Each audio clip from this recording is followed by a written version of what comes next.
The Rise of the Argentine Empire. This video is purely for entertainment and does not infringe on copyrights or laws. The rights to the novel and image belong to the original author. We do not claim ownership. Don't like waiting and want to listen to this fanfic in full now? Subscribe to our Patreon, where you'll find the best fanfics. Chapter 76 Newspapers and periodicals released and winter vacation begins. Second update. The next day, at 3 o'clock in the afternoon, a well-rested Saint Tessa arrived fashionably late. As soon as he arrived at the New Argentina newspaper office, the atmosphere was completely different from the dullness of yesterday. Today, the newspaper office was filled with a festive atmosphere, and everyone's face was beaming with excitement. Boss, the number of people subscribing to our newspaper this morning has doubled compared to yesterday. The feedback on yesterday's newspaper was also quite good, Rodriguez from the editorial department said excitedly as he ran over. We printed over 3,000 copies of the newspaper today. Many of our old customers who had canceled their subscriptions are preparing to resubscribe. We are currently looking for people from the paper mill to get the raw paper materials. The newsstands and shops are selling like crazy. The printing machine is about to break down, and Old Cole is a bit tired. We've printed an additional 2,000 copies, and the subscription data from the stores is still growing. For money matters, find Andrew. He will be the president of our New Argentina newspaper. Saint Tessa said he certainly couldn't keep an eye on the New Argentina newspaper at all times, so a reliable person was necessary. Currently, only wealthy people have telephones to subscribe to the newspaper. And some people also use public telephones, but very few. After all, it's just buying a newspaper, which you can buy downstairs unless it's absolutely necessary. Subscribing daily is relatively rare for most people. Most of the sales come from retail at distribution stores and subscriptions, which account for a large portion. We need to give them a commission. You can also subscribe with a newspaper delivery postman. There are many channels. A one-day increase of 1-fold is already a very remarkable number. Arrange more manpower to help Old Cole. Everyone who is free today should go to the printing department to help out. There will be bonuses for everyone. The main thing is that the news of the American negotiation.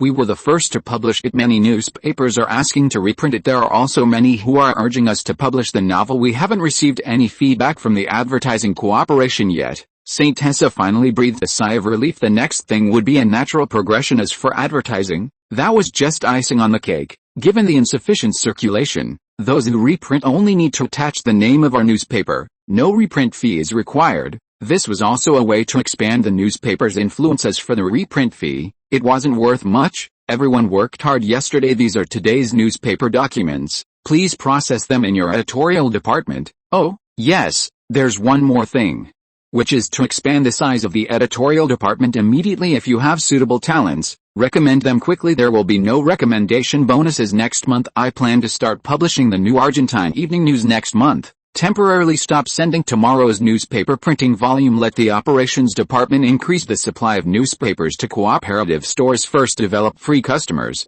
and the pricing wholesale price must be unified. If there is a high price, cancel the cooperation. Saint Tessa thought for a moment and said to him that many people subscribe to newspapers from stores, accounting for more than half. This was distribution, while direct sales were directly subscribed from the newspaper office. Understood, boss. Hearing this, he acted quickly. Yes, very energetic. Good. He handed the news documents he had handwritten overnight to Rodriguez before slowly walking to the office. Now the time was also relatively tight, and the sword of Damocles was always hanging over Saint Tessa's head. Taking advantage of this wave, he would first set up the framework of the editorial department before considering the specific newspaper content, which he already had ideas about. The editorial department also had an important task, serving as the proofreader for Saint Tessa's plagiarized novel. Saint Tessa only described most of the content. The quality could not be compared with the original version. The plot was not so rich, which was something that could not be helped as long as the spiritual core existed. That was enough. Saint Tessa made the department plan and development plan for the entire newspaper office and the office, as well as the follow-up recruitment work. He couldn't be idle these days either. He had to prepare the articles and novels for the remaining 2 months, so that the newspaper office could publish a little bit every day, at least to attract many newspaper customers and increase the number of fans, creating a continuous heat. In terms of the news section, he had to recruit several new people from the editorial department and start doing news according to Saint Tessa's instructions. Some headline party techniques, sensationalism, reversal, and so on, teaching them. But at the same time, he could not give up the professional ethics of journalists. and the absolute correctness of the first edition must be guaranteed. A new Argentina newspaper was still very important in Saint Tesa's future development plan. This was a question of Argentine discourse power and propaganda, so Saint Tesa was also working hard, both painful and happy. The Clarín newspaper relied on its strong propaganda and distribution capabilities to pull the La Nación newspaper down from its top spot. Now it can subtly influence many things. Andrew's report showed that the Clarín newspaper was likely to have investment and assistance from foreign capitals such as the United States behind it, which is why it has developed so rapidly in recent years. In other words, the Clarín newspaper may be the biggest obstacle in the development process of the new Argentine daily. Some basic information about the Clarín newspaper has also been found out. In addition to the flagship Clarín newspaper, there are also 5 or 6 other newspapers of various sizes. They have 4 main departments, which are further divided into dozens of small departments. The total number of employees exceeds 500, which is 20 times that of the new Argentina newspaper. It has reporters in major cities across the country, as well as branches in Brazil, the United States, and Paris, forming a huge news network with excellent editors, reporters, and its own printing plant. Even their editors have various categories: sports, finance, economy, science, women, society, and so on. With very detailed divisions of labor, the talents of the new Argentina newspaper are not very easy to manage, which is also a kind of talent trouble, which is also a great thing if a few can be cultivated. It will greatly change Saint Tesa's way of not having anyone available in order not to let the people of the new Argentina newspaper deviate from the main line too much. Saint Tesa found Andrew, the intelligence chief of Boo City, and appointed him as the new president of the newspaper, responsible for controlling the specific direction of development, preventing infiltration by other forces, and he himself served as the nominal chairman and boss. Andrew was still relatively capable. He has done a good job in handling intelligence work in the past few months. Saint Tesa emotionally prefers Guerrero of the Potassium Triangle. Moreover, the intelligence team can obtain a lot of faster information than most people in the current newspaper office. There are now members of the Thunder Cross distributed in 4 important cities, namely K City, Boo City, Luo City, and Oran City in the Potassium Triangle. Following Plary International, it is also preparing to arrange some intelligence team personnel, which can provide the newspaper office with a lot of timely news. Part-time informants in the city can also provide some important information, keeping an eye on these departments at all times, so that the news obtained by the newspaper office can be one step faster, which is conducive to the next step of development of the newspaper office. The relationship between the original informant Natalie and Saint Tesa has become better and better, and there has been further development. He was also arranged to enter the newspaper office as Saint Tesa's special assistant to handle some documents, responsible for keeping an eye on the situation of the newspaper office and summarizing it to Saint Tesa at any time. He has been performing well recently, and Saint Tesa is happy to train her in terms of informant contacts in this era. Reading newspapers is one of the few entertainment activities for the public, especially now that the overall economy is showing a downward trend and inflation is occurring.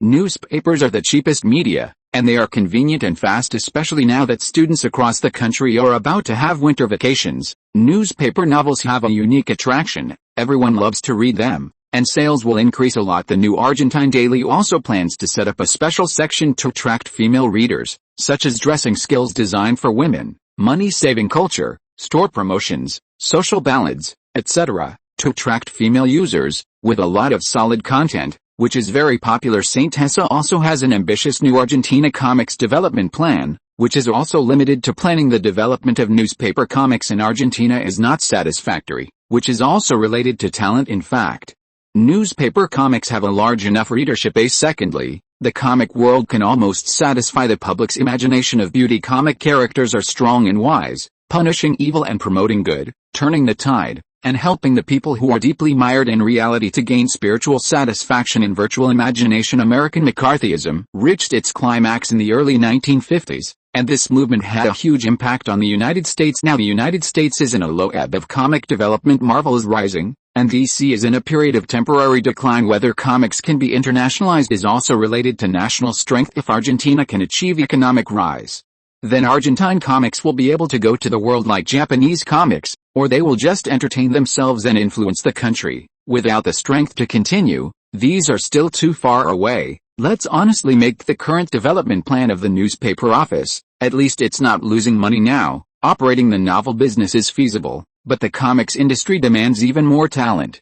Although Argentina has a small population, There could be many talented people submitting their work. Being too ambitious is not good, we need to take it one step at a time. If he hadn't failed to discover any comic talent, José would have even considered learning from the Americans and later Japanese anime. To create some serialized comics at that time, he could create serialized youth comics full of passion, like Dragon Ball and One Piece, which also possess huge potential. Of course, one prerequisite is to integrate the Argentine national spirit into them, to localize and recreate these novels from his past life, subtly influencing the Argentine people and carrying out Argentine-style modifications.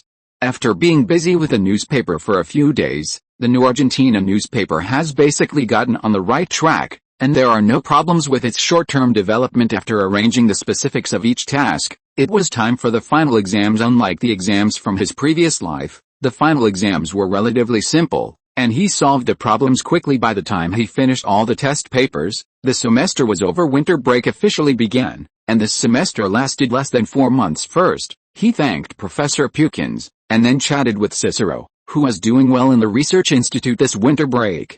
José plans to return to Maria Town and then spend most of his time in the Potassium Triangle. The development speed of thunder mining there is too fast, and he also needs to consolidate his power. Although he has confidence in the loyalty of his subordinates from Thunder Cross, and Aragon is watching as his confidant, he cannot relax his vigilance, especially now that Guerrero is preparing to open new mines and tobacco markets.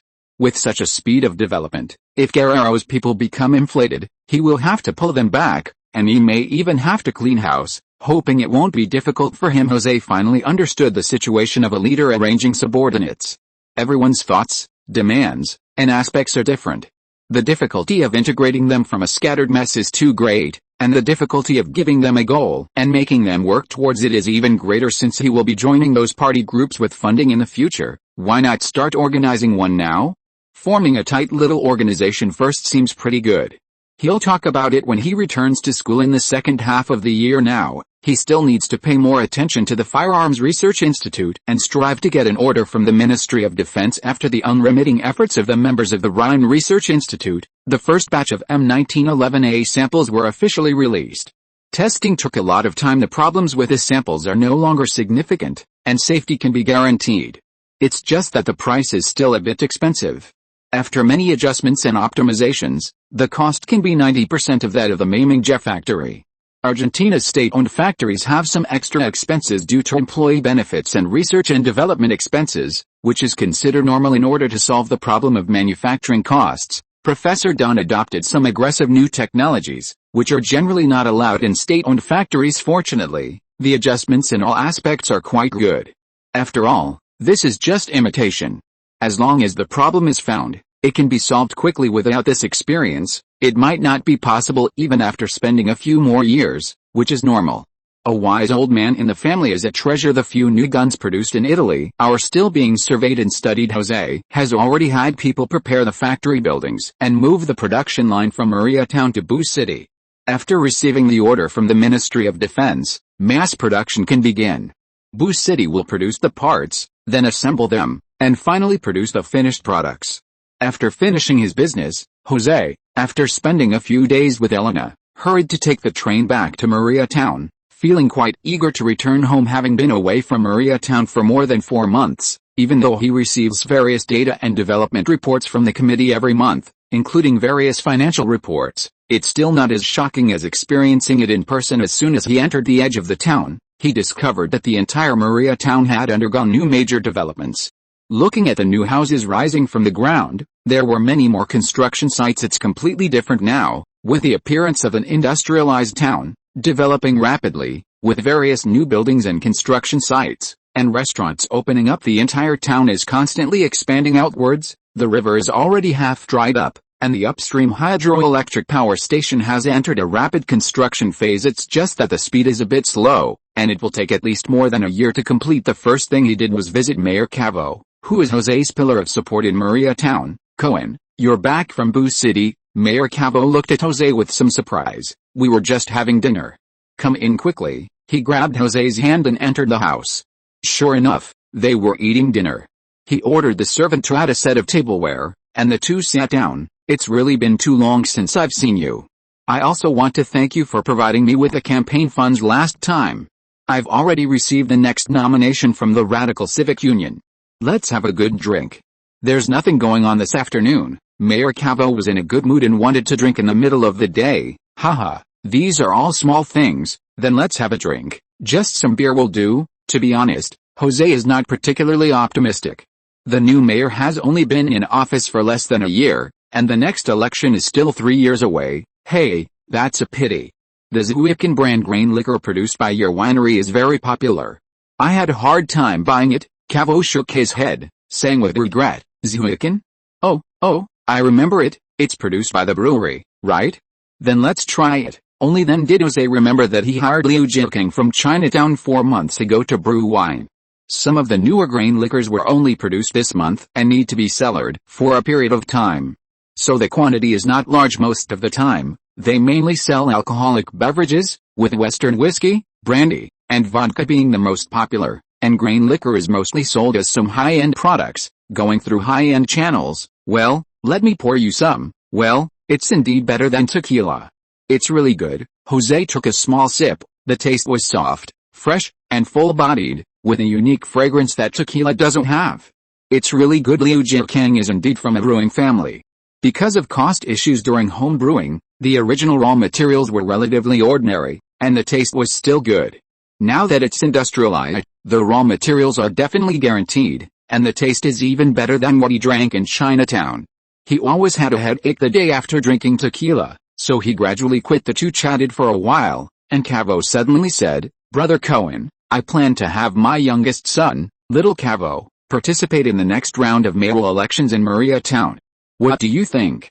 I've already planned to have him return to work in Mariatown. The mayoral elections in Argentina, except for major cities, are mostly relatively casual, and the divisions are also relatively strange. Some village-level cities have less than 1,000 people and still have a mayor. Cavo plans to have his youngest son, who just turned adult this year, take over the position of mayor of Mariatown, so that he can fully respond to the next round of election qualifications. But according to common sense, Mariatown belongs to a town-level city, and its status is only slightly higher than some village-level cities. The difficulty of running for mayor of Córdoba is at least 10 times greater than the difficulty of his son's election. I will seriously consider this, Jose cautiously replied, not giving a specific attitude. Supporting the old man is fine, but a little brat who is only 17 years old now, managing a medium-sized city that is expected to develop to at least 200,000 people in 3 years, isn't that a joke? The importance of Mariatown in Jose's heart is very high, and he won't let people mess around. If Cavo really plans to have his youngest son, who is currently underage, participate in the election in 3 years, then Jose really needs to carefully consider the relationship between the two of them. A mayor in his early 20s, the Argentine election policy stipulates that as long as you are an adult and have lived continuously in the area for 3 years, you can participate in the election, provided that no one competes with you. If he really supports it, it could become a stain on his future. He chatted with Mayor Cavo for a long time. The development speed in the town is very fast, and the entire town has quickly surpassed other cities in the province this year. It is likely to become the second largest industrial city in Córdoba province. Mayor Cavo is also full of gratitude to him, not expecting that in less than a year, the entire Mariatown has already had 5 or 6 small and medium-sized factories, and the amount of tax paid far exceeds last year. This probably made Cavo a little carried away, wanting to make such a foolish idea. Chapter 77 New Ryan Company, Part 3. Leaving Cavo's house, his ramblings were a little hard to understand, unsure if it was the truth coming out from being drunk, or something else. It wasn't early, and I didn't plan on going to the factory. After all, sitting on a train for almost a day was still tiring. I instructed crews of the Thunder Cross, and stayed in the villa, considering what to do tomorrow. The brewery and most of the other factories were developing well, but the Ryan Explosives factory, and the fireworks factory, and the Maria Mold factory still had some minor problems. I'll prepare to integrate these factories in the next few days. This Zuiking wine is good, but it's still a bit strong. I have just drunk at least half a kilogram of liquor. I didn't feel it at first, but soon I felt a little dizzy. St. Hethus struggled to stand up, rubbing his forehead and talking to himself. I shouldn't drink any more in the future. He touched his pocket, intending to light one up, only to realize that he didn't seem to smoke. I don't know why, but I always do strange things when I'm drunk. This wasn't the first time. I remember it happened once at Elena's house. Taking a train in Argentina was indeed a bit tiring. I still prefer the high-speed trains of later generations. The comfort of steam trains is too poor, even worse than internal combustion trains. The clanging noise makes it hard to sleep. There are also a lot of messy things happening on the train after drinking so much wine. I should get some sleep first. The next day, early in the morning, after taking a bath and changing clothes, St. Hethus had a simple breakfast. He planned to take a walk around Maria town. Perhaps because of the autumn season, the whole town was a bit foggy in the morning. When the sun rose, it dissipated a lot, completely different from the slums of Boo City. The security here was very well maintained. The Maria town militia patrolled every day to maintain law and order, ensuring the security environment of the entire Maria town, with security guards from the Thunder Cross following behind him. Originally, walking around Maria town would only take 10 minutes to cover most of it. Now, walking around Maria town took a full half hour, and he still hadn't finished. Back then, St. Hethus would sometimes drive a pickup truck around, familiar with almost every old road. There were many new buildings, and the people from the Thunder Cross would occasionally take him to avoid some places, making him feel a little strange. Looking at his watch, it was not yet 8 o'clock, and many workers were already preparing to go to work. The Blue Cloud Clothing Factory customized factory uniforms of various colors, which were easy to recognize. Sky blue was for the explosives factory and fireworks factory, dark blue was for the mold factory, yellow was for the brewery, and pink was for the clothing and textile factories. Most of them he didn't recognize, so he didn't say hello. There were some small cars outside the factory, run by workers doing small businesses. These factories shared a huge cafeteria, and the basic facilities were relatively complete, also providing accommodation. As the 8 bells of the church rang, the workers on the road had basically disappeared. The machines in the major factories started up. For the workers, it was another hard day. Now a large number of old buildings in the town were being reused, and new construction sites were also starting work.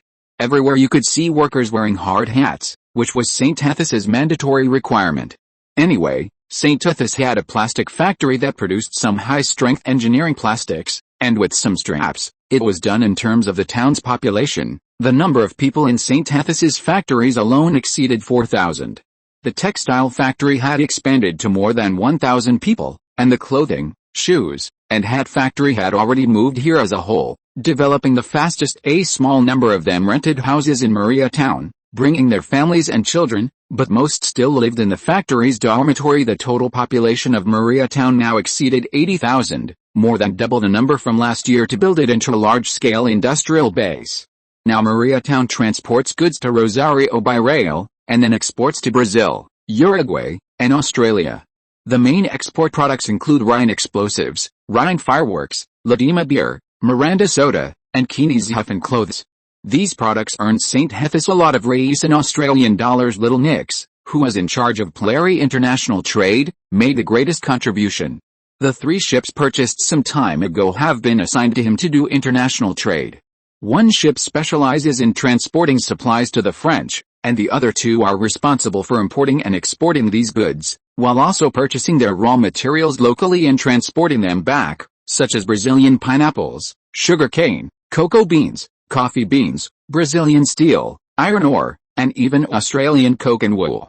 Progress in New Zealand is also very fast and will soon be completed. Polari International not only does transportation and trade for St. Hethus's companies, but also helps domestic companies export and buy goods, earning transportation fees. Little Nix plans to apply to buy a few more ships to form an international fleet specializing in international transportation. The home ports of these freighters are 2 in total. One is Boo City Port, and the other is Blanca Port. In the morning, the Maria Committee headquarters was a simple 3-story building. Sure enough, it's good wine. It doesn't go to my head. I'll praise the people at the brewery separately later. After sleeping all night, St. Hethus felt refreshed, standing by the window looking at the sky that was not so blue in Maria town. It was a scene of bustling construction, and even some 6 or 7-story high-rise buildings were starting to be built. Yes, 6 or 7 stories was considered a high-rise building in Maria town. Unlike the ordinary factory buildings of St. Hethus's factories, the construction of high-rise buildings took more time, even requiring more than a year to build. Now many construction teams have settled in Maria town. Many of the construction teams are Bolivians, recruited by the Cohen Brothers Company. There are 2 in total, adding up to 500 or 600 people. The workers mainly come from some farming and pastoral tribes in Bolivia, responsible for construction site construction, bricklaying, pouring concrete, scaffolding, exterior walls, rebar binding, and other work, at a cheap price also. Old Chen from Chinatown has also become a small contractor, forming a construction team to do some masonry and decoration work. The entire construction worker team in Mariatown is expected to have more than 1,000 people, which is barely keeping up with the expansion and development speed of Mariatown. Mariatown has even opened some Chinese restaurants and other stores that support construction, and restaurants are developing rapidly. Rosa, the person in charge of the finance center next to him, stood behind him and said, Rosa is the head of the committee's finance center and one of his confidants.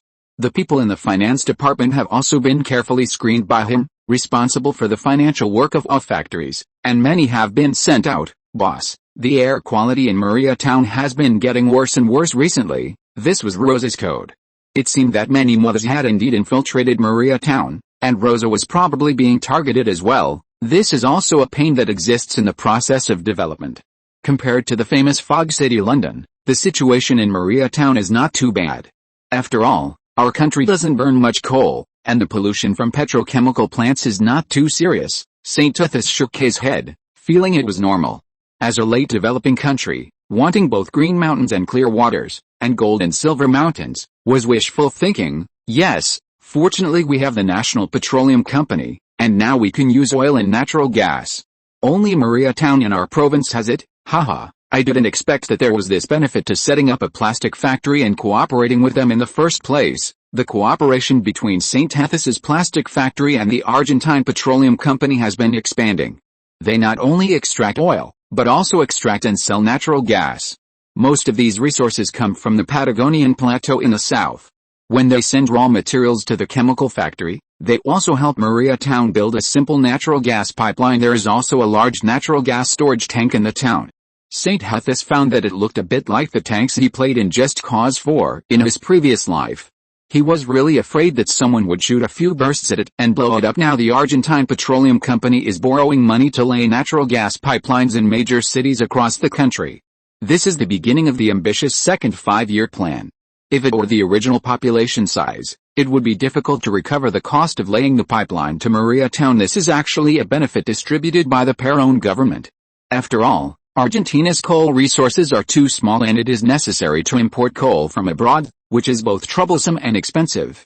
It is better to develop the natural gas industry, but unfortunately the investment is too large and does not take into account costs. It was laid from Rosario, and only opened successfully last month. After a while, the heads of the town had arrived, most of them looking high-spirited and in control of power. It was hard to imagine what these people were like half a year ago. St. Tethys even saw something called ambition in some people's eyes, which made him sneer inwardly. The only one who looked relatively miserable was Philip, who had a bandage on. He suppressed his doubts and listened to their work reports. The reports covered the specific work done over the past 4 months, and the overall development momentum was quite good. First, there was a general meeting. Most of the information was similar to what had been reported before.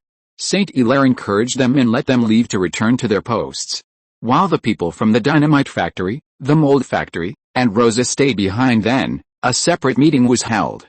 The focus today was on resolving the issues of the Rhine dynamite factory and the Maria mold factory. St. Hilaire looked at Philip with a bandage, and his expression darkened, losing the smile he had just had. Sean, didn't you say no one was injured? What's the situation with Philip? This time, he was truly suppressing his anger. Such a serious matter hadn't been reported. Would they dare to sell the factory next time? Boss, I'm really sorry. Philip just accidentally fell a few days ago. It's nothing serious, and he'll be fine in a couple of months. It seemed that Sean still hadn't realized the seriousness of the matter, and Cruz from the intelligence group hadn't reported this situation either. It seemed that there were also problems within Mariatown. If Cruz couldn't be trusted, then he would have to take drastic measures to eliminate him. Moreover, Cruz's work reports were also unsatisfactory. It was unclear whether it was due to insufficient ability or whether he himself had colluded with the first factory under his command. If it was the former, then it didn't matter much, but if it was the latter, then he would have to. Yes, boss, I accidentally fell while taking a shower. Philip's voice grew softer and softer. Okay, safety first. This counts as a work-related injury, so remember to get reimbursed from Rosa. He saw through their little thoughts and didn't want to point them out, But Sean was indeed no longer suitable to be the head of New Rhine. Thank you, boss. I don't have any major problems here, let's have a meeting now. I plan to reorganize the Rhine Dynamite Factory, the Fireworks Factory, and the Maria Mold Factory and form a new Rhine company. Boss, the development is good, why merge them? Sean raised his hand to ask, these are not things you should be asking about. Just follow the arrangements. St. Hilaire's voice turned cold again. Okay, boss, here's my plan. The new Rhine company will be set up as follows. The Maria Mold Factory will be split up. In the future, the mold factory will be divided into two. One will be the new Rhine Arms Factory, located in Boo City, fully entering the military manufacturing industry, striving for this year's national defense military orders. I will invest another 100 million pesos, equivalent to $2 million, to upgrade production equipment and workshops. The remaining Maria Mold Factory will be reorganized into the Maria Light Industry Equipment Factory, specializing in the production of civilian equipment, especially various special-purpose machines, to help upgrade the equipment of the Prairie Factory, the Maria Soda Factory, and the La Derma Brewery. Philip will temporarily serve as the general manager of the new Rhine company and concurrently the head of the Rhine Light Industry Equipment Factory and the Dynamite Factory. Sean will be the head of the Fireworks Factory, and Sean's treatment will remain unchanged. St. Hilaire removed Sean from his position as the head of the Dynamite Factory and specifically assigned him to be in charge of the Fireworks Factory. For him now, a more obedient factory director was more important. The sales aspect had already been completely separated. If these people really had any ulterior motives, he would just replace them if this made them feel that the development of the factory was their credit and they were messing around below, then he would let them get lost. He had already seen some signs. Sean, report on the situation of the Dynamite Factory in the last few months, and don't talk nonsense. The civilian blasting explosives produced by the Dynamite Factory have opened up many markets and have already developed 2 international customers. One is Vale in Brazil, and the other is an Australian coal mining company. Rhine Dynamite is different from other domestic companies, adopting a cost-effective model. The quality of the explosives produced is good and the competitiveness is very strong. Sean liked to study technology. Overall, he was basically satisfied with his work. If Sean made contributions later, he could consider letting him take the position of fertilizer factory director to satisfy his desire for revenge. After all, there is a famous saying that goes like this: forgive the first mistake your subordinates make, unless it is unforgivable. Under St. Hilaire's strong arrangements, the new Rhine company was established, and Sean's position as factory director was revoked. Now the Dynamite Factory already had a lot of technical talent, and another one could be promoted. St. Hilaire discovered that the Thundering Cross might also have some problems. He didn't show it for the time being.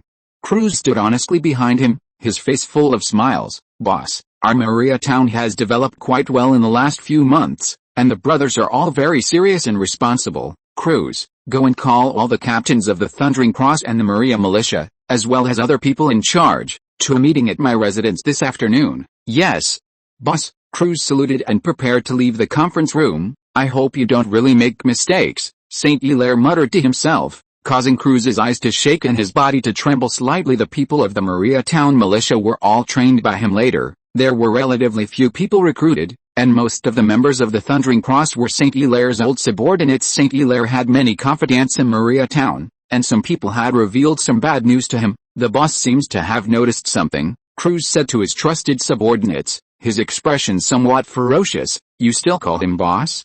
Aren't we his dogs? Haha, we patrol and maintain order so hard. What's wrong with taking some money? We've followed him for so long.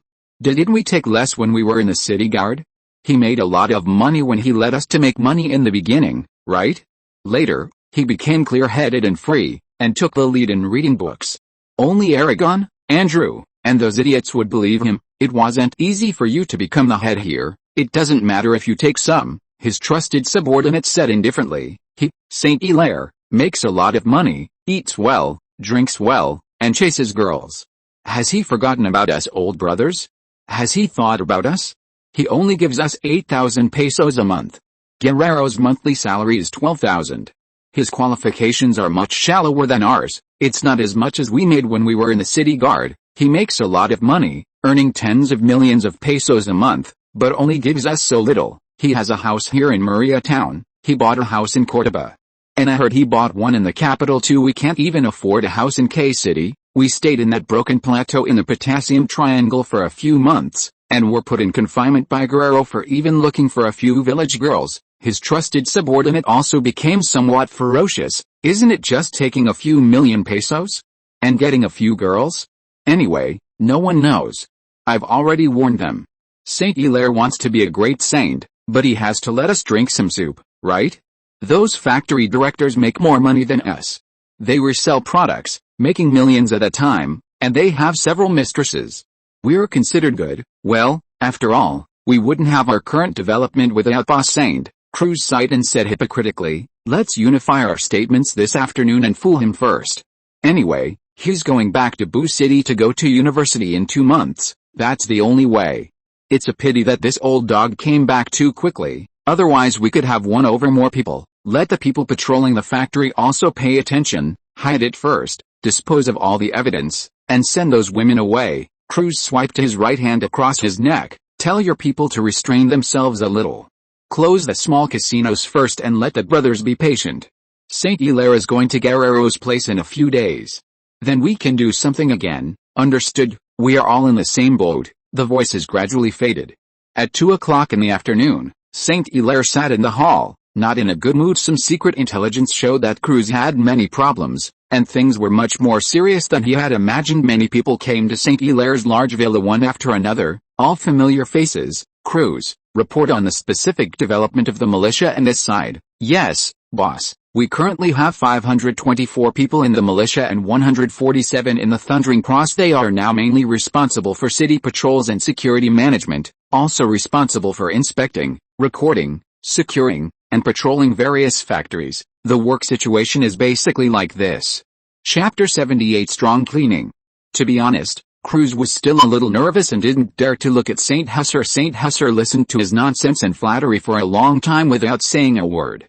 Only then did Cruz realize that he had fallen asleep leaning on the chair. Boss. Cruz gently shook Saint Hussar. Oh, where were we? Saint Hussar opened his eyes and slowly said, Boss, I've already finished speaking. Why don't we leave first? You should rest for a while. You're probably too tired. Cruz secretly breathed a sigh of relief, hoping that everything was just his imagination. Okay, you can all go out for a meal together. Get Rosa to reimburse you.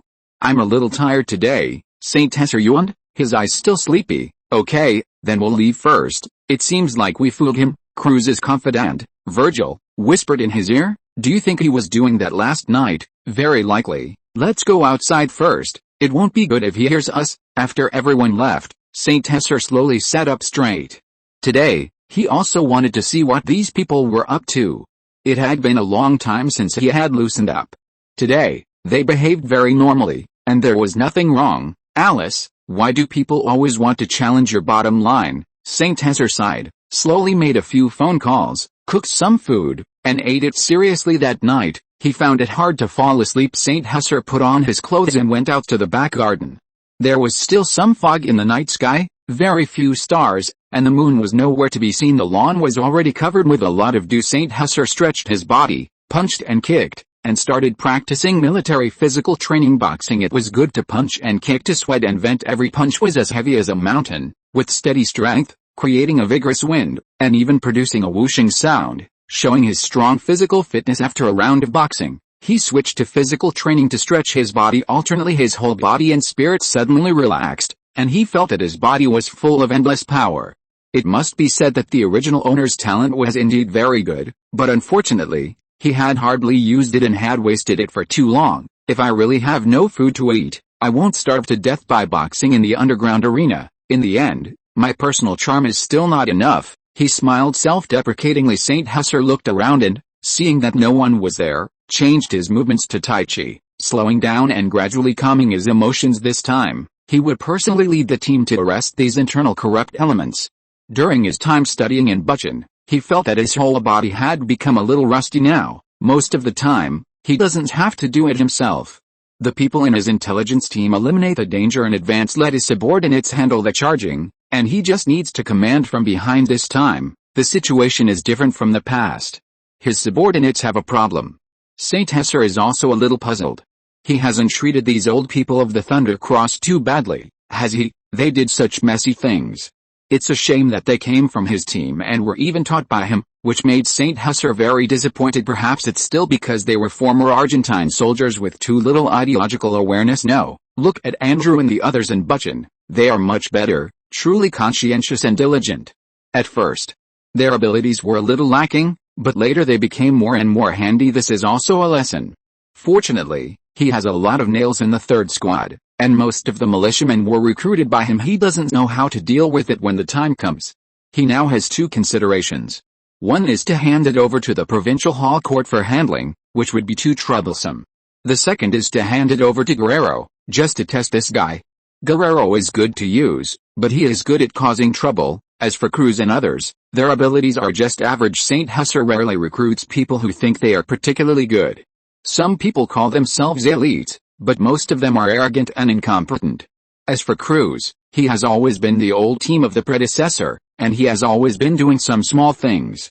Later, the relationship faded, and he also had some abilities, so he did not directly abandon them. This time, what you did is too much, and you can't blame me. Potassium triangle. Guerrero received St. Husser's call that day, and without saying a word, he immediately arranged the basic work. He transferred 30 elite members, divided them into 3 batches, and sent them to Maria Town. These people were absolutely trustworthy. Upon receiving the order, the elite of Viper Team 1 notified the standby team members to gather in the valley. Guerrero ordered with a serious face, "Emergency notice from the boss. All Viper squad members change clothes, bring equipment, gather immediately, and prepare to depart." Outside the main camp gate, the last delivery truck was waiting. Aragon stepped forward and said, "Captain, get in the car, we're just waiting for you." How could he have any bad intentions? Aragon added, "When the time comes, we'll just arrest these guys and shoot them." Team leader, why don't we arrest them and send them to mine? Waste utilization. Recently, thunder mining has been developing rapidly, and it is no longer limited to the current salt mine. They have discovered many good minerals in Bolivia, which are in need of manpower to exploit. When the time comes, it depends on what St. Elder wants. It's not good to shoot these people directly, and they are not criminals, so it's too cheap for them, and the law doesn't allow it. Guerrero seriously considered it and felt that he couldn't deal with this matter directly, even though Cruz was recommended by him. We are good citizens who abide by the law, and they are voluntarily mining. Haha, that makes sense. Team leader, you are much more humorous than the boss. You shouldn't say that. You should say that your humor is already very close to St. Elder. You guys are praising me like this, and I'm embarrassed. I hope that you guys won't have a day when St. Elder cleans up the house. Guerrero said silently in his heart. Most of the old members of the Viper squad prefer to call St. Husser St. Elder in private, which shows respect without being too distant. For a time, the truck was filled with laughter. As for why they had to drive back in a truck, wasn't that nonsense? With so many guns, when they got to the Maria train station, they would have to rent a car. It wouldn't be good if Cruz's people recognized them. It would make them vigilant. They were familiar with doing these things, especially when dealing with those Potassium Triangle gang forces. St. Husser lowered his head, looked at it carefully, and then asked, "Where are they now?" "In this location," Constantine said, pointing to a building. Constantine is a captain of the militia, recruited and trained by St. Husser himself for a long time, and his ability is okay. He is one of St. Husser's secret troops. St. Husser would definitely not entrust his life to others, so from the first time he established a Falcon intelligence assault team, he often paid attention to recruiting some talents to form a part of the underground people. This time was a profound lesson for him. While waiting for Guerrero to come, St. Husser was not idle, secretly gathering some of his previous hidden forces to do some preliminary preparations, driving those German cars sent by Sane, and wandering around to see the situation. He also went to the hydropower station, which had been built well. The dam had already started pouring, and the construction site was in full swing. The first phase of the Rhine fertilizer plant, some distance from Maria Town, had been completed, and the machine equipment was being debugged. Several German engineers were directing the operation. The scale of the fireworks factory has expanded a lot. St. Husser saw that Sean was a little depressed, and he didn't care too much about him, praised his work, and told him that as long as the fireworks factory developed well, he would be responsible for the fertilizer plant next year, and his mood improved. He also went to the brewery. The brewery has installed a lot of brewing equipment, and even built a lot of wine cellars, specializing in brewing bamboo leaf village wine, but the output is still not up to par. The overall situation of the brewery is good, and it is now contributing a lot of profits. I went to see the soda factory, and Pross is doing a decent job. I also went to the clothing and shoe factory, which has already produced a considerable number of foreign trade orders. After a full inspection, there are some problems, but for the most part, development is good. 3 days later, in Maria Town, the Special Operations Team, including several important members under Saint Hesser, such as Guerrero, Aragon, Constantine, etc., are discussing the action plan. Saint Hesser is responsible for the final decision to deceive his subordinates and reduce resistance. Saint Hesser has been dealing with matters at the factory for the past few days, also taking the opportunity to see if there are any problems there. At 3 in the morning, a joint team composed of Guerrero and Constantine began a round of arrests, searching every inch meticulously and efficiently. The cleansing operation was a complete success. Most people didn't use guns, but short blades. Cruz was exceptionally skilled, and it took Guerrero and Aragon working together to subdue him. Cruz reacted from the bed when he heard the door opening at his residence. His vigilance was high, and he hid behind the door to ambush. Because Cruz was the ringleader, Guerrero arranged for a full 10 people and personally took charge to prevent him from escaping. Saint Hesser's intention was to capture him alive. Most were not allowed to use guns, but cold weapons. Cruz had secretly acquired a gun, but dared not use it. If he really used it, given Saint Hesser's intentions, it would truly be over. 2 team members who stormed in through the back door were ambushed by him and lost their ability to act. Cruz wielded his short knife like a jackal, without saying a word, only stabbing, slashing, and thrusting wildly. In order to capture Cruz alive, Guerrero also drew his short knife and fought him, finally disarming him with Aragon's help and pinning him down with his leg from beginning to end. Cruz didn't say a single word because most people in Maria Town usually store their guns in the unified armory at night, and are only allowed to carry them when on duty. "Leader, are you seriously injured?" Aragon said with some concern. "The wound is a bit deep, but it didn't hit any vital organs." Guerrero's face was pale. He was pressing his hand against a large cut on the side of his abdomen. He hadn't brought a first aid kit when he took action. They were all at the operations department. Number 4, Number 7, quickly find someone to send the leader and numbers 2 and 5 to Maria Hospital for bandaging. 2 team members on the ground were also in serious condition, with a lot of blood flowing during this operation. Most people used code names to avoid alerting the target. Aragon forgot that the operation was over and was still carrying out a cleanup. Yes, Number 9, the members of the action team also didn't react. "The rest of you, search this house with me." Aragon led people to search Cruz's residence, but found nothing of value. On the contrary, there were many books, mostly about humanity and the like, that Doer used to hate studying when he was with a boss, but now he's buying books.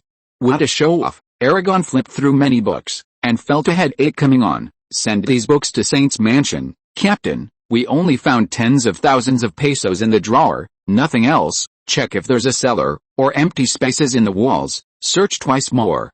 If we don't find anything, we'll stop and wait for Saint to handle it." At this time, more than 20 people from the Lightning Cross were arrested in Maria Town, as well as a few militiamen. Most people were arrested in their sleep, but a few were very vigilant, causing some injuries to the action team. Overall, the cleansing operation was a complete success. Saint Hesser, who was waiting for their news at the operations headquarters, breathed a sigh of relief. The injured were all properly treated. No one used firearms, except for a guy named Virgil who was particularly ruthless. Over 17 million pesos in cash were found in his home. It seems these people have made a lot of money. There were also a large number of bank deposit slips. Several female workers from the Maria clothing factory were being held in the basement, having been starved for 2 or 3 days. These were people who had suddenly resigned from the Maria clothing factory a few days ago, and firearms stolen from the military were found in one person's home. A small casino in the town was also brought under control. Many of the town's workers would go there to enjoy themselves after receiving their wages. Some supervisors and important responsible persons from the Maria clothing factory, brewery, and plastic chemical plant were also implicated. Many valuable items and some account books were seized from their home. Saint Hesser planned to contact Mayor Cavor the next day. This mayor of his was truly useless. So many bad things happened right under his nose, and he didn't know anything. The next day, Saint hurried to the hospital to visit the injured members of the action team. Guerrero was injured. Saint Hesser didn't know what to say when he saw Guerrero lying on the hospital bed. "Gattuso, you were too careless. How long did the doctor say you'll need to rest, boss?" "I should be able to rest for about a week." It's not too serious, just a cut on the side of my body. You did a great job cleaning up these parasites. We'll go to the potassium triangle together when the time comes. Stein, have the hospital use the best medicine and the best techniques.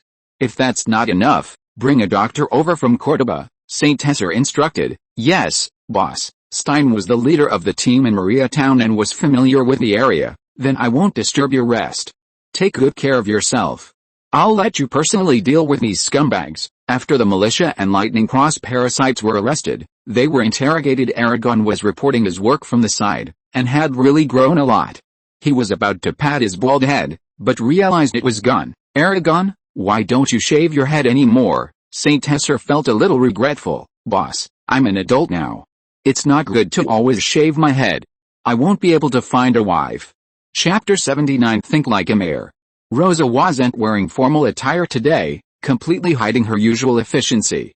She wore a light yellow backless dress, her skin fair, her figure voluptuous, and her beautiful, emerald green eyes shone like jewels. She looked vulnerable and her expression was somewhat nervous and flustered, making people unable to resist wanting to care for her. Clearly, she wasn't as strong as she had seemed in the past few days. St. Tessie held her hand, comforting her instead. Rosa, I'll cook today and make something delicious for Andy and Delia. The two little ones must have been frightened. We should celebrate defeating the big bad guy, Cohen. Thank you so much. I think they'll be very happy. The two first went to the Mariatown market to buy some vegetables and meat before returning to Rosa's house. Ding-a-ling, ding-a-ling. St. Tessa rang the doorbell, and soon a little boy opened the door. Ah, it's Uncle Cohen. Delia, Uncle Cohen is here. It was Andy, Rosa's eldest son, who was speaking. He was 6 years old and shouted excitedly, Hi, Andy, long time no see. I brought you a little gift, like a magician. St. Tessa pulled a box from behind his back. Andy excitedly took the two guns, but Delia won't forgive you so easily. Andy was really mature for his age and particularly clever. St. Tessa remembered himself in his previous life. At 6 years old, he was mostly playing with mud on the ground. Wow, it's Uncle Cohen. You haven't come to see us for almost half a year. Delia is very unhappy. Another doll-like little girl walked out, once again making him feel the power of genetics.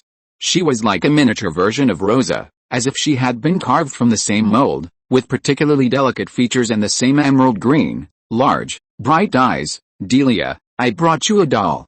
If Delia doesn't want it, I'll have to take it back. St. Tessa pretended to sigh. Thank you, Uncle Cohen. I forgive you. Delia quickly kissed St. Tessa and hugged the doll tightly, refusing to let go. After nearly an hour, St. Tessa took off his apron, and a sumptuous meal was on the table. The four of them sat down to eat. Connie had something to do at home today and went back. You know my cooking skills, haha, I was lucky enough to witness it once. It was truly memorable. St. Tessa had visited Rosa several times in Cordoba. After Rosa made a batch of blackened fried potatoes once, she never cooked again. Cheers, and congratulations to Cohen for successfully eliminating the great scourge. Rosa raised her champagne and took a sip. Thank you, Rosa.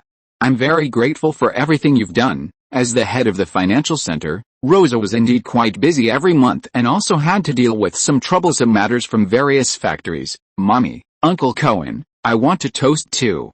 Andy held his orange juice cup and struggled to stand up, wanting to clink glasses with Cohen, wishing little Andy grows up quickly, and little Delia too. St. Tessa took his champagne glass and clinked it against the two little ones. Rosa, is Andy in elementary school yet, or still in kindergarten? St. Tessa then turned to look at Rosa. Andy just started kindergarten this year. Mariatown is good in every way, but the educational environment is a bit lacking. Speaking of Andy's education, Rosa also had a headache. I believe this matter can be resolved soon. St. Tessa paused. I plan to fund the construction of several new kindergartens in Mariatown, and renovate Maria Elementary School and Middle School, and also build some sports and entertainment facilities, libraries, training schools, and small parks in Mariatown. St. Tessa had been thinking since yesterday about why those workers were lured by Cruz's people to the small casinos. The biggest probability was that Mariatown, as a rising industrial town, lacked adequate entertainment facilities and places to learn. Cohen, your idea is really great. The two then chatted enthusiastically about these town development matters, from 6 o'clock in the afternoon until after 8 o'clock in the evening. Cohen, it's so late now, why don't you just stay here tonight? I'm still a little scared today. I've been having insomnia often lately. Rosa sat next to Saint Tessa, her face flushed, her eyes blurred with intoxication, shaking Saint Tessa's hands vigorously. Rosa, you seem to be drunk. I'll send some people to help you guard outside tonight, Saint Tessa said with a troubled expression. He didn't want to ruin their friendship. No, I just want you to be with me, Cohen. Are you? Besides Cruz's own issues, Mariatown might also have problems. The rapid population explosion has caused other entertainment infrastructure to lag behind. While the militia's strong force has suppressed these problems, this has also led to many problems being hidden. Afternoon, Town Council, Mayor Kovar officially convened the Maria Town Council meeting to discuss how to improve other constructions while developing the economy. The atmosphere in the meeting room seemed a bit tense. In the past 2 days, Maria Town was under full martial law, with militia patrols. Several senior and mid-level managers from St. Tessa's factories were also arrested, especially Cruz, the former deputy of the militia, which almost made some people in Maria Town set off fireworks. Several councillors in Maria Town looked at each other. Appearing somewhat uneasy, St. Tessa is not a councillor, but the real person in charge of the militia, remotely controlling the largest quasi-administrative unit in Maria Town, and also the largest capitalist in Maria Town.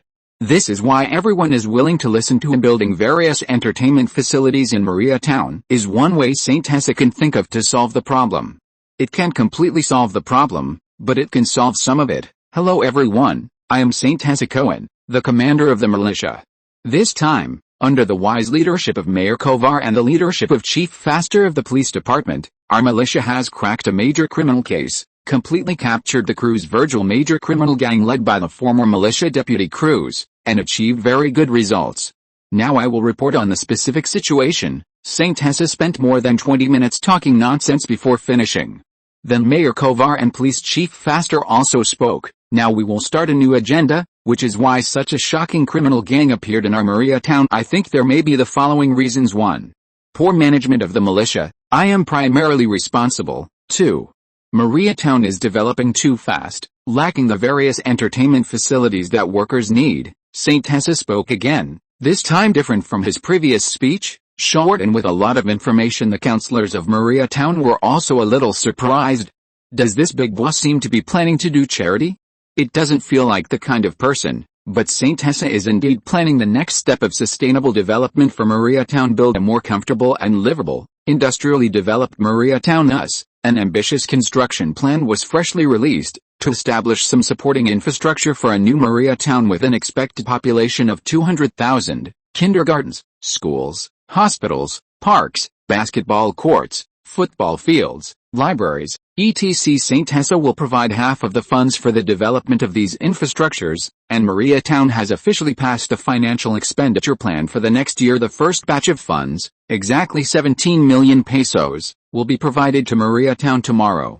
Maria Town and St. Tessa jointly established the Infrastructure Foundation. In addition to the foundation, there is also an ambitious new expansion plan. Maria Town will also release a bidding plan in the near future, and also cultivate some local supporting enterprises to share the development dividends. To completely tie Maria Town to St. Tessa's chariot, it is necessary to give up some benefits, and it is expected that inflation will continue in the next few years. It is better to turn this money into more real estate and some production tools, and also earn the money of people from other countries. Relying on one's own strength to grow a town is now too difficult.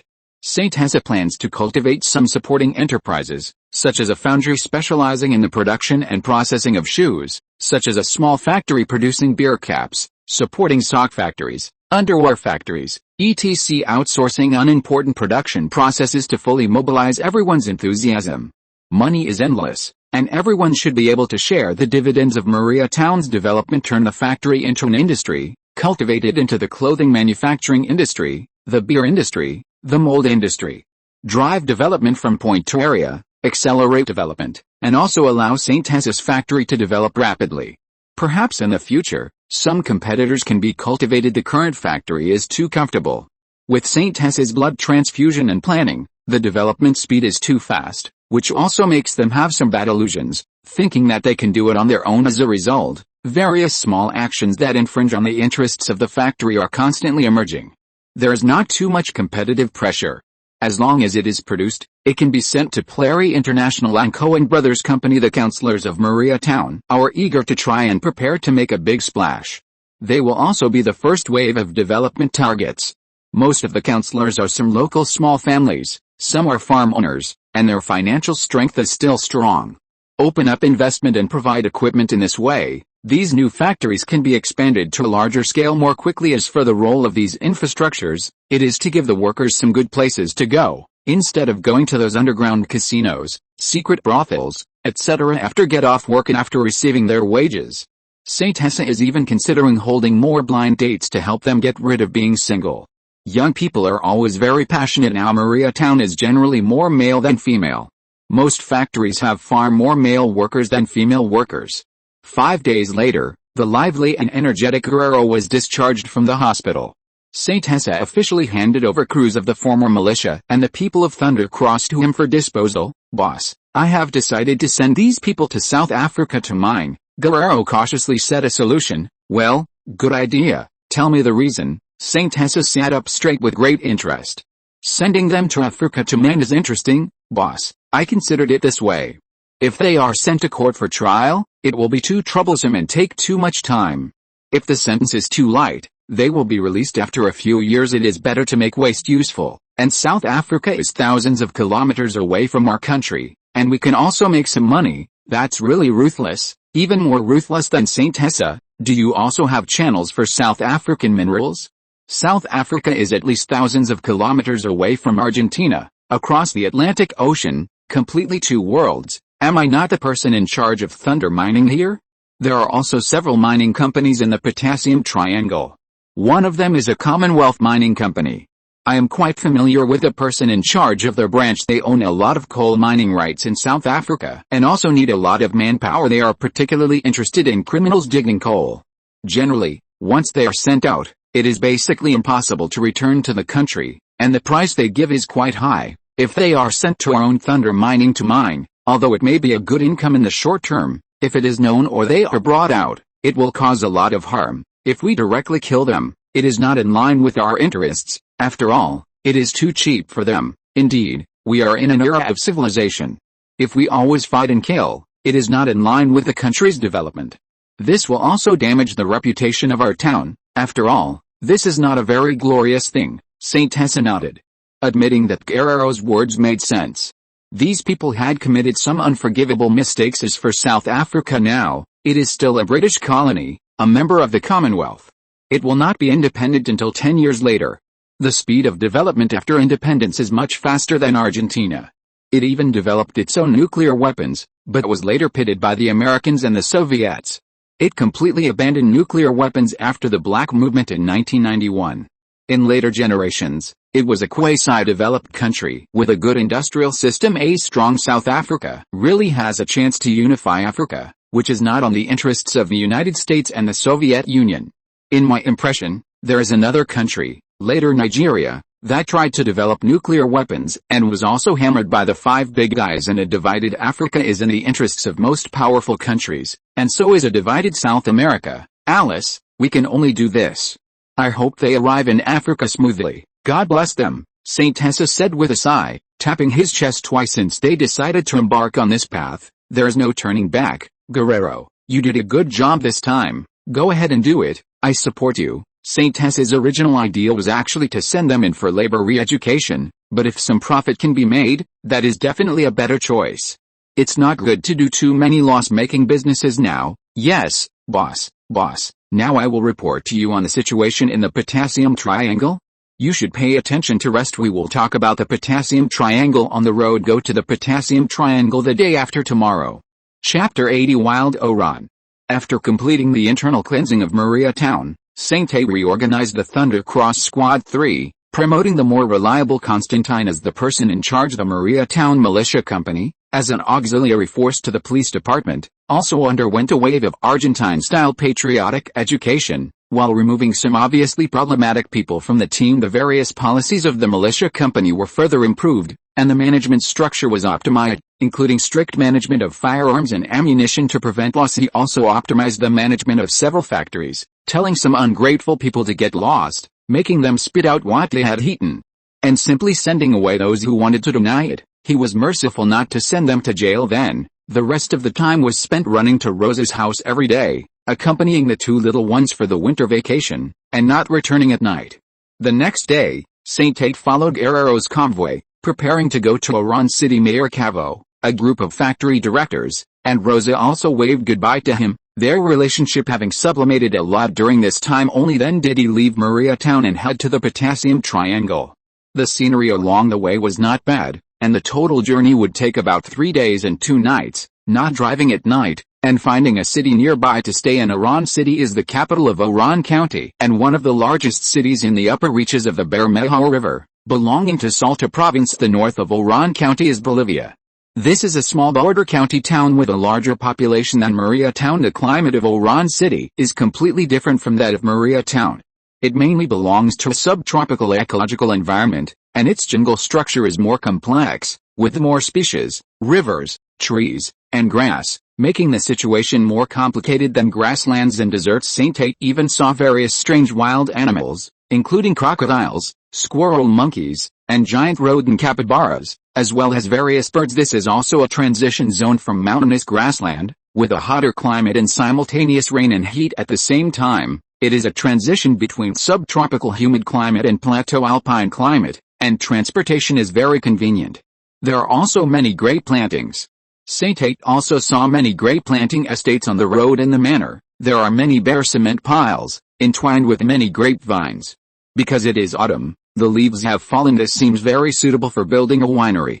There are many grapes and the quality is good traveling all the way. The road conditions in the remote areas of Argentina are generally equivalent to the level of village roads in the previous life, and some places are even dirt roads, which are very bumpy, experiencing a roller coaster ride. The road conditions here are relatively poor, and there are even people setting up posts to rob. Saint Tate also experienced what is called simple folk customs, armed robbery. Most of the checkpoints were given some towels, and in serious cases, they had to show their weapons. Guerrero, the folk customs here are indeed quite simple. Saint Tate saw many types of weapons. Unless necessary, conflicts rarely occur for this. After all, it's just a toll, and they are not willing to kill people indiscriminately, Saint Tate explained. How?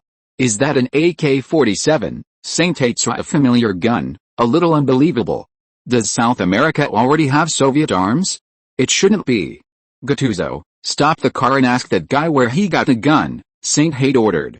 He hasn't even gotten an AK-47, and a bunch of village tyrants have gotten one. Amazing. Boss, their guns are smuggled goods. It seems to be from a country called Yugoslavia? He doesn't know exactly, saying it's not very easy to use. If you want one, they'll sell it to us for $500. The temperature here is still a bit hot, and the streets are still colorful and vibrant. Winter here rarely drops below zero. Saint Tate also saw some open and above-board betting shops. In each betting shop, there were many girls working as waitresses, laughing and scolding. Boss, this is Oran City, with an estimated population of 70 to 80,000. The distribution of power is very complex. Our Thunder Group has already gained a firm foothold, Guerrero said from the side. In the past few months, Saint Tate has gone from letting things go at the beginning to supporting them wholeheartedly, expanding greatly and quickly. The Potassium Triangle still needs to go to the plateau. We will rest here temporarily for the next 2 days, and replenish supplies at the same time. Boss, you can also walk around and see, but be sure to bring security personnel, Guerrero said solemnly. Boss's safety first. Yes, I still value my little life very much. Can you carry guns here? Yes, most of the time they turn a blind eye. There are some gunfights every day. We, Thunder Cross, generally don't get involved in these messes. Oran City is the smuggling city of Argentina. There are not only Argentinians here, but also Chileans, Bolivians, and Paraguayans, Americans, and British, Guerrero continued to introduce. Saint Tate remembered the canned food production line he imported at the beginning, wondering if they had a base here. There are gangs, guerrillas, government troops, smuggling companies, mining companies, tribal armies, and mercenaries here. What is the situation of the government troops here? Although Saint Tate has sent people to transport supplies many times, he doesn't know much about Oran, mainly because he didn't have the time to understand. Very weak, they are not very willing to manage things. The government troops here have very low wages, mainly due to tax issues. The Oran government cannot collect taxes, and few people are willing to join the army. They are more willing to join gangs and these forces. Guerrero shook his head, not optimistic about the government troops here. I didn't expect there to be such a city in the country. The world is so big, there are all kinds of magical things. In the Potassium Triangle, Thunder Cross and Thunder Mining are integrated and developed. They are combined. There must be strong security personnel to protect the wealth here. A proper South American jungle law. The Thunder Mining Company itself was also born out of Thunder Cross. In order to facilitate the mining of salt mines here, St. Tate's Inland River Transport Fleet will also use river transportation every month to replenish the Thunder Group with supplies that are not available locally, and then escort back the raw materials necessary for fireworks factories and gunpowder factories. As soon as St. Tate got out of the car, he felt the fanatical South American atmosphere. There were many Indians walking on the road, and many who obviously weren't from this country, and some who were clearly dressed as gaucho cowboys. Boss, the Indians in Oran City are mainly Incas and Guaranis. They also speak simple Spanish, and there are armed tribes. The Guaranis are typical tropical forest Indians. Men hunt and fish, and women plant corn, cassava, and sweet potatoes. We live in the West District, where there are more Indians. The East and North Districts are mostly black areas, which we just passed by. The security conditions in the West District are relatively better, and there are more supplies. There are very few Incas. St. Tate himself is a gaucho, a mixed race of Indians and whites, and vaguely shows some Indian ancestry. The Spanish whites who had no land wandered around, and some married indigenous women.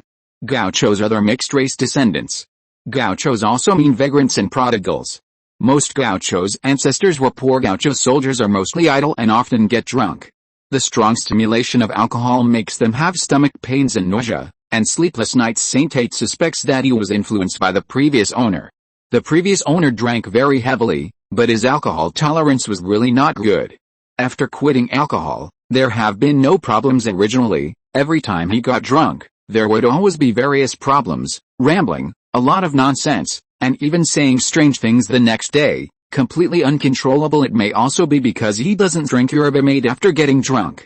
Yerba mate has a good sobering effect mainly because the soul now is a bit unaccustomed to drinking it. He has only drunk it 2 or 3 times, and is very resistant to it, and slowly stopped drinking it. He prefers to drink green tea, black tea, oolong tea, etc., which are more health-preserving and peaceful, without so many additives. In fact, drinking yerba mate often can protect the liver and kidneys, strongly strengthen the brain, eliminate fatigue, promote blood circulation, and also solve the problems of frequent insomnia and excessive sweating. Washing wounds with boiled yerba mate water can also help kill viruses. Yerba mate looks a bit like an energy drink. This is also one of the reasons why he rejects yerba mate. He feels that the previous owner was a bit addicted to yerba mate, so he is vaguely resistant to it. Unless necessary, he doesn't drink it most of the time, preferring to drink some soda. A group of people also showed their weapons, looking like they were not to be trifled with. Pedestrians on the road avoided them one after another. After walking for a minute from the gate, they arrived at a small manor. Boss, this is our small manor base in Oran City. We will stay here tonight. It is relatively safe here, Guerrero explained. Only then did St. Tate take a look at this small manor. The environment is quite elegant, and the surrounding trees are relatively lush because these trees are quite large. It is not so hot, and it is quite cool. Guerrero arranged for the cook to prepare a meal of local specialties, but San Jose had a poor appetite and only took a few bites before putting down his chopsticks.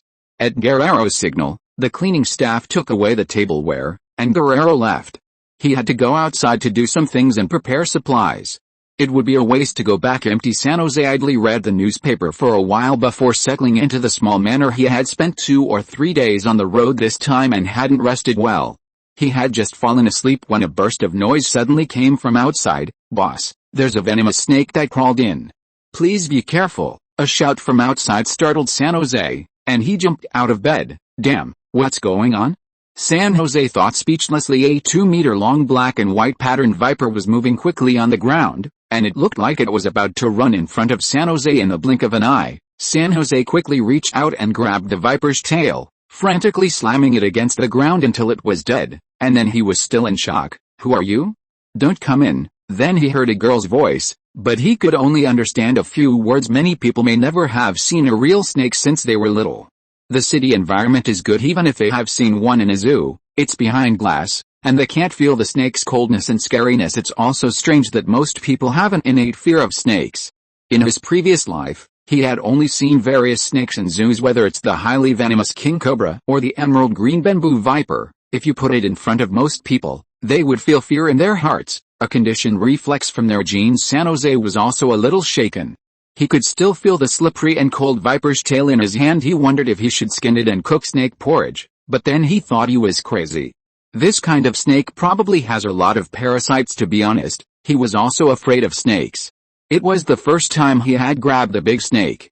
He tried to calm his racing heart, and the hand holding it gradually loosened. At this time, an Indian woman came in. When she saw the viper in San Jose's hand, her face immediately changed. She babbled a lot, and it looked like she was scolding him, which made San Jose speechless. "Hey, can you speak something I can understand?" San Jose said in Spanish, assuming they would all know some. After gesturing for a long time, he learned that the Inca beauty was called Norimescence. She lived nearby, and the viper was her pet. It accidentally ran out and was killed by San Jose. She wanted him to pay her money, or she would have her brother come and beat him up. Only then did he realize that such a ridiculous thing could happen to him. Damn, this woman must be crazy. Keeping a viper as a pet? She's got a screw loose. He was about to curse, but he took a closer look and decided against it. A good man doesn't argue with a woman, especially a beautiful woman.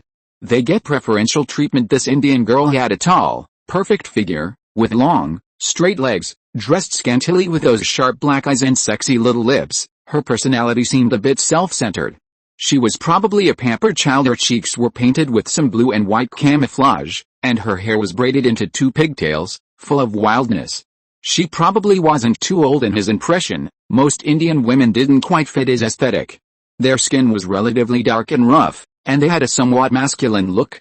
This Nora was indeed very beautiful, and he didn't know if she was mixed or something at this time. Guerrero also came in from outside and happened to see Nora and the boss, with a viper that had been beaten to death on the ground. He breathed a sigh of relief. Damn, the boss was frightened on the first day. It's really annoying. Things have been going wrong lately. San Jose picked up the snake and handed it to the girl, but she threw it on the ground again and stepped on it. San Jose was stunned and speechless again. Guerrero, send this crazy woman out. I want to sleep. Pay her for the venomous snake and tell her to get lost. Oh, the snake is dead. Throw it away, San Jose yawned and ordered. He was too sleepy. He had just broken out in a cold sweat. As for people who came from nowhere, who cares what she does? He's not a pushover. Yes, boss. Guerrero bowed and said to Nora, you've disturbed our boss's rest. Please leave. I'll take care of the money matter. Guerrero seemed to know some Indian language. The girl then walked away cursing, probably cursing San Jose a lot. Only then did San Jose lock the door and sleep peacefully.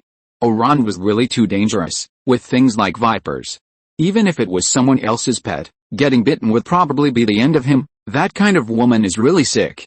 Her brain is waterlogged. In the next 2 days, San Jose also experienced what it meant to have a complicated situation, with all kinds of people. Bolivian guerrillas obtained supplies and ammunition here. Foreign monopoly forces and mining companies set up branches here to buy and sell resources. There were mineral exhibition halls, spinach underground cities, town farmers markets, brothels, armed Indian villages, and gangs selling cocoa powder, trading with guns. It was full of prosperity and chaos, and it was also a criminal paradise, a den of extravagance, with all kinds of illegal workers and miners. It was also an important population transfer station, with many people smuggling through here and then heading to Rosario and Buenos Aires. 8 years ago, the Greater Andes Administrative Region was redivided into 3 provinces, Catamarca, Jujuy, and Salta. The Greater Andes Administrative Region was land annexed by Argentina from Bolivia, so there were many separatist forces here.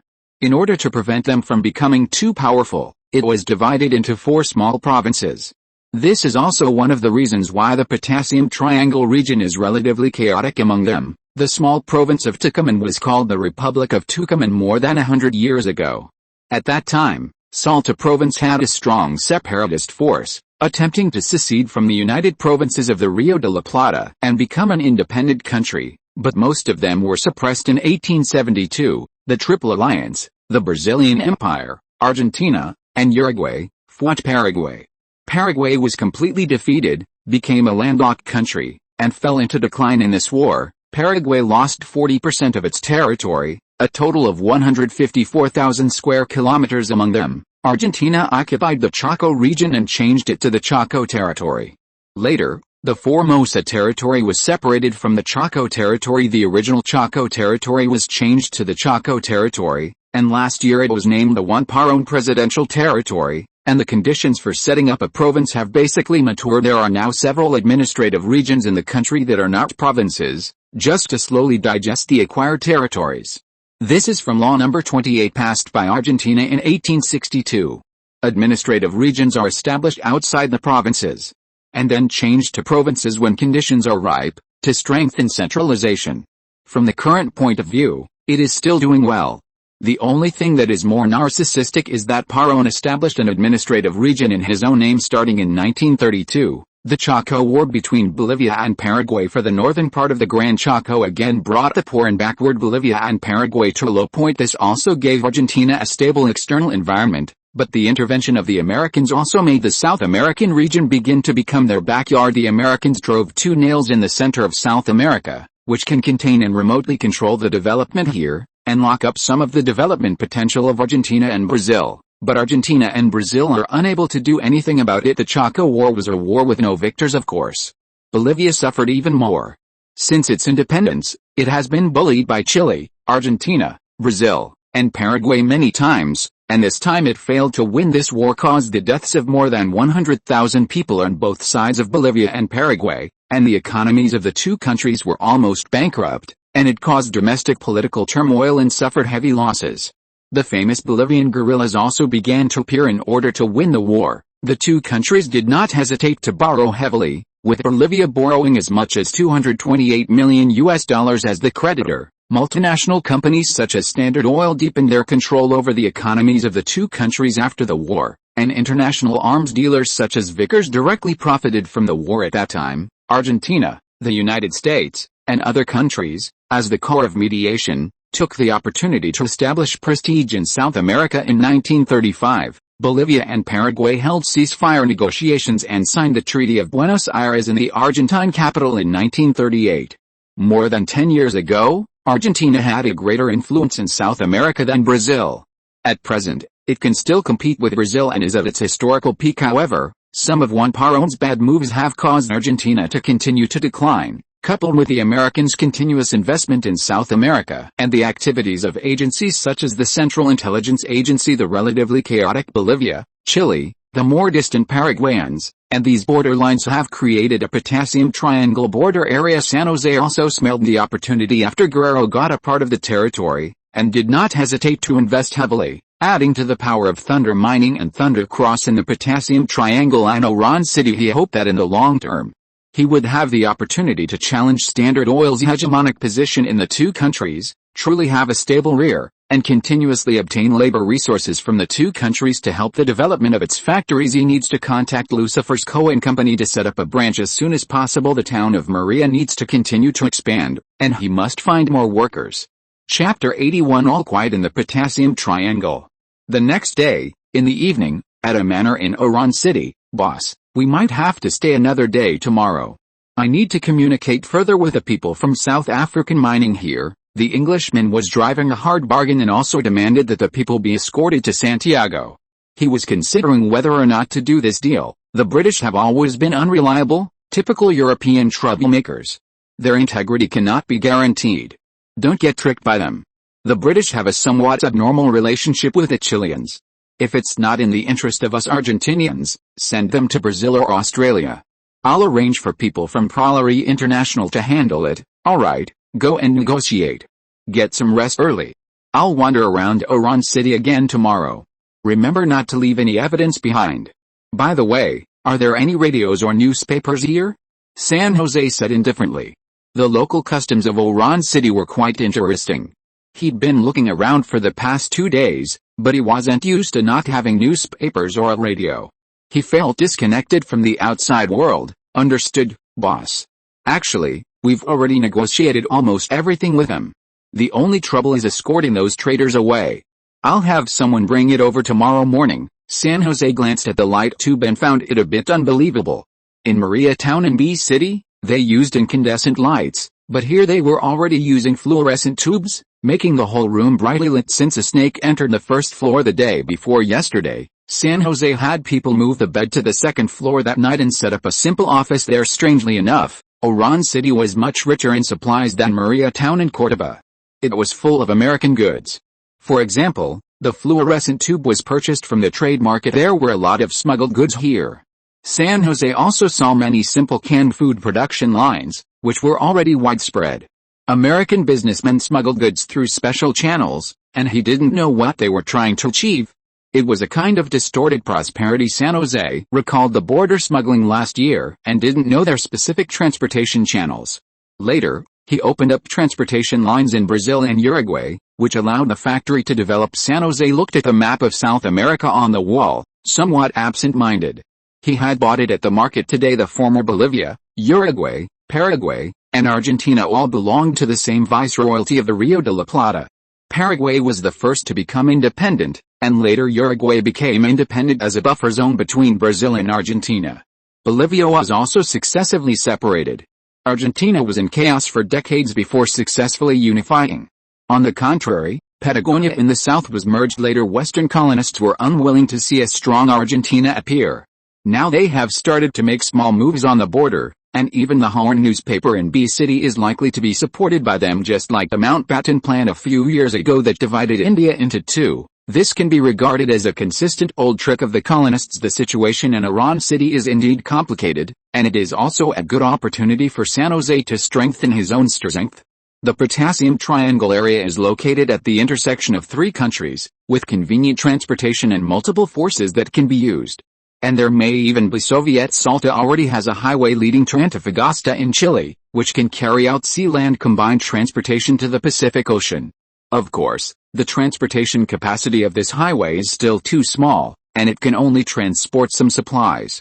Moreover, most of the altitude is 3,000 or 4,000 meters, and the conditions are harsh. For example, the Americans should have come through Chile. If they go through the Paraguay River, they have to pass through Argentina, which does not comply with existing Argentine laws. On the third day, San Jose received some newspapers, but most of the information was of no value, and there was nothing valuable on the radio, so he had to give up. He drove around with the people from the Thunder Cross. Boss, the team leader bought some farmland here, saying he's going to use it to grow vegetables. Do you want to take a look later? Timo Trottle, the security guard arranged by Guerrero to protect San Jose, asked. Then let's go and take a look. Growing vegetables, that's quite interesting. San Jose was instantly energized.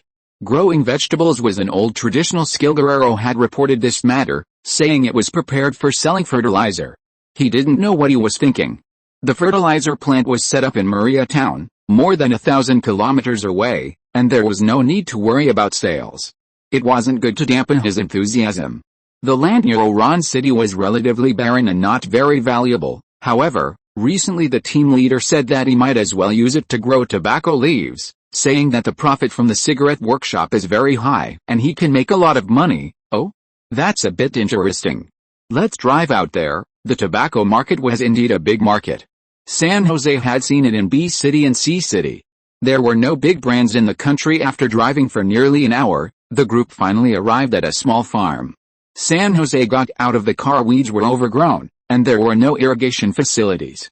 There were a few vegetable fields planted with some seasonal vegetables. Boss, this is Repass, who is temporarily responsible for the work in this field, the security guard Timo said, pointing to a young man wearing a straw hat and carrying a hoe. Hello, boss, I am Repass de Ancust, belonging to the Viper First Squad of the Thunder Cross. I am a new member. You've worked hard, Repass. Can you introduce the situation of the field? Yes, boss. This farm has 1,760 acres. The team leader plans to develop it into a tobacco field this spring to provide tobacco raw materials for our cigarette workshop. Growing vegetables is enough for us to eat. We can already grow vegetables at the base in the mountains. We will arrange the cultivation of tobacco seedlings as soon as possible. When the time comes, I will try to get some agricultural machinery from abroad. If we simply recruit farmers to plant, it will not be conducive to subsequent yield increase. A reasonable irrigation system is also essential.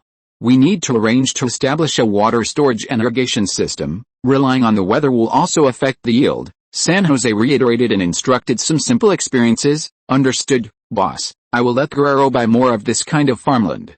If we want to do it, we will do it big. Get 1 or 2,000 acres. That's interesting enough. San Jose carefully looked around the field. The natural scenery was very good. And the soil was not particularly barren.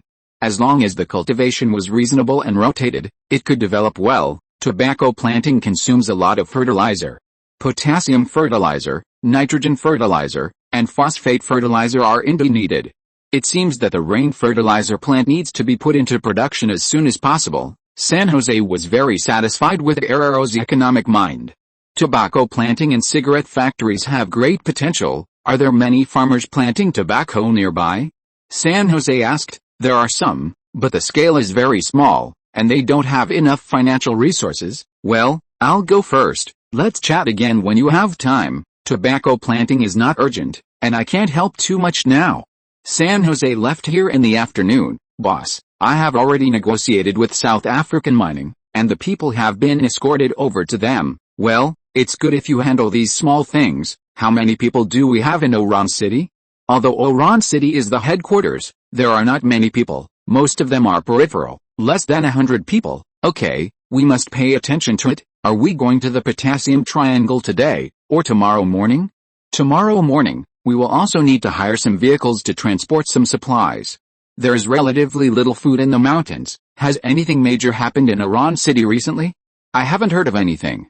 Some strongholds that the Falcon team has deployed here have no major events, only some small things, such as gang fights. Some have gone to the beach for vacation. The weather in the Potassium Triangle is not very good now. Oran City is the same. South African mining is the same. They don't really need miners, they just do it on the way. They may be sent to Chile and will not be sent to South Africa at all. The treaty signed is for 10 years, and they don't have to return to Argentina in the future. That's okay, let them not stay in the country. To be honest, I didn't think about this matter well. I'm wondering if I was too harsh on them, boss. Actually, you are too kind. In theory, they should be in prison for at least 20 or 30 years. Some of them could have been shot. Sending them to South Africa to mine is also a bargain for them. Well, that's right. Each of these people has committed many things. Boss, what do you think about the tobacco planting thing? Yes, it's pretty good. Let's have a meeting together to study it when the time comes. Is there a lot of gasoline and diesel here? If we want to mechanize, diesel is essential. There are some, yes. Local families specialize in gasoline and diesel. The prices are a bit high, but within an acceptable range. Are there any Soviets in Iran? Soviets? I think there are, but very few. There are quite a few Americans, though, and they're getting a little reckless. The Americans have bases in Bolivia and Paraguay. They don't dare be too blatant in Argentina.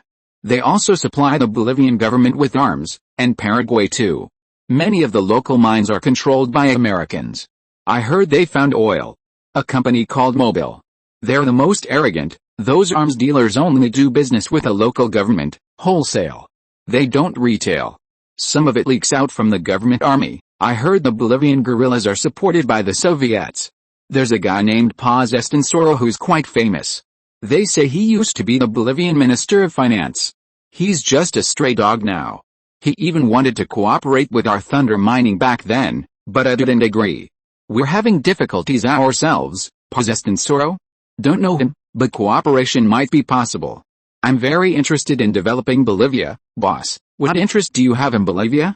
It's very poor there, and the transportation is terrible. Mineral resources. Bolivia has coal mines and iron ore mines. We'll need them a lot when we open a steel mill in the future, is that so? Well, if he comes again, I can contact him. But he's getting a lot of support now.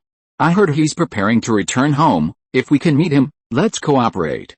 After all, being a minister of finance means he's talented. More cooperation is always good. We still need to try things out in Bolivia. Thunder mining should do more than just salt mines. Other minerals would be more suitable. Otherwise, a few salt fields would be enough. Okay, boss, I'll pay attention. You've worked hard negotiating these past few days. Get some rest tonight. Negotiations are too much of a hassle. It's really tiring. I feel bad for you. Gathering intelligence is one thing, but having to do these troublesome things, looking at Guerrero, who had dark circles and had lost a lot of hair, San Jose felt a little guilty. This is the boss's way of training me. I feel like I've learned more in the past few months than I did in the first 20 years of my life. By the way, boss, the American infiltration of Iran has the shadow of the CIA behind it. The CIA. I've dealt with them several times. They're a bunch of old schemers. Only Castro can restrain them. We can't stand up to the CIA. Guerrero knew his own limitations. The CIA people were indeed powerful, especially in dealing with South American affairs. They were the real chaos makers in South America. Who's Castro? Is he that powerful? The CIA people are too strong, with advanced equipment and tons of funding. Haha, Castro is the son of Cuba. He's a very impressive person. The CIA is helpless against him. You're right. The CIA people are indeed powerful. They've done a lot of dirty tricks in the country. We need to be wary of the CIA people, and we also need to learn from their intelligence organization construction, as well as the British MI6 and the Soviet KGB. Understood, boss. By the way, the Israelis are also good at intelligence. I wonder when our Falcon group will be able to develop. It's a bit of a mess right now, but there's no other way, boss. Aren't the Israelis Jewish? Aren't they not that powerful? They just do some shady stuff, loan sharking, selling cocoa powder, and the like. They're not a big deal. Don't underestimate the Jews. They've established a small country in the Middle East, with American support. They'll have good development in the future. Okay, boss, I'll keep working hard. After the thunder mining matter is resolved, you should come back to Boo City with me. Andrew and the others are a bit lacking. They need a leader. Understood. Guerrero was an intelligence talent. The intelligence construction in Boo City wasn't good enough and needed Guerrero's support, otherwise they would miss many opportunities. Okay, you can go back now. Okay. After Guerrero left, San Jose felt a sense of crisis again. The Americans already had many layouts on the Argentine border, and he had to develop quickly himself. His own intelligence was too backward now. Although the Falcon Group had been established for so long, it still hadn't played a real role. He still had to get intelligence through newspapers and radio. The next day, Guerrero led the convoy to the Lithium Triangle. The situation in the Lithium Triangle was still pretty good. Thunder Mining made friends far and attacked those nearby, controlling many villages, and development was pretty good. Moreover, with San Jose's financial support, they could also effectively deceive the motorcycle gang. And Thunder Mining's security forces developed surprisingly, and no one dared to easily provoke Thunder Mining's people, so now there was no war in the Lithium Triangle. No one dared to easily start a war, allowing Thunder Mining to secretly accumulate strength, waiting for an opportunity to completely annex the motorcycle gang's soul of the wheels, and become one of the largest forces in the Lithium Triangle area. It was also the first time San Jose had seen the Andes Plateau, which was much higher than the mountains around Cordoba. In the distance, you could see snow-capped mountains. The Andes Mountains in the Lithium Triangle averaged 3,000 to 4,000 meters above sea level. The mountains were also relatively barren. You could see some indigenous Indians grazing llamas. The higher you went, the sparser the population became. Some villages were relatively far apart. The mountain roads were all dirt roads, and they weren't easy to drive on. There weren't even guardrails on the road. The zigzag mountain road was a bit nerve-wracking. As the altitude increased, there was less oxygen. San Jose didn't feel anything, and most of his companions were fine, as they were all trained. It wasn't until they drove to an open area that San Jose saw Thunder Group's base in the Lithium Triangle, Silver River Valley, which was distributed among several villages. The construction looked pretty good, not the kind of mud houses they saw on the road, but container houses. San Jose watched Guerrero lead people to unload supplies, while he leisurely stretched his body. In the distance was a towering mountain. Boo City, new newspaper. Recently, the New Argentina Daily has become a small hit in Boo City. These shameful titles always make people feel strange, but they can't stop reading. Terrible. 17 million Argentines don't know this big secret, but it turns out to be a serious health science article, and the content is quite good. Awesome. In order to make money, a boss in Boo City did this behind his employees' backs, and then the content is a high welfare recruitment advertisement for a factory, and it's actually true. Shocking. A farmer chartered a train for a trip. Employees of the state-owned railway company revealed shocking inside information. In fact, the content said that few people ride on a train in Argentina, stabbing the Argentine government a little, but you can't accuse him of saying something wrong. After all, there are indeed few people riding the railway now. The news item 50 longevity secrets you don't know actually listed 50 so-called longevity secrets, such as not smoking. 1 cigarette takes away 5 minutes of life, not drinking alcohol. Drinking alcohol easily leads to alcohol poisoning, exercising makes you younger, and so on. There is some truth to it. Andrew, the president of the newspaper, looked at these not-so-serious news every day. At first, he was a little embarrassed. Normally, people who engage in intelligence have a pretty good tolerance for this kind of thing, but he couldn't stand the wide variety of titles and the revised news processing methods. Historical allusions and sophistry were all used. You can't defeat me with my logic. Some articles you can't say are wrong, but you can't find any mistakes, and they trigger secondary discussions. The effect was quickly apparent. New subscriptions to the New Argentina Daily soared, and the serial novels and interesting entertainment football maintained the number of renewals. Although the new newspaper had a general reputation in the newspaper industry, sales continued to break through, and the new newspaper suddenly became a dark horse in the Argentine newspaper media, especially the development of elderly users, which was particularly popular. Facts have proved that, under external conditions, shocking titles and clickbait are indeed easy to attract attention, which is universal all over the world, and it is easy to make some people believe it and even become his fans, realizing precise traffic diversion. If you're listening to this novel on a channel other than Fanfic World, it means they downloaded and uploaded it without effort. We cordially invite you to visit our channel, Mundo Fanfic Novelis. There you'll find the original version of this story, and you can explore many other novels of various genres. We're waiting for you to immerse yourself in a world of incredible novels. Chapter 82 Andes Conqueror Cigarette Factory. Boss, I think I know why there are Soviets in Iran. What's the reason? Saint Hessa, who was about to put his legs on the table, quickly put them down and sat up straight. After all, the Soviet Union was tens of thousands of kilometers away, farther than the horizon. The Soviets at this time should be busy with Eastern Europe, Germany, Korea, and New China. It's a bit strange for them to be running around in Argentina. Comrade Stalin is very busy. People from the intelligence group said they all secretly came from Chile. In 1944, Chile established diplomatic relations with the Soviets. These people are probably from the embassy in Santiago, from the Soviet Ministry of Foreign Affairs. The specific purpose is unclear, Guerrero explained patiently. So they are from the Soviet Ministry of Foreign Affairs, then there's no problem. If they are from the Soviet Ministry of Foreign Affairs, that's perfectly normal. What does the Soviet Ministry of Foreign Affairs do? Isn't it just a peripheral organization of the KGB? Of course, the KGB is now called the State Security Department. It turns out that the Soviets already have the beginnings of playing the embassy game to the fullest. Argentina's current government's foreign policy is a complete failure. A South American country with limited strength is trying to pursue a third position and walk the third path, opposing both the United States and the Soviet Union. The narcissistic Perón definitely has a problem. His brain isn't working well from engaging in military struggles. Maybe he got inflated from doing well in the economy for the first few years before taking office. Does he think Argentina is the third largest military power in the world, the strongest country in Asia? It is quite awesome, having been basically invincible since its independence in 1947. Pakistan's days are probably not going so well either. It's now cleaning up those princely states and has reportedly taken down the uncooperative Hyderabad and Junagadh, and is preparing to get rid of Kashmir and Portuguese Goa, reclaiming colonial strongholds within the country. Great Britain's plan for a fragmented India has failed for the most part. The Indians are possessed by the god of war and have almost integrated the princely states within the country. They are greatly inflated. Even so, the Indians have a good relationship with the Soviets and dare not offend the Americans too much. Boss, should we send some manpower to Chile? Guerrero said somewhat gloomily.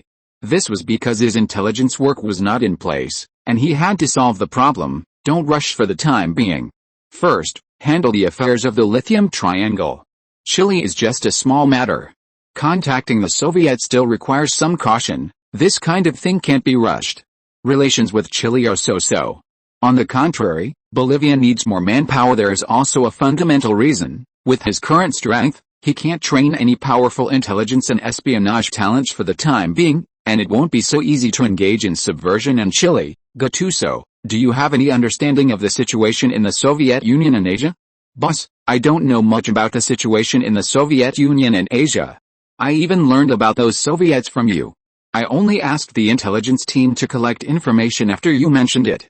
If necessary, I will study it. Guerrero also frankly admitted his shortcomings. He has indeed been troubled by so many things recently. Our relationship with the Chileans is very general, right? That's right. The channels for dealing with the Chileans are all smuggling channels. At least, the country is firmly opposed to it on the surface. Opposing it on the surface means not preventing it in secret. By the way, boss, do you have any guidance on our development of the cigarette workshop? The cigarette workshop is still a bit small, and the profits generated are not much.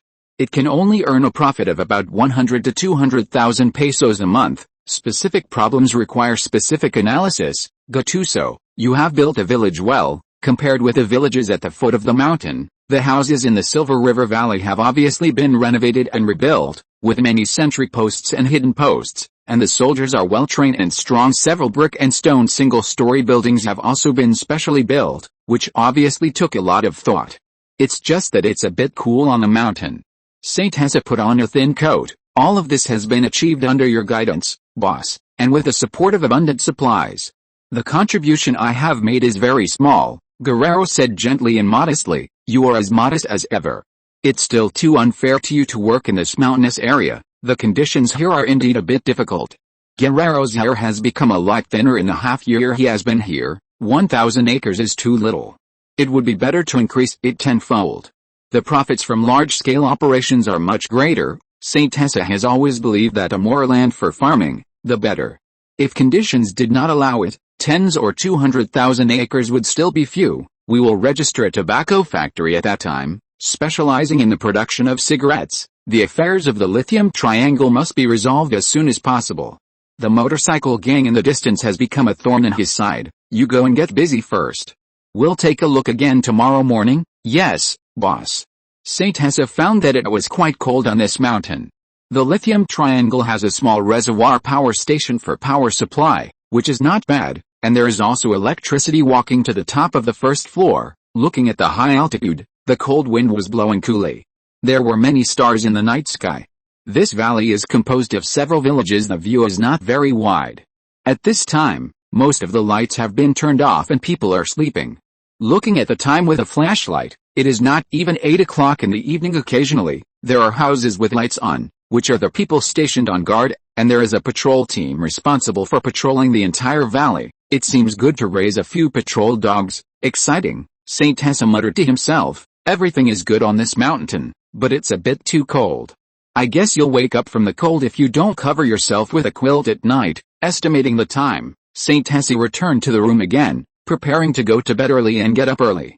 There is no TV or anything on this mountain, and there is a lack of entertainment activities. Send thousands of books over at that time, so that everyone can read and study. Get more small farms, raise pigs and chickens, and a batch of people can be withdrawn back to Iran after the motorcycle gang is defeated. It's still quite difficult here.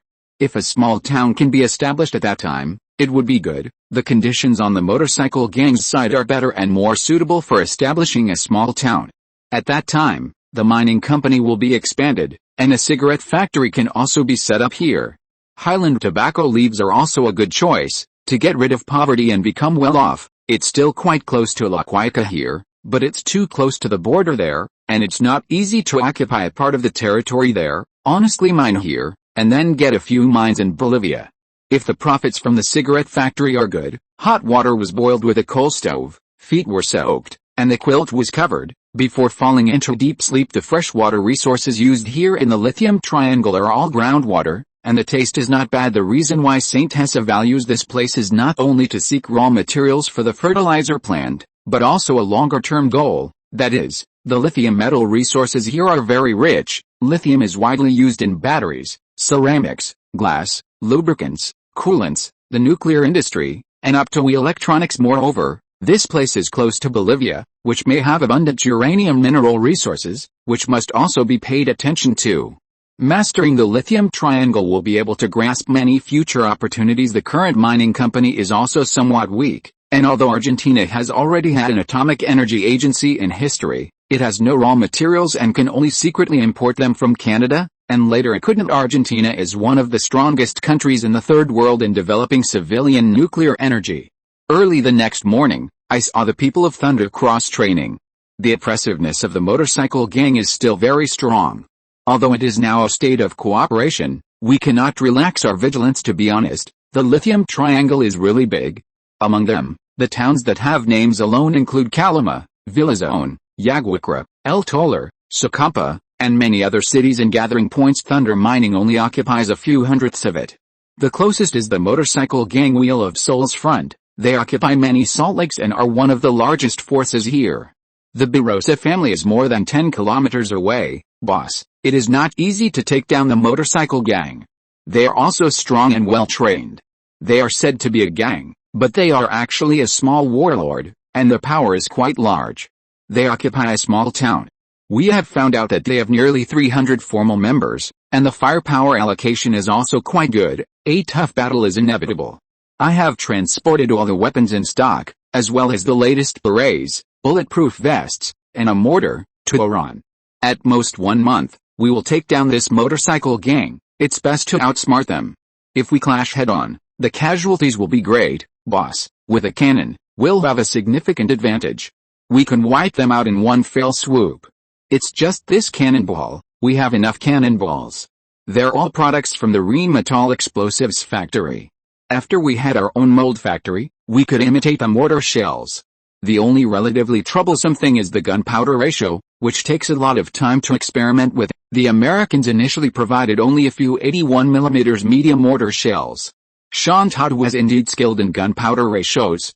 Later, when they could produce shell casings and the like, they simply produced quite a few in one go, amounting to several hundred mortar shells. Producing mortar shells is actually simpler than producing firearms. As long as the strength is about the same and the parameters are identical, they can be fired. The tests are all done by the people from the explosives factory. Find a few smart guys, train them somewhere, and then find an opportunity to wipe out their people. Now, let's go take a look at your cigarette workshop. The group arrived at the back of the valley, where a large single-story building came into view. St. Tessa saw some workers cutting tobacco leaves into shreds. Most of the workers were wearing masks, boss. Right now we're all doing manual production, using manual machines for shredding, rolling, and finally packaging. One worker can produce about 120 cigarettes per hour, all by hand. A production of 200 cigarettes is indeed a bit low. There are only two ways to expand production. One is to increase the number of workers, and the second is to buy better mechanical cigarette making equipment. Yes, all of this is actually manual production.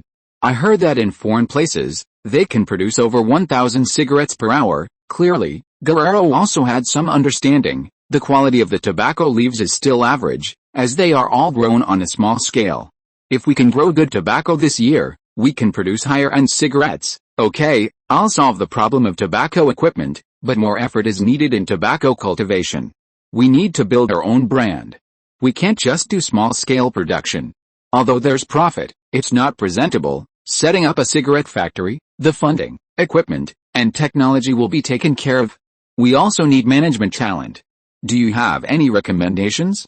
I haven't really thought about that too much. I'll leave the appointment to you, boss. Since we're setting up a cigarette factory, it definitely needs a name. I've already thought about it. Let's call it the Andean Condor Cigarette Factory. If possible, we should cooperate with the farmers here. Tobacco can also be grown in the highlands, and we also have fertilizer. As long as mass production is in place, these Highland branded cigarettes will definitely sell well. Argentina doesn't have any big cigarette brands. If we do some national advertising, it will be easy to sell the cigarettes, and there are also many international markets. Andean Condor Cigarette Factory, that's a good name. Argentina is known as the Pampa Eagle, and this factory has a great relationship with the Falcon Group. Boss, your naming is really good. If we can take down the motorcycle gang, the population of the villages we control can reach at least several thousand people. Sweep around the area again, and we can bring in tens of thousands of people nearby. Yes, the entire Lithium Triangle region only has over 200,000 people, and it's truly sparsely populated. It's just that there are too many and too scattered forces.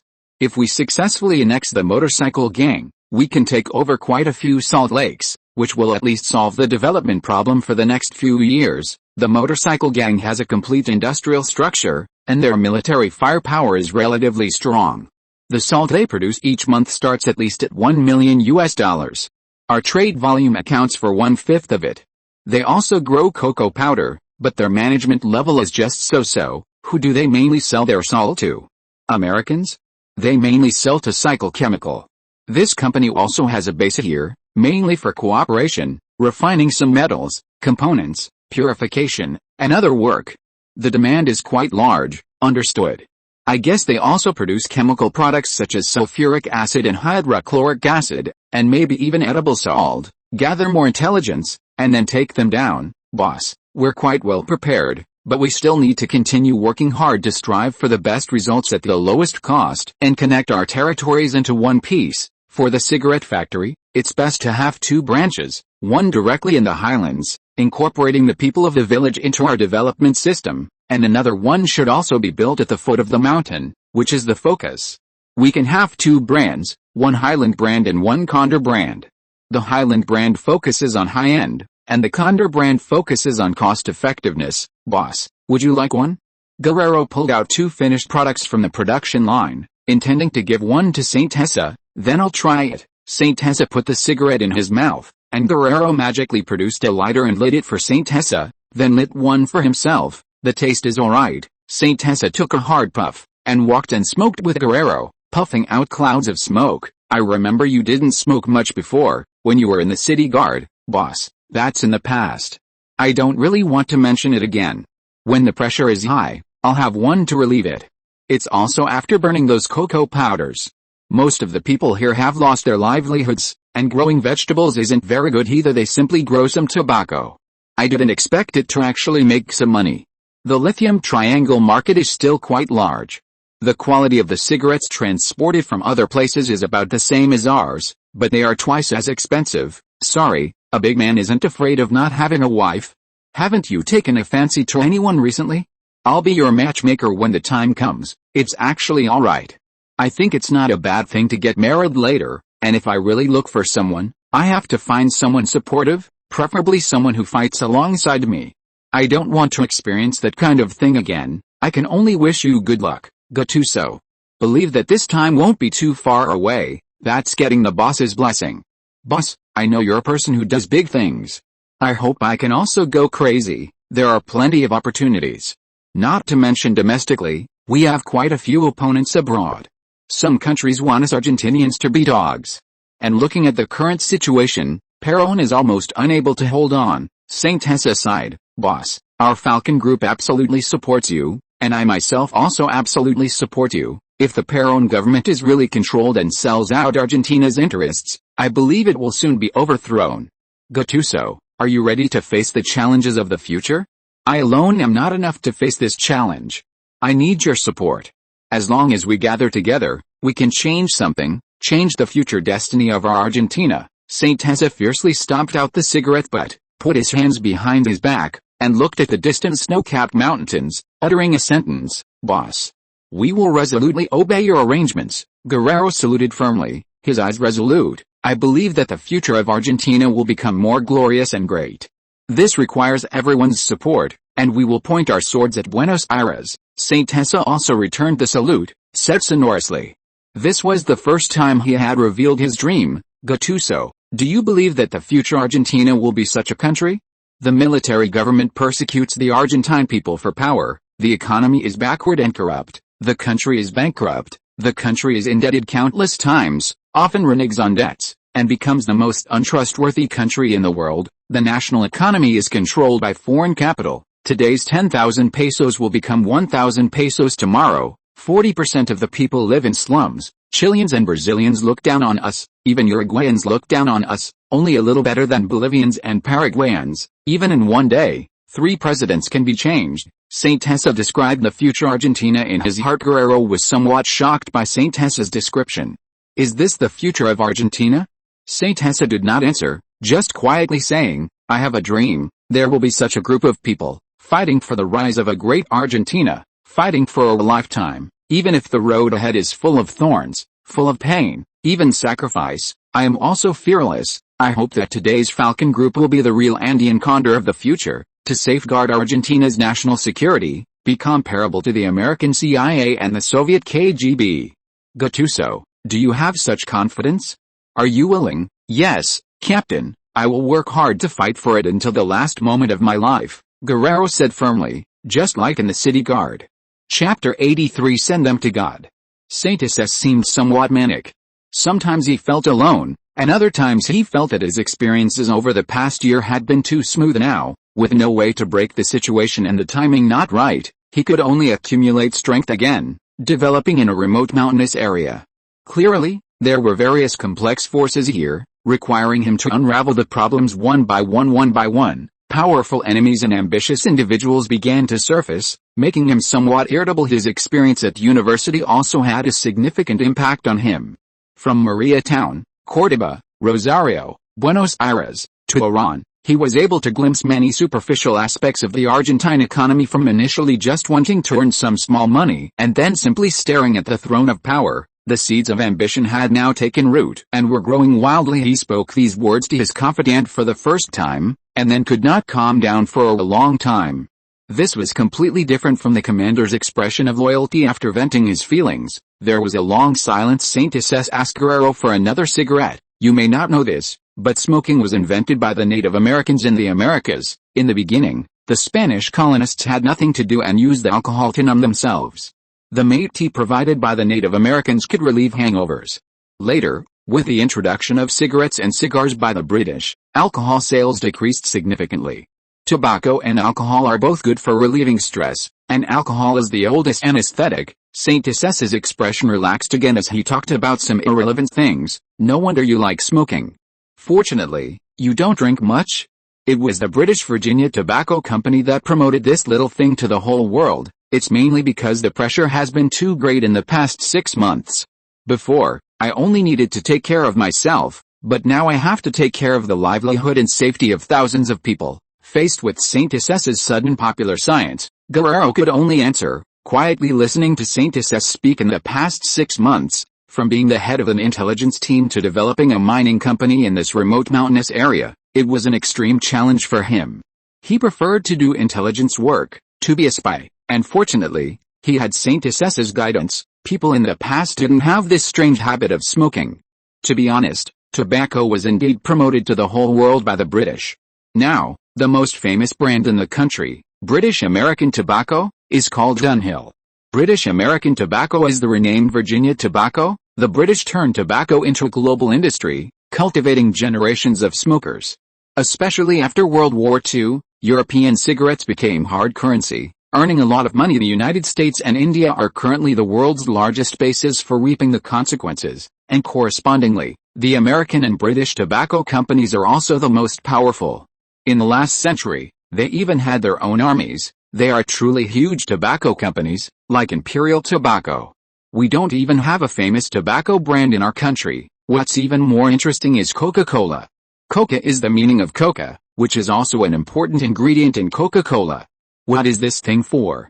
You also know that it is the sacred herb of the Native Americans. Coca-Cola did initially contain coca, but it was later gradually removed. Coca also changed from a sacred herb to a poisonous herb, until it was brought to prominence by a Colombian, the Colombian drug lord, and the Mexican drug lord, who gradually became world famous. There is one thing you have done very well, which is to eradicate these harmful cocoa raw materials. This is something I absolutely will not allow to exist, boss. Our Thunder Cross not only prohibits smoking, but also prohibits drinking. In the beginning, we also felt that buying those cigarettes was too expensive. Cigarettes are too expensive. In the past few years after the war, a box of cigarettes in Western Europe was equivalent to a 1 kilogram gold bar. Even gold bars became less valuable at that time, which increased the Americans' gold reserves a lot. The US dollar has replaced the pound sterling as a world-class currency. Yes, the Americans have a good saying, which is that having a cigar after dinner at night can help you live longer. Tobacco can earn money, earn a lot for the American military, and can also reduce the lifespan of Americans, without having to pay too much welfare. It's really a cigarette, 2 benefits.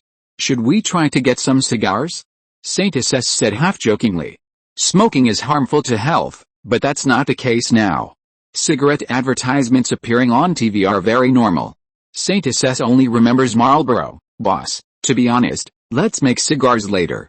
Now, rolled cigarettes are also hard currency. The price is relatively low. The process is simple. and even promotion is easier. A cigarette takes at most 2 or 3 minutes. Cigars are more liked by noble lords, the production is troublesome and the price is expensive, and the most important thing is that a cigar takes half an hour, the repurchase rate is too low, and we don't have a reputation. Many British people also have a demand for such cheap cigarettes, as do Americans. Transportation from other places is still a bit expensive, that's true. The British are best at doing such dirty things. They are all robbers. To be honest, cigarettes are indeed hard currency. There is another reason why cigarettes are so expensive now, which is that the British can't get too much tobacco. If we can get more, we can exchange it for some good things in Europe. Since our Thunder Cross has distributed this kind of material, everyone's training enthusiasm has been much higher. Gattuso, you are really a talent. Saint Assess did not skimp on his praise. Thank you for your praise, boss. Cigarettes are indeed valuable now, but few people have tried to grow them, not just because of the investment. Now is indeed a good time to get into the tobacco business. You must know that in places like Japan and Western Europe, tobacco was still controlled during World War II, and it is still hard currency now, even harder than the US dollar. In fact, this is also the case. We must have enough raw materials, but the machine problem is easy to solve. According to data statistics, tobacco sales in all European and American countries last year have exceeded 33 million boxes, and Argentina has a very rich tobacco planting environment. A large amount of land can be developed, and President Perón's suppression of agricultural policies has also given us a good opportunity. Yes, there is too much lack of money. The tobacco industry must be vigorously developed. The market is very large. In the future, it can be expanded at least 3 times globally. Just our South America is at least a 10 million box market. Saint Assess gave a relatively optimistic estimate. The countries that grow tobacco now are mostly the United States and European countries. The production costs will only be higher than ours, so we must strive for a planting volume of more than 10,000 acres. We need professional agricultural machinery and equipment, and seedling experts. There are less than 3 months left until spring. In northern Argentina, many wastelands have been abandoned, because the Perón government suppressed the purchase price of agricultural products and heavy taxes. Agricultural taxes have exceeded 30%, resulting in little profit for small farmers to grow grain. On the contrary, the pampas are good, because there are large estates, with enough capital to resist risks. Argentina has not undergone a thorough land planting reform. There are many large farms, and they have a very strong ability to resist risks. On the contrary, many Argentine farmers with only dozens of acres of land are mostly bankrupt, filling the slums of Buenos Aires. This trend is becoming stronger and stronger. In addition, the severe drought in the past 2 years has also caused many farmlands to be abandoned. If we can take the opportunity to merge these farmlands, we can do many things. Try to find some more barren ones, preferably farmland close to the mountains, and try not to destroy grain production, so that we can recruit more unemployed farmers. Boss, I understand. In fact, most of the abandoned farmland here, their owners may never come back. Of course I will try my best. Food is a major plan for national security, although Argentina should not lack food at all. Near northern Argentina, I think we should grow rice, not corn and wheat. I prefer to eat rice, boss. Rice is not so easy to grow.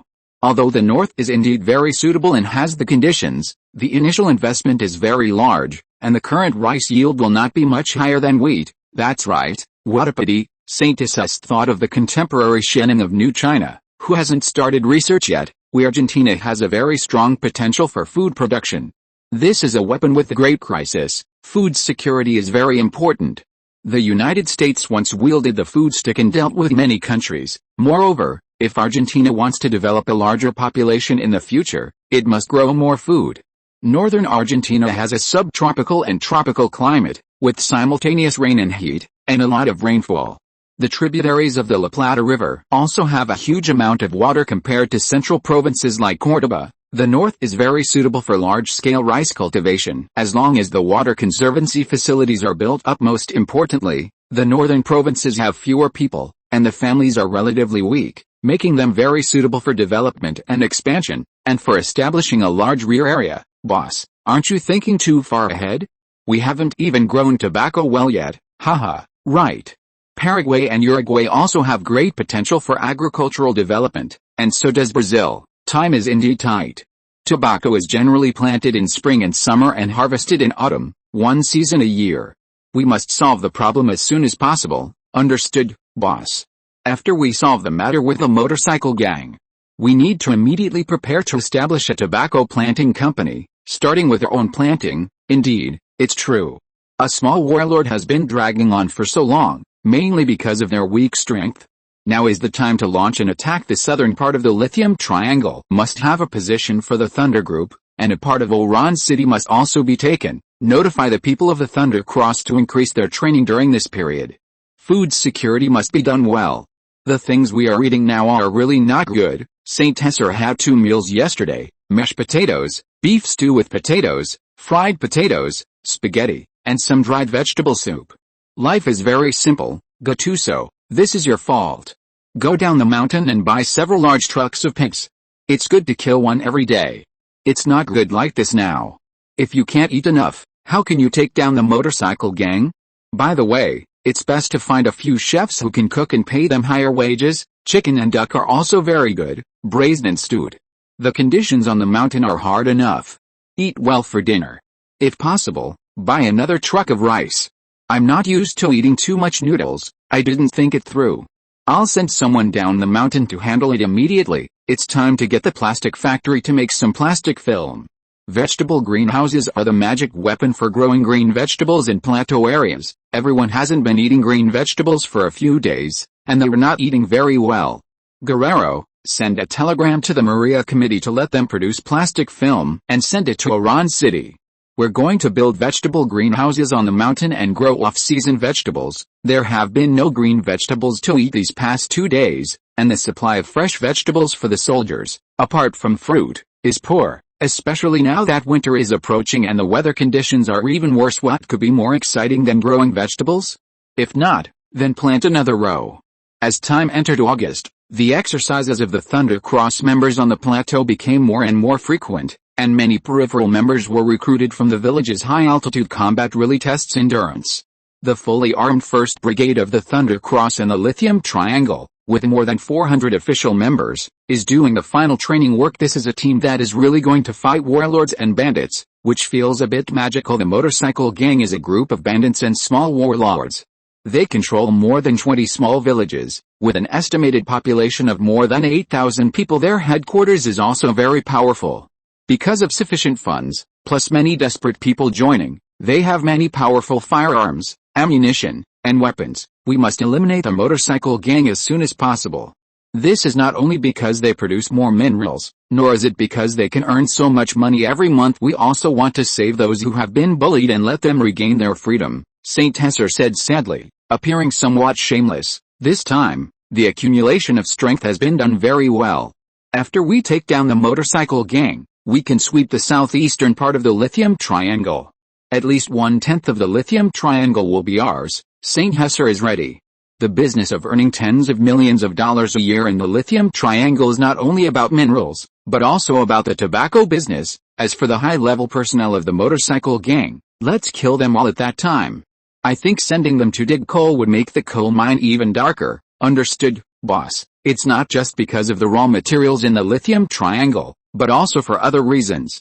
This is also one of the important passages for entering Bolivia, and it's convenient enough.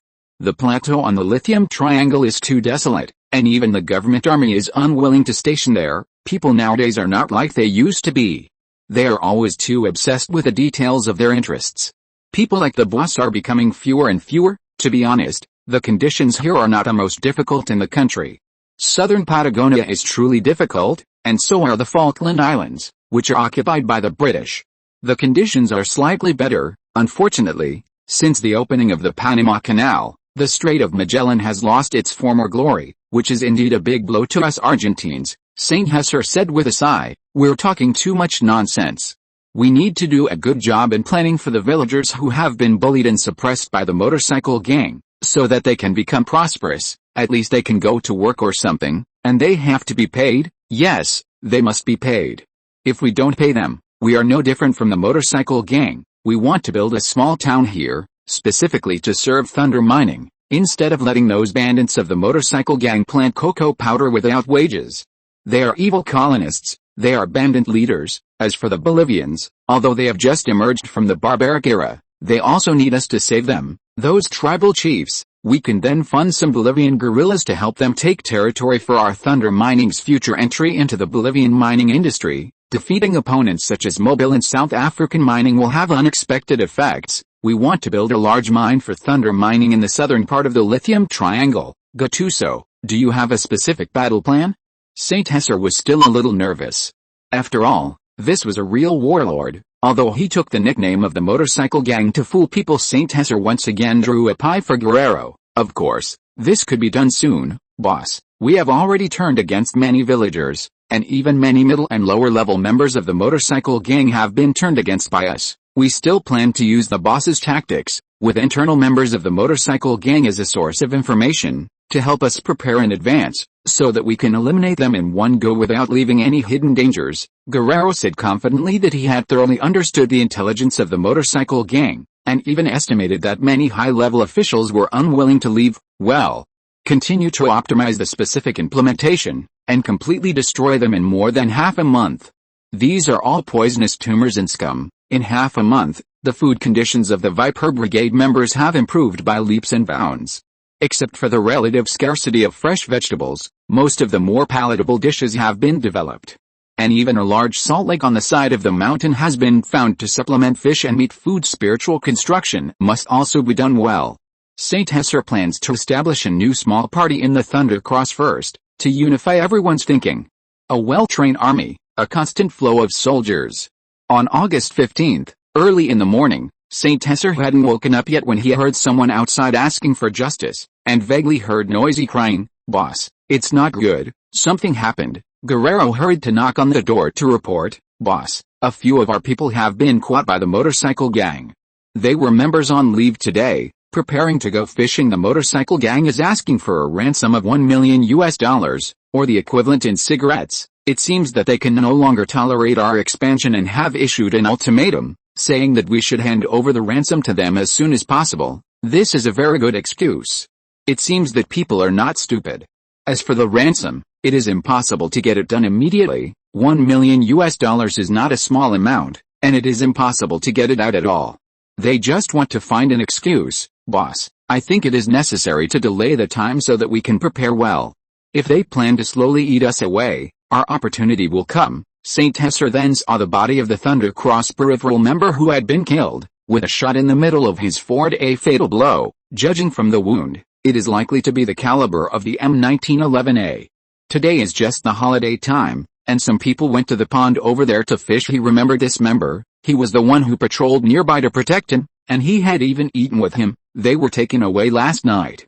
We thought they had gone to Iran City. Now it's just a warning. If we don't obey this ransom, tomorrow we will probably have to collect their bodies. We are going to send them to see God. Saint Hesser said in a cold voice, the high-level members of the motorcycle gang must be destroyed. Tonight, let's wipe them all out. They are really too arrogant. Everyone, take good care of your spirits during the day, and tomorrow we will avenge our brothers. Chapter 84. Destroy the Wheel Soul. Boss, don't be too sad. Death is something everyone must experience. It's just that he experienced it a little earlier. Believe he can go to heaven. Guerrero consoled. Remember to issue the compensation in place. Give him a good burial, and after this matter is over, appease his family. Avenge them tomorrow morning. Saint Hesser made a few signs of the cross on his chest, praying for them. Most members of the Lightning Cross are religious normally. Revenge shouldn't wait overnight, but for safety, he still planned to take revenge the next night. Boss, I just received intelligence and need to report a message. The Freedusk and the Soul of the Wheel are likely to have joined forces. Should we temporarily cancel the attack on the Soul of the Wheel organization? Guerrero actually planned to take it slow. Attacking two at once would be a bit strenuous, and the coordination wasn't particularly in place yet. What? Those two tumor organizations have joined forces? Saint Hesser was a little stunned, but then he felt this was a good opportunity, a double kill opportunity. The Soul of the Wheel has only developed to just over 200 people now, including some small gangsters with low combat power. Even the fully armed guards of the Soul of the Wheel leader are only 20 or so people. If the Viper team hadn't been too small at the time, they would have attacked directly. Considering that they had just arrived here at the time, in the past 4 or 5 months, The development speed of the soul of the wheel has been far inferior to that of the lightning cross, and their equipment is very general, and they're rarely trained. The Free Dusk now has more than 300 people, and they are more ferocious, with better weapons and equipment. They occupy a larger salt mine and even mine other minerals, such as iron ore, which they export for huge profits. No need for so much trouble, St. Tesser said in a low voice. This time, we'll solve them together. St. Tesser's Viper team is trained and managed according to quasi-military organization standards. Although they can only get some simple light weapons, their combat effectiveness is definitely not comparable to that of two small warlord gangs. Hold a combat meeting at 6 o'clock this afternoon. First, destroy the soul of the wheel, then destroy the Free Dusk. Now arrange for all personnel, including the outer members, to begin preparations for the operation. Although the Lightning Cross is well trained, most of them are novices, so they must be well prepared. Yes, Captain, St. Hesser made his final plans. This time, he would fight a real battle and remove these two nails from his doorstep. 6 o'clock in the afternoon, in the combat conference room, St. Hesser sat quietly in the top position, looking around. Not many people attended the combat meeting this time. They were all St. Hesser's core members excluding St. Hesser. There were only 16 people. The conference room was large and had a whiteboard for explaining various data, maps, and combat plans. Guerrero sat on the left, Aragon on the right, and the remaining 14 people formed a U-shape around them, with St. Hesser at the vertex of the U. St. Hesser looked over, and everyone's expressions and movements were clear. Some people were excited, some were calm and composed, and some had anger on their faces. St. Hesser felt a sense of regret in his heart about the difficulty of finding talent. It had taken so long to find so few people, not even enough for one battle except for the head of the logistics warehouse department. Everyone else was a squad leader. Now the Viper 1st team, officially named the Viper 1st Battalion, also includes the two squads of the Viper 2nd Battalion brought from Maria Town. There are 10 captains here, commanding a total of 500 core combat troops, of which 400 belong to Aragon's Viper 1st Battalion. 2 people are specifically responsible for the outer members department, which includes 284 outer members selected from the villages. With average combat power and training intensity, this operation is responsible for some follow-up military cleanup work and daily army affairs management. This time, they will be responsible for cleaning the battlefield and guarding the prisoners. One of the deceased members was one of the outer members, and there were still 4 members on the motorcycle gang's side, waiting for everyone to rescue them. In the past 6 months, the Lightning Cross, or rather, the Viper 1st Squad of the Falcon Group, has expanded into the Viper Battalion, and the number of people has increased from more than 50 to more than 400, which is indeed quite a difficult development. Constantly investing money, plus having trusted Guerrero and Aragon in charge, has also made it the largest armed force in the southeastern part of the Potassium Triangle this time. A squad from Oran City and 2 squads from Maria Town were also gathered together, precisely to wipe out the soul of the wheel, and the Free Dusk, it seems, will not be able to keep it. We must remove obstacles to the development of lightning mining. The soul of the wheel is bullying people too much. We will kill them all tonight. St. Hesser began the pre-war mobilization. This time, they are facing a group of fierce bandits, and even with St. Hesser's equipment, it will be a bit difficult to take them down. Please everyone take it seriously. Our goal is to eliminate these 2 gangs of bandits before dawn tomorrow. Tomorrow morning, we will prepare métis and barbecue to celebrate. Everyone doesn't need to worry about the use of weapons. This time I brought 150,000 rounds of ammunition, 300 rounds per person. If they try to resist, then I'm sorry, everyone doesn't need to be too nervous. I also brought steel helmets, berets, bulletproof vests, and 100 grenades, 1 mortar, 100 flashbangs, 100 tear gas grenades. I hope everyone doesn't need to use them, and silencers for all guns. St. Hesser took out all the old goods he had smuggled from the United States. After this consumption, except for pistols, there are not many other bullets that can be replenished. He will see if he can find replacements or organize his own bullet production line. The production of bullets is still not easy after all. Without ammunition, these guns are almost like scrap iron. The first operational goal is to wipe out all the high-level members of the soul of the wheel. As for the other minions, capture as many as possible. At a minimum, accept their surrender and make them lose their combat power. As for how to lose it, I believe everyone understands. Arrangements will be made in due course. Actually, I would prefer to have a 107mm howitzer, but unfortunately, We don't have one. As for the person in charge of the mortar, use it to attack the fortifications as soon as possible. I have been looking forward to the Soul of the Wheel's boss's fortress for a long time. Guerrero added from the side. The boss of the Soul of the Wheel has the power to distribute 80% of the profits and is also afraid of death. The mortar is specifically used to hit the doors and windows, which is a bit difficult to deal with. He prefers to use a howitzer to attack the fortifications, but unfortunately, it has not yet been produced. The Rain Arms factory is still designing it according to the data provided by St. Hesser, and the mortar is just an addition. The attack is scheduled for 5 a.m. tomorrow, simultaneously targeting both evil organizations. The operation will last for 2 hours. Markham, tonight you are in charge of distributing the special beverage for use before the operation. The problem with drone operations is the drowsiness. St. Hers had prepared for this, procuring a batch of enhanced coffee, with some good stuff added.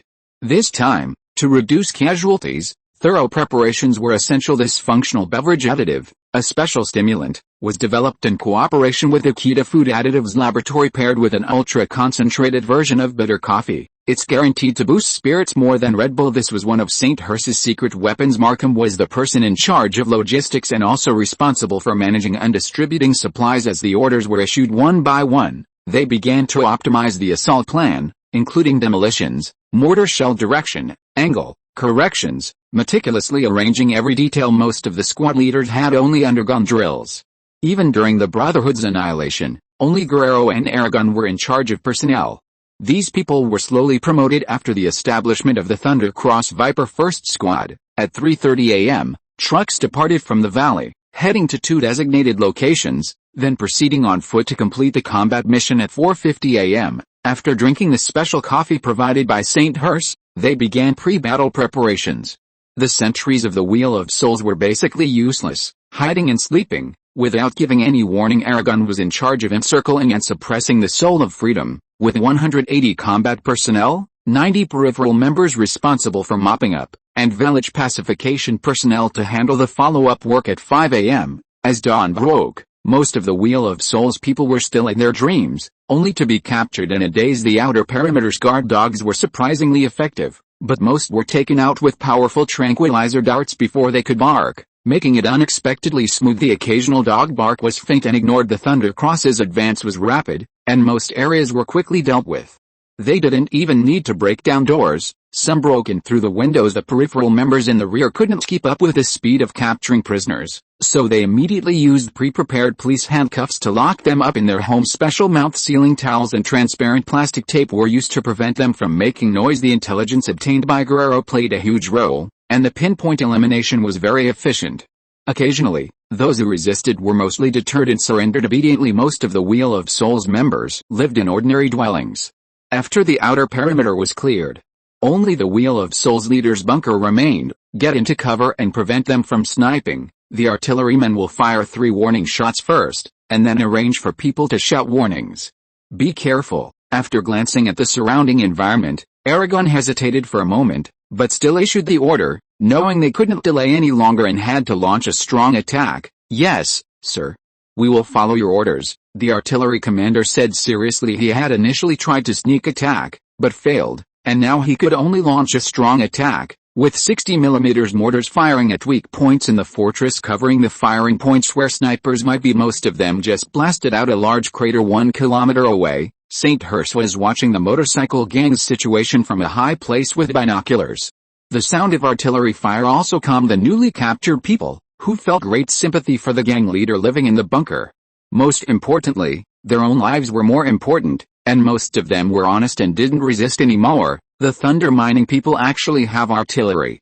I can't understand it. Are they crazy? Who uses artillery in a fight? This Micello is a bad seed. He's not at all what he seemed to be a few months ago. He's going to hell. If you insult our team leader again, I'll chop you up and feed you to the pigs, the escorting guard said coldly. Big brother, I won't dare anymore. I was just complaining. Micello, such a big tycoon, will definitely go to heaven. I swear in the name of the Virgin Mary that I will be your good propaganda officer and help you disintegrate the Wheel of Souls. One of the prisoners was very interesting, immediately saying good things to persuade the small fry of the Wheel of Souls to be more honest. The Wheel of Souls prisoners initially felt a little embarrassed, but later, Seeing the strong and powerful members of the Thunder Cross, wearing camouflage uniforms, berets, and grenades, looking like elite soldiers, with blue and black camouflage painted on their faces, making it impossible to tell who they were, and looking as terrifying as demons before dawn. They quickly gave up. They soon realized from the logistics personnel that these were the people from Thunder Mining their people were shamelessly ambushing. The young people didn't have any ethics. This Micello was really no good.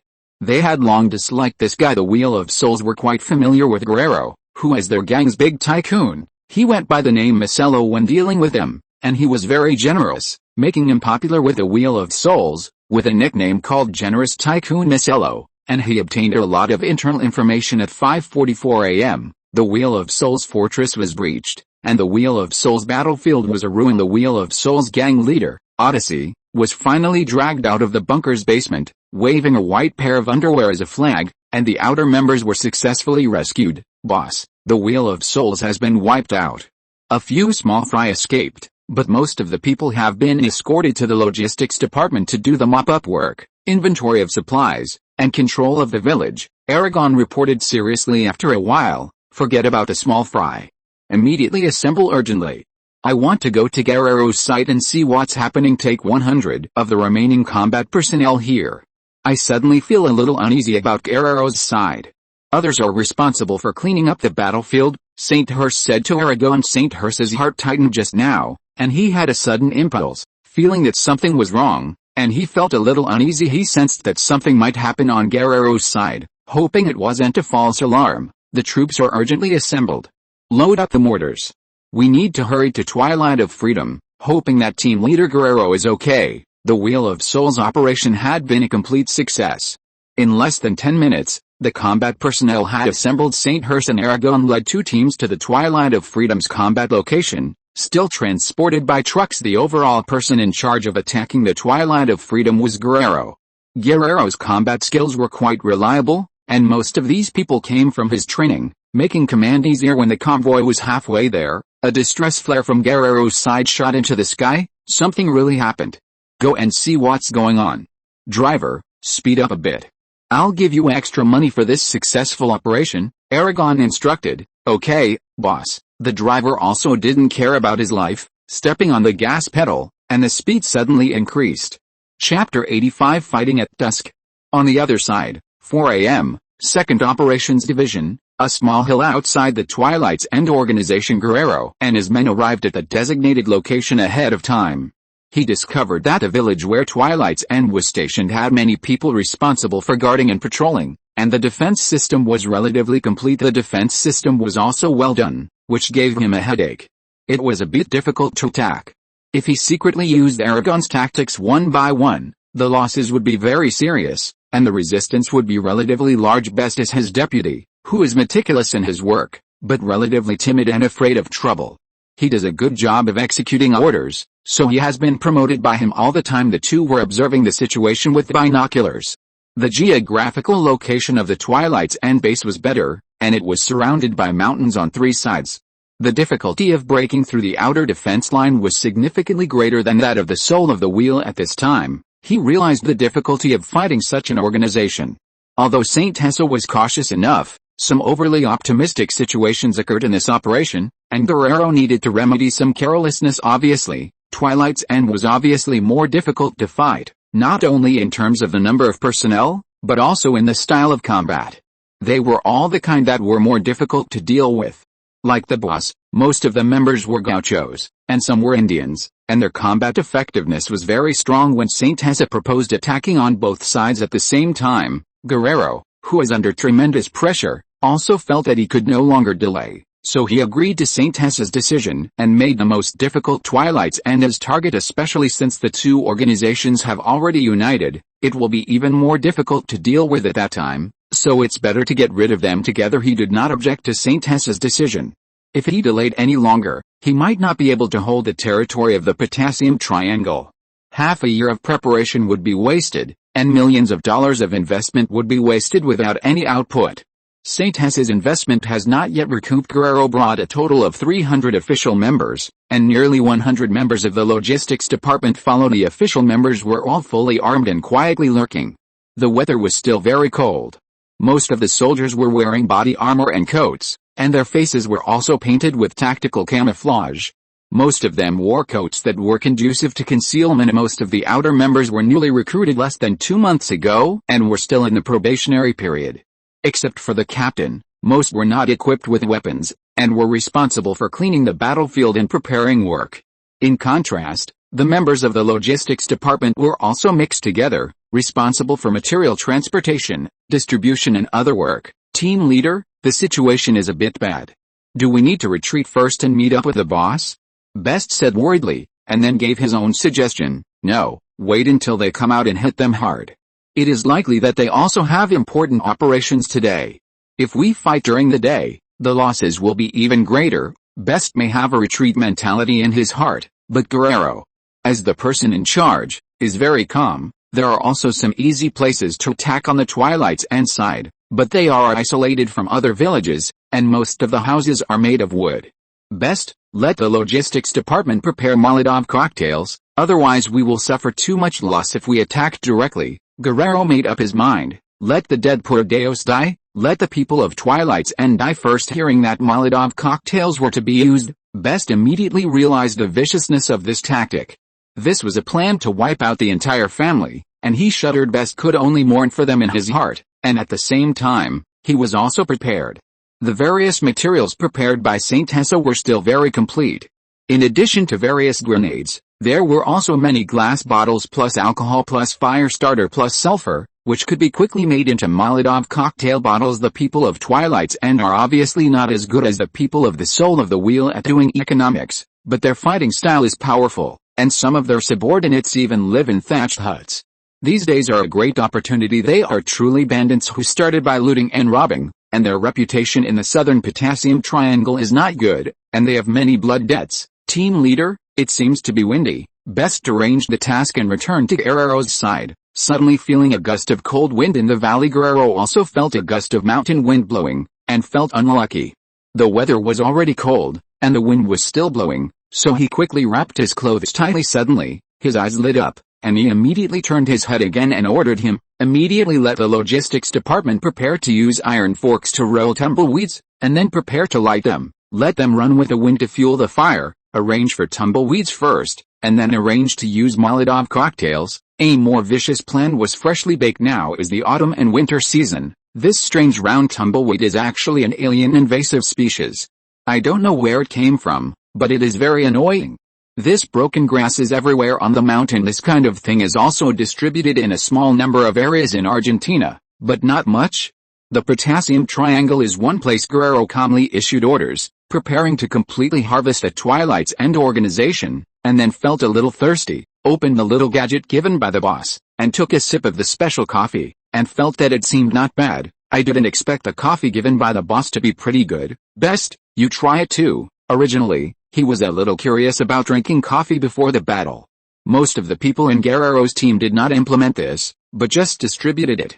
Who would drink cold water on a cold day? Guerrero, who was originally a little sleepy, suddenly became a lot more energetic, which made him feel again that the boss's preparation work was meticulous, and this thing seemed to be able to improve his spirit. I'll try it too. Best quickly unscrewed the bottle cap and finished drinking it in gulps. Issue another order. Now everyone drink the coffee first. The rest of the orders remain unchanged. The taste is okay, and it really has a special effect. I'll arrange for someone to handle it immediately. Best's eyes lit up. The boss's original nonsensical arrangement made the official members confused. Some of the outer members occasionally drank some, but there was no feedback, and it was not seriously implemented. Even the logistics department was the same. Most of the people in the Thunder Cross do not have the habit of drinking coffee. Coffee is relatively expensive and they do not like its taste. They prefer tea. On the contrary, the team led by Aragon implemented it very well.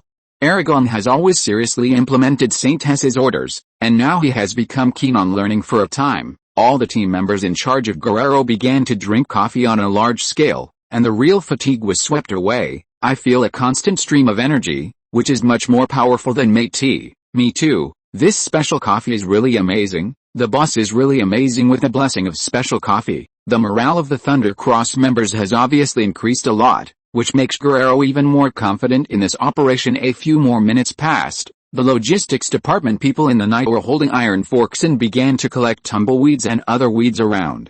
This alien invasive species made people very irritable. It was everywhere in autumn and winter, and the iron fork was prepared to be used for this function.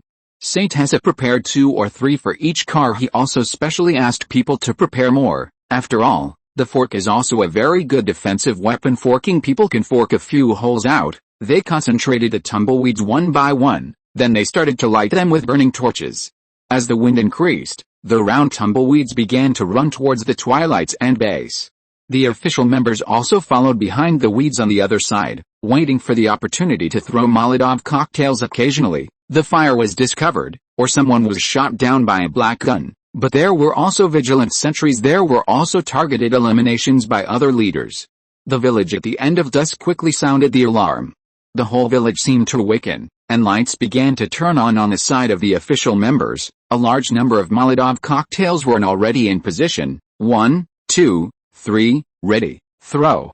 One by one, the Thunder Cross members who had been selected for their amazing arm strength began the work of lighting and throwing, aiming at the outer houses that were obviously made of wood.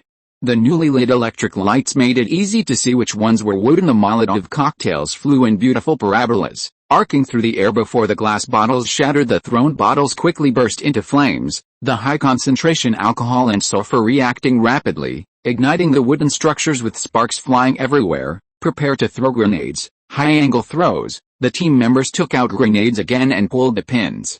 This time, they threw them even farther than the Molotov cocktails, offsetting the positions of the firebombs. The sound of explosions traveled far in the village. The egg-shaped grenades that St. Hesser provided were lightweight and could be thrown farther. They had already done a lot of throwing training, and almost all of them exploded perfectly, probably stunning the people at the end of dusk. The tumbleweeds, on the other hand, were not as powerful as the Molotov cocktails. They were just an extra, mostly used as kindling. Soon, the outer houses downwind began to burn. Prepare to throw smoke bombs. 1, 2, 3, throw. The smoke bombs were also an extra, and they were also thrown out. There were few of these, but they caused a lot of smoke, giving the people at the end of dusk a significant psychological deterrent. Retreat, then enter the designated positions. The well-trained throwers began to retreat, handing over to others to rest for a while. The people throwing Molotov cocktails and grenades were not too affected and immediately retreated to their designated positions. In addition, the remaining members of the Thunder Cross began to detour, going to other mountains outside the gap, preparing to quietly wait to reap the rewards. Under the effect of more than 80 Molotov cocktails, the fire began to spread rapidly. The wind was also getting stronger and stronger.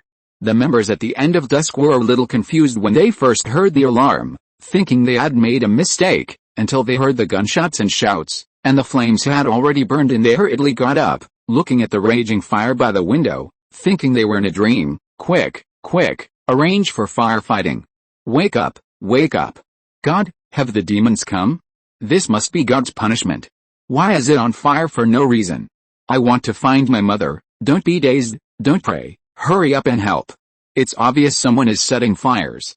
The higher-ups who lived in the innermost houses at the end of dusk also rushed out of their houses, mostly disheveled, pointing at the increasingly raging fire and anxiously shouting at their subordinates, directing them to start fighting the fire. But they didn't notice that the danger hidden around them had already arrived.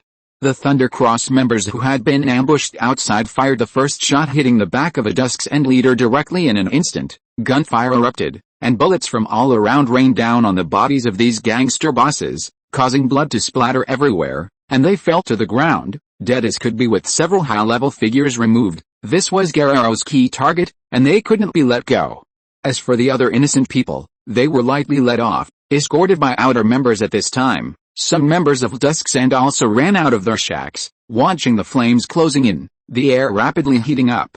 Without their leaders, they were like headless flies, becoming chaotic. The temperature around them also rose rapidly, and they felt the air becoming scorching. Some of the timid ones had already started running away, and they were caught by other Thunder Cross members. Grote, the boss of Dusk's End, didn't live in the innermost part. He happened to be sleeping at his mistress's place tonight. His face turned pale. He knew the terrain of Dusk's End clearly. Now the fire was spreading from the land, and there was no way to escape. With mountains on 3 sides, he could only run into the mountains. Guerrero, who had already planned everything, had deployed sufficient personnel in various places, and Grote was also successfully captured.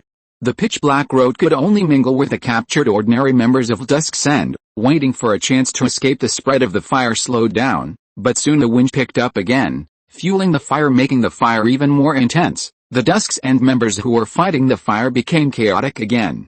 The screams and shouts of the entire village were very noisy. The smoke bombs gradually dissipated, giving people the feeling of a huge fire. For a while now they realized that the fire was not very fierce, but it was already unstoppable and irreversible. The screams of Dusk's End echoed in one piece, surrounded by thick smoke, the sound of fighting fires, the sound of pouring water. Soon, the raging fire engulfed all the houses, and the screams of some gangsters who didn't have time to evacuate occasionally spread, as if they were completely in an oven, and a smell of roasting meat spread more and more. Dusk's End members ran out of the houses, as well as other non-official members of Dusk's End. Some tried to run from the mountains, but most were arrested by Guerrero's men at that time. St. Tesser's opinion was to remove most of the high-level figures, and those who were not convinced would be sent to Africa to mine, and those who were honest and could be accepted would be used as outer members. This time, not too many bullets were wasted, and a beautiful battle was fought. Occasionally, some people tried to break through and resist, but they were shot down. Guerrero, who had taken down many people, slowly came out and asked people to pick up loudspeakers and shout, sending people out, "Surrender your guns and you won't be killed, put your hands on your head, surrender your guns and you won't be killed, put your hands on your head." As for the occasional unlucky ones who were burned to death, there was no way to do anything about it. It was just a cremation. Seeing victory in sight, Best, who was not on the combat sequence, fired a signal flare, which St. Tesser saw, and immediately rushed over to reinforce. This beautiful misunderstanding was also because Best didn't quite understand the function of this signal flare. After Guerrero cleaned up the enemies, he asked people to open up fire breaks and prepare water and sand to put out the fire. Things progressed very quickly. St. Tesser also saw the fire on the road, and became more and more anxious, feeling a little irritable. This was his mistake, a bit of conceit, which led to this somewhat dizzy strategy, and Guerrero and Aragon did not object. St. Tesser was a little annoyed, but the speed of the car couldn't be increased any further. The distance of less than 6 kilometers, the speed of driving in the mountains was not fast. The road was not very easy to walk, although there was the reason for paying extra. It still took a long time to drive. After about half an hour, St. Tesser and his party finally arrived safely and saw a batch of trucks on the outside. These were exactly Guerrero's. At this time, Guerrero had already begun to arrange for members to clean up the battlefield. The fire had gone down a lot without combustibles, and with the protection of the periphery, most of the end of dusk had become black ruins, a scene after being burned. Escorting prisoners, arranged in an orderly manner, the rest of the outer villages also began to clean up problematic people. Most of the people at the end of dusk were honest, obviously frightened by the fire just now and the decisive actions of Thunder Mining. The resistance was not obvious. Most of those who resisted had already been killed. St. Tesser breathed a sigh of relief when he saw the safe and sound Guerrero, and that most of the other members were also fine. Chapter 86: Increase investment in Thunder Mining. Carl, you got caught too.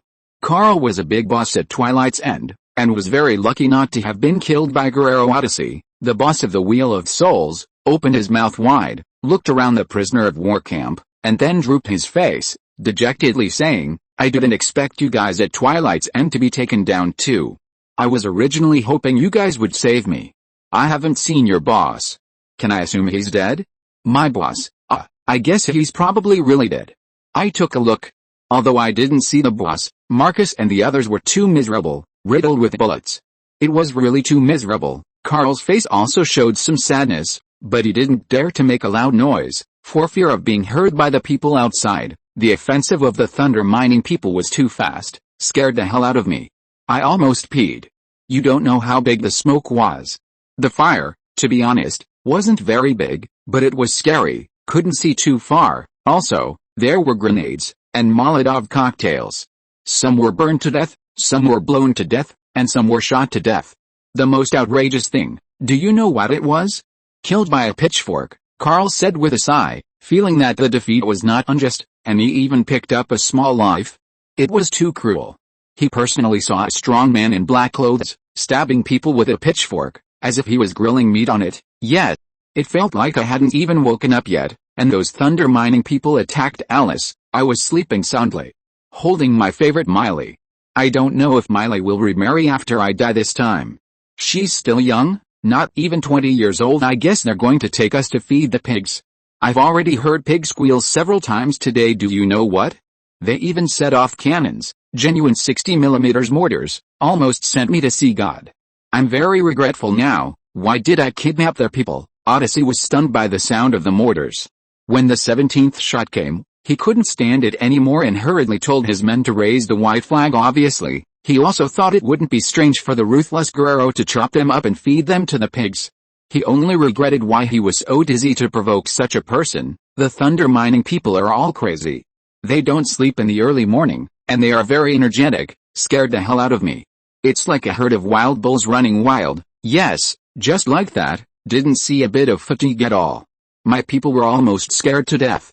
We were only a little energetic at the beginning, but you know what? They were excited and excited for more than an hour. Odyssey continued to add, it's really terrible, but you don't know how miserable we at Twilight's End were. They used fire, and also used Molotov cocktails, and also used smoke bombs, grenades, simply devils. SHH, be careful, don't let that big tycoon Guerrero hear you, or you'll be shot. Yeah, we are heretics. I guess God can't stand it anymore. Carl quickly changed his statement, then took a look and stopped talking. This does not include the people of Thunder Cross, who also have more than 700 members, adding up to more than 1,900 people. The purpose of the security company is not to dominate, but to protect the legal property of Thunder Mining, which has to be established. This is St. Aris's external statement. In the future, Thunder Mining's monthly profit is also expected to exceed $2 million, which is an amazing number. You should know that the turnover of the Pearl factory last year for half a year did not exceed $1 million. Now it can be completely self-sufficient. Of course, St. Aris has always taken a unified approach to the financial problems of Thunder Mining, without independent accounting. No company under its umbrella will loosen financial issues, which is also a principle that must be guaranteed. St. Aris's power in the Potassium Triangle has expanded to nearly 2,000 people. He even plans to go to Bolivia to grab ore, mine large iron mines, and earn more money, so that he can continue to spend more. He must get more money to expand his power faster. St. Aris is once again troubled by the problem of money. $5 million is not enough to spend it all. Buying a few mining machines will almost spend it all. If he wants to build a steel plant with an annual output of 5 million tons, he figures it would cost more than $100 million, which is funds that cannot be raised in a short time, and can only be done step by step. Moreover, building a large enough steel plant also requires enough time for layout and construction, which is also what St. Aris lacks. There are also blast furnaces, coal mines, coke production lines, rolling mills, and various supporting facilities, all of which require money, so he must raise more funds as soon as possible, starting with setting a target of 1 million tons of steel in particular. Under the guidance of St. Aris, Thunder Mining is preparing to take the land near the Mutton Iron Mine in Santa Cruz Province, Bolivia, in the later stage, and is preparing to carry out blasting mining. For this reason, St. Aris plans to invest funds regardless of cost to first open up the Bolivian line. This future largest iron ore field in South America is now under the control of a local super truck. Vale is busy mining in the large iron mine in Brazil, earning a lot of money. It is said that at least $15 million of profit is the bottom line every month. This Brazilian state-owned enterprise has also brought a lot of tax revenue to the Brazilian government, and will greatly enhance Brazil's steel industry strength. For this reason, St. Aris is very envious. Argentina doesn't have too many iron mines, but there are quite a few copper mines. Argentina also has very few coal mines. In comparison, Brazil has more potential to be a great power than Argentina. When the public opinion conditions are right, consider lobbying in the United States to create a Brazilian threat theory, so that the main energy of the Americans turns to Brazil, and at the same time get some benefits from it. This is very necessary. After all, our great Argentina is a small country with an area of only 3 million and a population of less than 20 million. How could it be harmful? We will be the South American sick man for the next few decades. St. Aris touched his chin and came up with some strange ideas challenging the impossible. Is St. Aris's interest? Argentina, which is much weaker, believes that with him, St. Aris, it will definitely be able to leave Brazil far behind. This is his confidence. He is working towards this goal, but the most important thing is to have a relatively stable external development environment, and a powerful Brazil that threatens the United States is indispensable, but how to operate it still needs to further study the SAO operation in India. He is just a small commoner now, with limited room for operation. Now the next goal is to have a good relationship with Sunset Remnants, the Birosa family, and the People's Front of Bolivia, and to digest these salt lakes in the southwest in the short term, without going to war again, and taking the road of peaceful development. You can also consider cooperative development, and then gradually erode it to get a large iron mine that truly belongs to Thunder Mining. As usual, it was the conference room.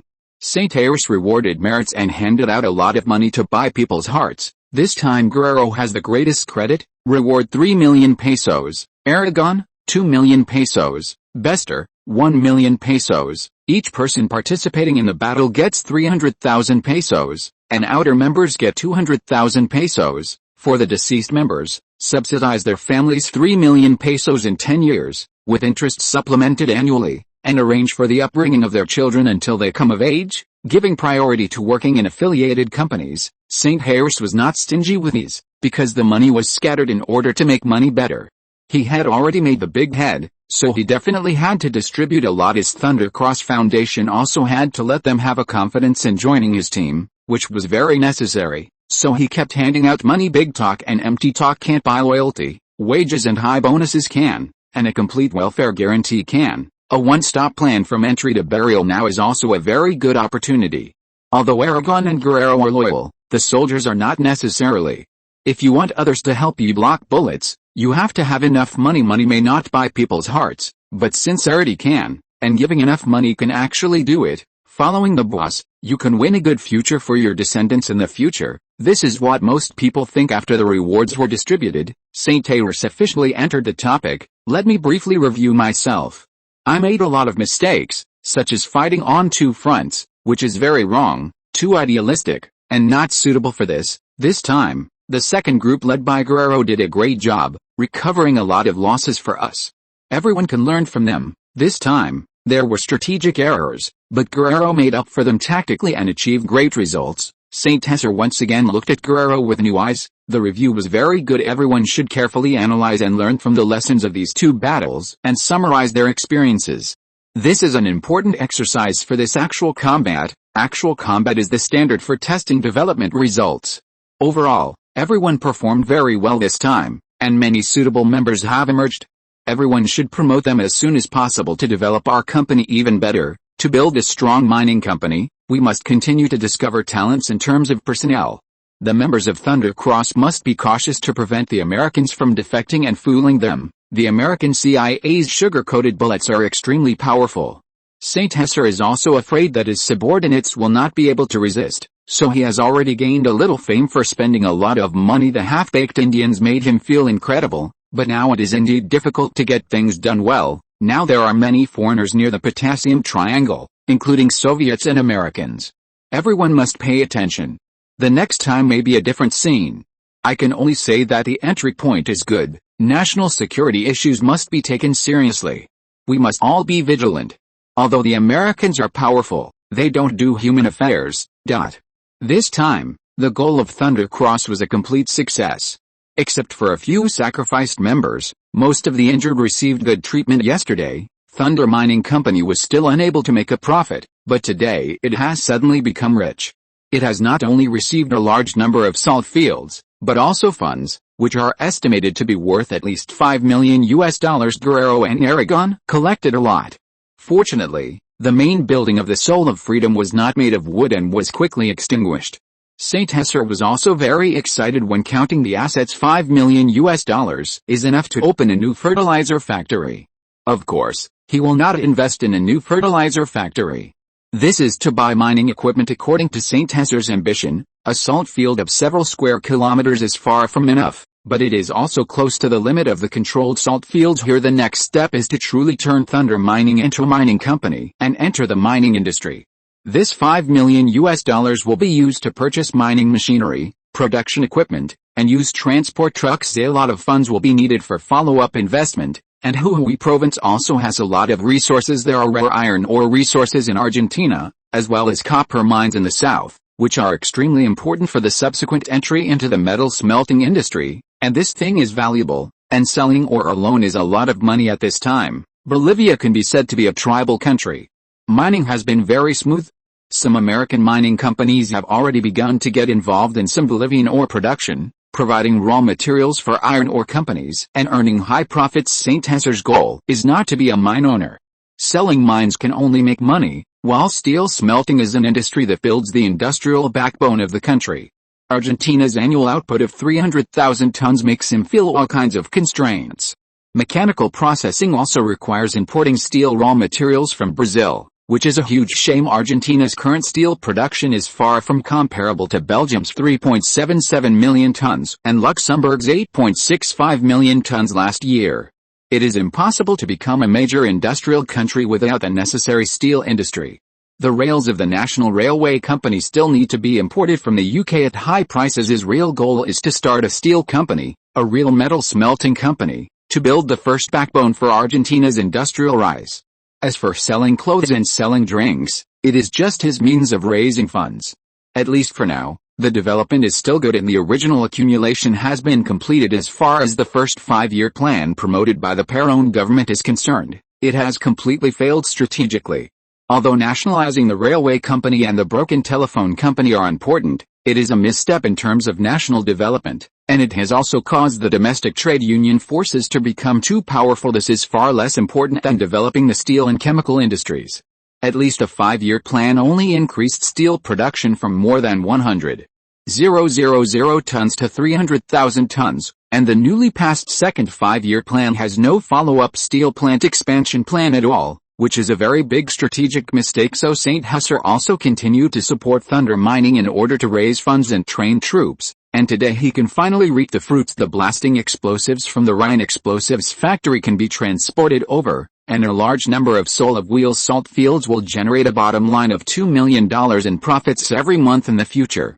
Without these obstacles, at least 1/10 of the area within a 40-kilometer radius can be divided into salt fields, which is a terrifying income. It can not only supply raw materials for the Rhine fertilizer factory, explosives factory, and fireworks factory, but also sell a large amount to other companies, providing funds for St. Hesar to purchase foreign equipment, especially the production of guns and bullets.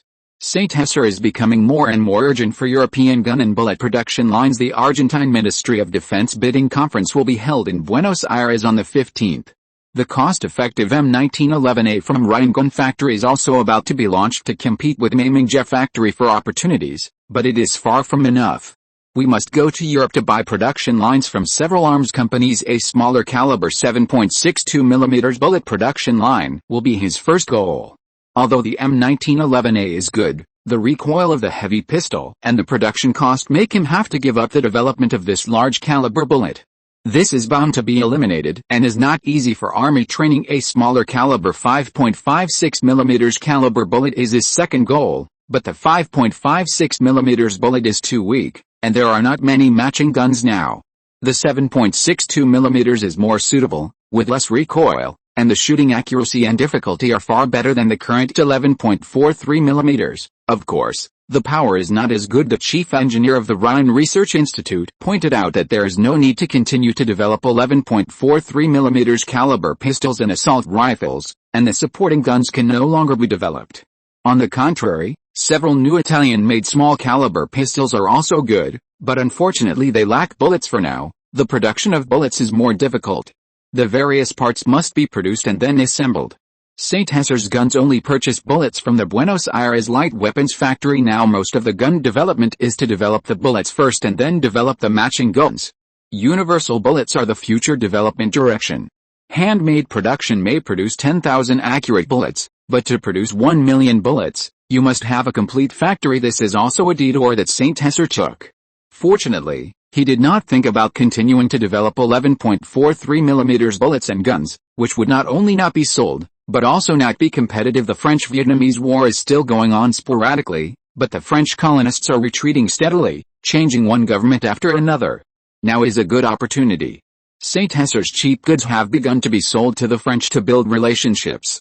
Before de Gaulle comes to power, there are still many opportunities, and there are many opportunities in the United States in the future. The mining equipment, screening, and beneficiation of thunder mining, can only adopt the method of importing European mining machinery production machinery for preliminary mining and blasting. If we build a relationship with the French, there is no big problem with mining machinery. Australian developed coal mining machinery is also an option.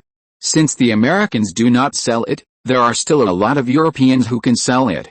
The thorn in the side Frenchies are one of them, the Italians are also one. Her industrial potential was not stimulated during World War II. Italy is a country with a perfect military industry system and it successfully jumped ship, from the Axis powers to the Allies. The industrial base was not attacked by the Allies. It is still the best country in Europe, at least better than Spain. It has received a lot of U.S. Marshall Plan funds. This is one of the world's largest granaries, the Pampas Prairie. The people here have always believed that fertile land and abundant food, wheat, corn, soybeans, and beef, are gifts from God to the Argentines. Since independence, the United Provinces of the River Plate have been renamed Argentina, and both have wealth and fertility. Historical inertia is unavoidable. We have to fight for the next 5 years. Saint Hesser doesn't like to be a speculator, but reality has forced him to start being a speculator. Strength is still the reason for strength. What's more, the current government's conceit and arrogance, Saint Hesser has seen it. Now Argentina has not yet established diplomatic relations with the Soviet Union. Most Argentines do not know that the Soviets are already so powerful. Now the relationship with the Americans is not good, which is a huge mistake. The fact is that we must pay attention to it.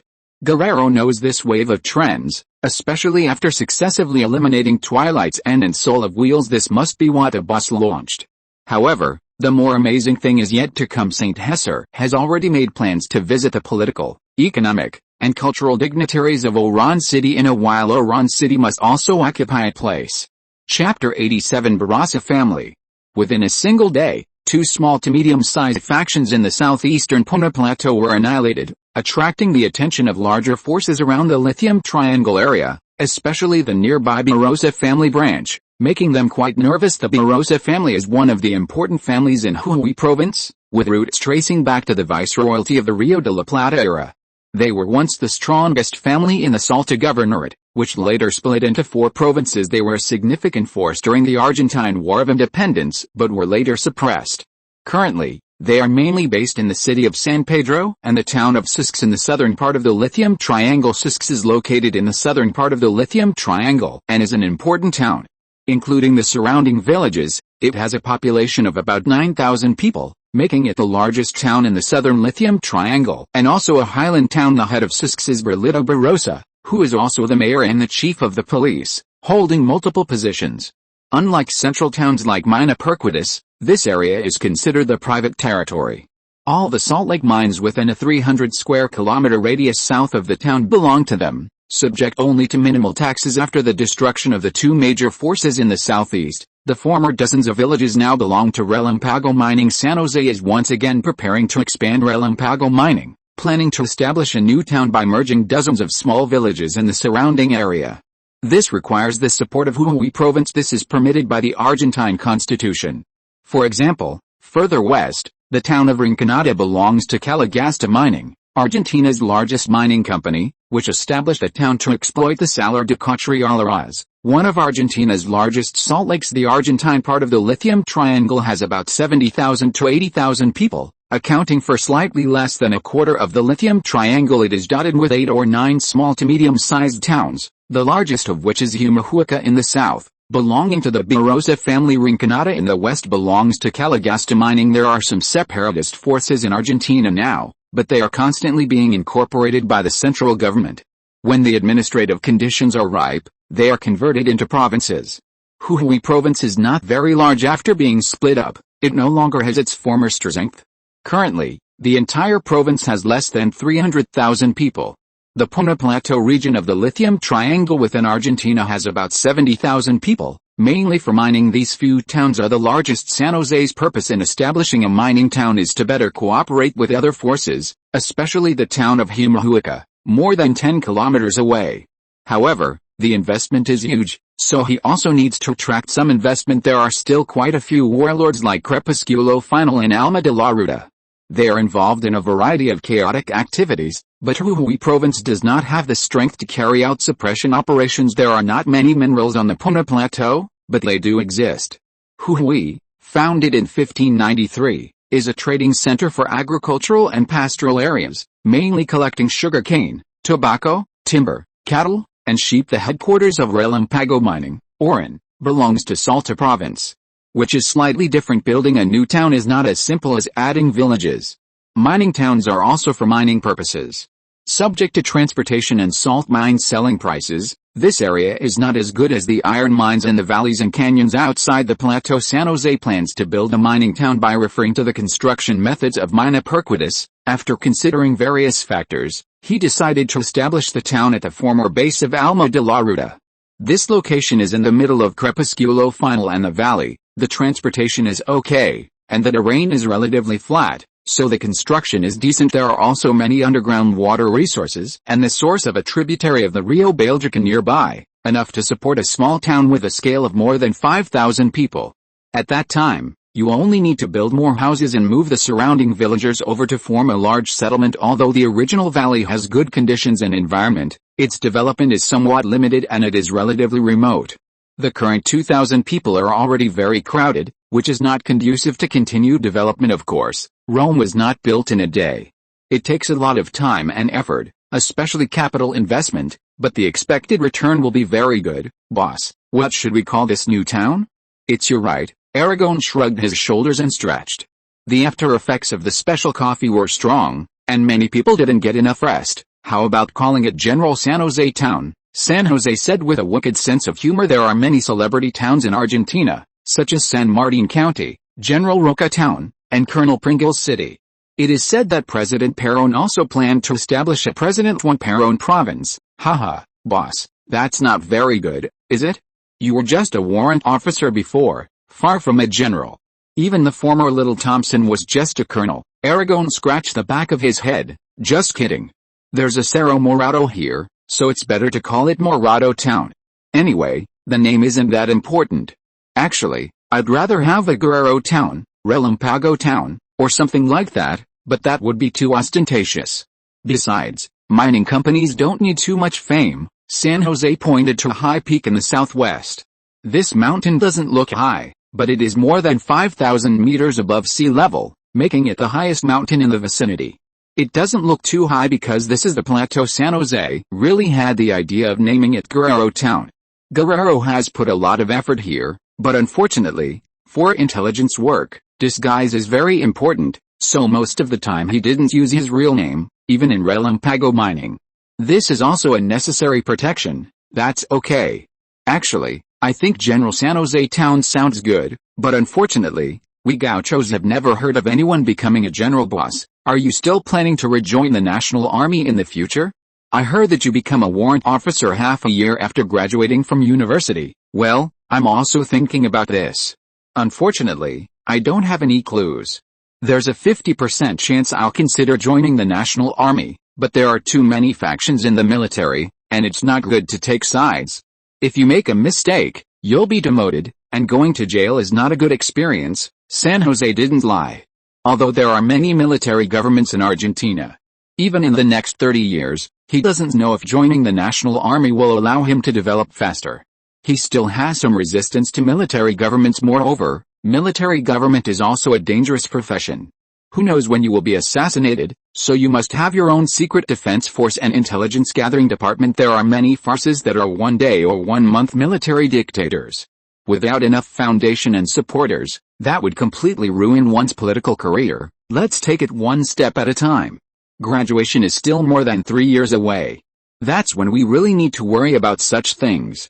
Our country's military power is still a bit too strong. Even though Billing is also a military academy graduate, Billing can be said to be a democratically elected government, but whether it's his background or the forces behind him, he has military ties. The Argentine military is a force to be reckoned with. Like Commander Thompson, he once acquired a lot of influence from the Córdoba City Hall, which is tacitly accepted in many places. The two walked and talked, enjoying the panoramic view of the plateau. Boss, I might be getting married this year. What's the situation? Didn't I tell you in Maria Town that I liked a girl? I'm probably planning to get married in the next couple of months. That's great. I remember you're a year younger than me. I didn't expect little Aragon to be getting married. Boss, when I have kids, I want you to be the godfather. Godfather, huh? I suddenly remembered that the Lucia's baby is due in the next couple of months. I wonder how things are going. Last time I went straight to Maria Town, I didn't stop in Rosario. My memory is a bit bad, but I should still be able to make it. Saint Hilaire remembered that he had promised Lucia and his wife to be the godfather of their son or daughter, and he felt a little guilty now that he didn't know how things were going. Lucia, isn't he the salesman from the Plary factory, the handsome one? Yeah, he's amazing. He married a good woman. Saint Hilaire also thought of Bessie. He had to say that Lucia was lucky. The two supported each other. He truly met a good person and started a family first.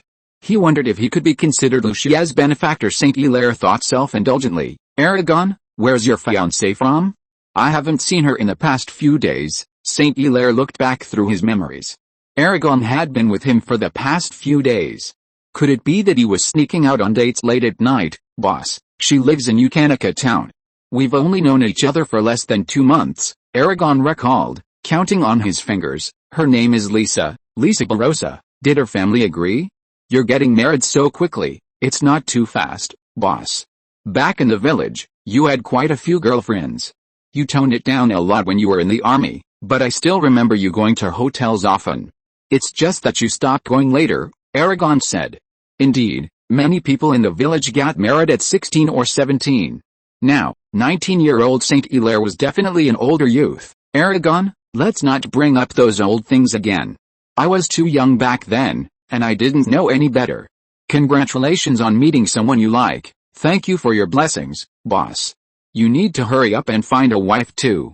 Maybe your aunt and uncle are watching you from God's side. When did you learn this? I still have plenty of time. There are too many things to do.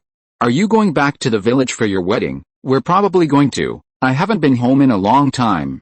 I don't know if Dad is still doing well, and if Mom's little lambs have shed their wool yet. Haha, that's good.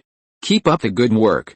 Keep it up. Saint Hilaire received an invitation from the Barossa family, inviting Thunder Mining to attend a business discussion. Saint Hilaire guessed that it might be to prevent Thunder Mining's expansion, as it did not align with the interests of most of the Potassium Triangle forces. This action once again made Saint Hilaire and Guerrero disdain the quasi-warlords who were actually bandits and gangsters.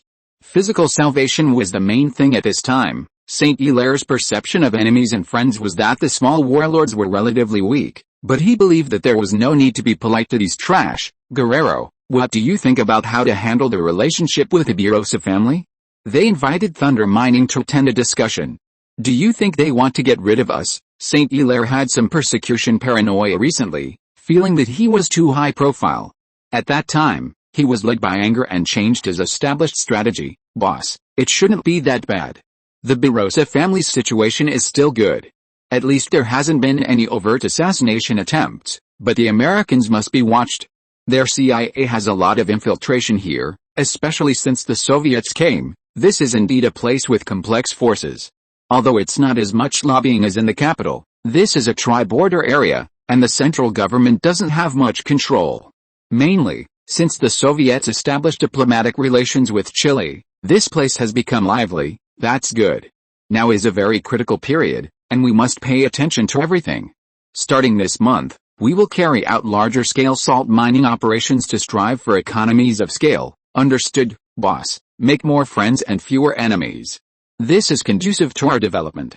If necessary, even give up some current interests. Once we have a firm foothold, the next step is to honestly engage in construction. This is the most difficult thing. The actions of the past few days have been too high profile, especially the one at Twilight's End. It is estimated that it will make Thunder Mining's reputation worse, having already taken care of the two largest criminal forces nearby. At least there won't be these things in the short term, boss. We need a lot of bricks and concrete to build stronger and more durable houses, at least not the kind that can be blown up with one mortar shell. It's best to build more underground sections to make our town safer. The so-called underground refers to basements and the like, which require mechanical excavation. If we can get excavators and the like, we can quickly expand the town. Trucks, and skilled workers. There are very few large machines in Argentina now. Normally, excavators need to be replaced every 15 to 20 years, but there is not much construction going on in the country now. The economy is relatively difficult, and the country cannot produce this kind of large machine at all. so it can only be imported. This is not easy. It will take at least half a year for this future town to basically complete a simple framework. Sustained development will require a year. This is still an optimistic estimate as it stands. Even ordinary plains construction is very difficult, and the plateau is even more difficult, with address conditions, weather, and various other problems, raw material transportation. Fortunately, the construction engineering team can recruit in Maria Town, which is also a benefit of large-scale construction. Well, for Thunder Mining's first large-scale mine, we need to work harder. This is the future cash cow, and Saint Hilaire cannot ignore it, and he must also pay attention to methods. He must not offend other major forces again, otherwise it would be bad to cause their resistance or even attack. Saint Hilaire planned to have a good talk with him, strive to make more friends, and see what local forces are like. Chapter 88 San Pedro City Gathering. The municipalities of Argentina independently exercise their powers within the scope of the law, free from interference by higher-level governments. However, the establishment of a new town-level city requires the support of the provincial government. Therefore, Lightning Mining is also preparing to apply for the establishment of an officially designated town August 2nd. Today is the day to go to the Barossa family's San Pedro City morning. Saint José was at the Lightning Cross shooting range, holding a Browning pistol, preparing to shoot with one hand, with Guerrero standing beside him loading the magazine, chambering around, taking off the safety, pulling back the slide, firing, all in one smooth motion, steady and accurate, emptying all 7 bullets. The M1911A still has a bit too much recoil. It's not easy to hold with one hand. I'm already quite strong, but it jumps with each shot. It's better to hold it with both hands, boss. Everyone especially liked this batch you sent over. Our requirements here are to use both hands, so the gun doesn't jump so much, except for those who want to show off. Also, those silencers aren't very practical. Hopefully, our country will be able to develop its own pistols in the future. We're still far from that now. Silencers, indeed. In the future, there will be truly quiet guns and silencers. The Soviet special agent weapons are not bad in this regard, and also the Luger Company of Germany. Unfortunately, we can't buy them now. Saint José thought of the Luger Mark IV, which would probably be developed in a few decades, with first-class silencing capabilities. Currently, the most famous Luger is the P08. The Germans used it a lot during World War I and World War II. It was a famous Nazi gentleman's pistol. The Japanese Nambu pistol was a copy of its design. Switching to both hands, he continued to fire, with mostly good accuracy, showing his well-trained skills. Bang, bang, bang, bang, bang, bang, bang. Boss, there are now more than 400 municipal-level administrative regions in Argentina. All sorts of miscellaneous towns can be called cities, although their status isn't quite the same. That's true, Guerrero. Do you have any suitable candidates for the town mayor, as well as some basic structure? We'll also need to establish a council, which can be as small as 6 people for the smallest city. In principle, you can just pick any one, but they need to have at least some ability. Lightning Mining will also be responsible for the management of the new town, so we can just select some people from within. After applying for a year of trial operation, it can officially become a town and establish a town government. In principle, as long as we don't violate the provincial constitutions, we can do anything we want within the town's jurisdiction, of course, also within the allowance of the Argentine national constitution. The Argentine constitution? That's just a piece of scrap paper. More than 10 provinces nationwide, and 7 or 8 administrative regions, each with its own constitution. Boss, that's normal. Each province's constitution is slightly different, but it must meet the minimum requirements for a town-level city. Establish a hospital with a few doctors, a school with at least an elementary school, and then set up sports facilities, and build some simple roads. That's about it. The initial estimate is about $3 million. The peso has depreciated again in the second half of this year. I really want to send those people in the presidential palace to mine in South Africa. This cost is acceptable. Let's first build the framework. As for the subsequent development, we'll wait for the mining scale to expand. A batch of Lightning Cross security personnel can also be assigned to the police department to maintain town security using the taxes paid by our own town to support the people. In principle, a newly established town can also receive financial support from the provincial government and the treasury, about 1 million pesos. That little bit of money is simply to send away beggars, but the 3-year tax exemption for all town enterprises is still good, better than nothing. To develop the town well in the long term, we need to continuously invest, and for now, there may only be 2 sources of tax revenue, Lightning Mining and Eagle Cigarette Factory. As for other agricultural tax revenues, it won't be much. We need to support some cooperatives and help them develop highland agriculture and animal husbandry, such as tobacco planting, highland wheat, vegetables and fruits, and alpaca breeding. This also involves some small nearby forces. Subdue them, and if they don't comply, eliminate them. We don't need too many messy things. For now, we need to find someone who knows the business to do a good job of planning the construction of the new town, and then find a construction company to keep filling it with houses. Except for the future town hall and the Lightning Mining residence, the others will only be 1-story buildings for now, leaving room for development. The basic construction of Maria Town has come to an end. We can't waste these high-quality construction workers. We'll bring them along to develop together. This is our first town of our own, understood, boss? Another question is, should we establish a church? The church might have some opinions. Let's forget about the church and build a library instead. We'll get a lot of books then, and we also need to set up a post office. After Saint José and Guerrero finished discussing things, they prepared to take people to the Barossa family gathering place to discuss it. San Pedro is the 2nd largest city in Jujuy province. The economy isn't very good, or rather, the entire economy of northern Argentina is mainly based on agriculture and animal husbandry. According to last year's National Gazette, the combined economy of the 9 provinces in northern Argentina is less than $100 million, not even 3% of the national total. In the afternoon, Saint José and Guerrero led a small team to San Rosa City by car. The scenery along the way was quite good, from the mountains to the foothills, and then to San Pedro City. They took a brief stroll in the city. It's similar to Oran, slightly better. The environment in the city is relatively better, with more humid and mild air. However, looking at the clothing and hygiene conditions of most of the poor, most of them are not very good. Some places in the city are not paved, simply dirt roads. Except for the core area near the city hall, most of the houses are relatively dilapidated. Argentina's development hasn't really spread to these border areas.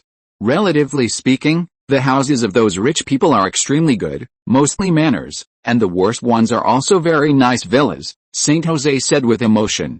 It's like this in many places, even in the suburbs of Córdoba. There are many poor people, without industrialization and enough jobs. Getting rid of poverty and becoming rich, even if they leave here, is just going from one hell to another. Only a few lucky ones can achieve wealth. Haha, like Mrs. Perón, isn't that so? It's a pity that even she has lost her original intentions now, right? I heard that Mrs. Perón was indeed born into poverty, but after becoming the First Lady, she became extremely extravagant. Although she founded some charitable foundations, everyone still likes her, but this is just comparing bad with worse. It doesn't truly allow ordinary poor Argentinians to survive with their own strength. Creating job opportunities is the most difficult thing. Simply giving money is meaningless. If I were to do it, I would rather take this money to start companies and factories than let it rot in charitable foundations, waiting for others to write letters to get money. The Eva Perón Foundation requires the poor to write letters to get aid, which still needs to be screened. However, the truly poor may not even be able to write, and can't even afford paper and stamps, and can't write the request for help well, so they don't get help. The people who really get help are those who have some money.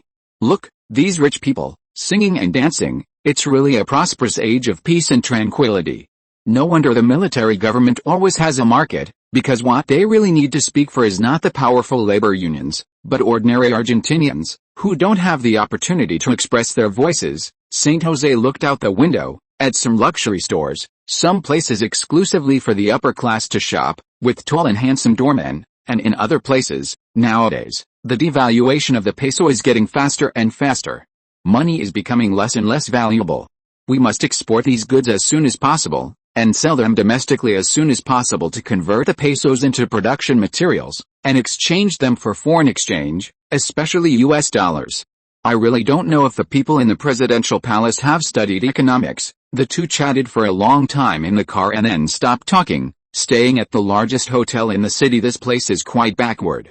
In comparison, the economies of Santa Fe Province, Córdoba Province, Buenos Aires province, and the federal capital district in the central and eastern regions are not worth mentioning if Buenos Aires, Córdoba, and Rosario represent Argentina's modernization. The 9 northern provinces are synonymous with Argentina's poverty and backwardness, and even chaos.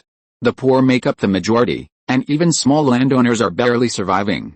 A large amount of barren farmland is abandoned, filling the slums of the capital, Buenos Aires. Most towns here give off a rough and backward feeling. There are very few newspapers or schools. Indigenous people make up a significant portion of the population. It's also the first stop for Bolivians crossing the border into Argentina. 90% of them continue migrating towards the capital, Santa Fe province, and Córdoba. This place is a transit point, not a destination, of course. Backwardness also represents opportunity, and the resources here are relatively abundant. There are still powerful ruling families here, and the splinter groups, after being suppressed, have little say. Unlike Córdoba, which has city guards and local armies, security here relies heavily on private security teams and mercenaries. The tax revenue here can't even support some ragtag government local armies, so it's a delicate political balance. With occasional bandits, it's very close to the provincial capital, San Salvador de Jujuy, and also close to Salta's capital city, Salta. The 3 cities have relatively close relationships. Salta and Jujuy were once a single entity. Salta's status is higher than Jujuy's, with close ties to the presidential palace and a larger population within Salta. Oran is relatively free and open. In most of Salta, powerful ruling families have a significant impact on the economy and politics, with distinct social classes, and the church exerts considerable influence in all aspects of social life. At 7 p.m., the banquet began on time. After Santiago and Guerrero presented their invitations, they arrived at the Barossa estate. The Barossa estate was incredibly luxurious, even larger than Commander Thompson's estate, covering at least 300 or 400 acres, with fountains, artificial lakes, and exquisite sculptures everywhere. The main building was a huge villa, with many servants. The maids wore Western European black and white maid outfits, and the male servants wore suits. The number of people at the banquet was ridiculously high, at least 100. It was still a buffet format, with relatively average taste. Santiago blended in, holding a glass of wine. Jujuy's wine quality was decent. A fat man on stage was spouting useless nonsense, and Santiago was starting to feel drowsy. Guerrero, who is that on stage? The head of the Barossa family? No, just a minor character. Today is just a casual cocktail party, a chance to meet people. Tomorrow is the actual meeting, also to allow them to find connections. I heard that many girls are specially trained, some specifically to find wealthy patrons at gatherings. Only a dozen or so heavyweight figures came tonight. Thunder mining counts as one. Many are just here for the free food and drinks. Look over there, more than a dozen priests from the church have come. Santiago saw a priest embracing a girl, and everyone seemed used to it, leaving him speechless. This wine tastes pretty good, but the food is average. Guerrero, do you know these guys? Santiago took a sip, and the taste was indeed acceptable. The wine from Jujuy is not bad. Boss, are you interested in buying a vineyard or something? Most of them I've dealt with before. There are very few that are too small, or outside the lithium triangle and Oran. Quite a few familiar faces came tonight. Guerrero clearly knew many people. Vineyards? Forget it. If I have that kind of money, I'd rather buy more land to grow tobacco, or even grains and vegetables. Santiago shook his head, not very interested. If he really wanted to make wine, he'd rather just buy ready-made grapes. He wasn't very interested in vineyards, and he even held critical views of these remaining nobles. Drinking wine won't make the country stronger, but opening a few more factories will. I'd rather drink the soda produced by our own beverage factory, boss. That's Donald Collins, the owner of Sicker Chemical Company. Santiago saw a short, fat old gentleman, his hair combed meticulously, quite old, probably in his 50s, looking very energetic, but his eyes seemed to be fixed on the socialites and wealthy ladies on the scene. That is Edward Anderson, the general manager of Harrach Mining. Harrach Mining is one of the largest mining companies in our country, with many mines in the south. Santiago followed Guerrero's gaze again and saw a burly man. Some beautiful women also greeted Santiago, but most were dismissed by Guerrero. Santiago wasn't in the mood. Tonight was just to scout things out. Tomorrow was the main event. They seem to have invited some people from the provincial government, but I don't recognize many. I know Bacasa, the director of the Municipal Hall's Urban Construction Department. I dealt with him a few days ago when applying. That's a representative from Bolivia's Sunset Glow. Last time, they asked us for support. Santiago saw a man, not yet 40, dressed in indigenous attire, wearing a suit that looked a bit comical. He was flirting with a beautiful woman, and his hand didn't know where it had reached. Should we go say hello, boss? Let's skip it. You can go chat. Santiago waved his hand, indicating little interest.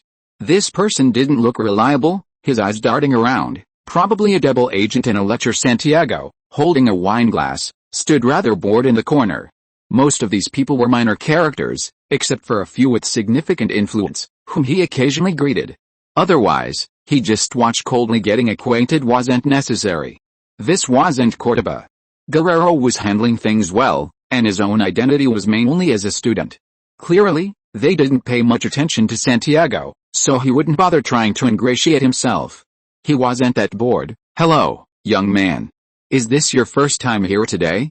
At this moment, a charming lady in her 30s walked towards him, her hair styled in a bun, wearing gorgeous clothes. Hello, Santiago Cohen, head of Thunder Mining. I am Julia I say. Santiago recalled some information.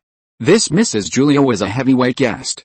Her husband seemed to be the current high-ranking official of Huawei, Drew I say, an old guy in his 60s. Hello, madam. You are truly radiant.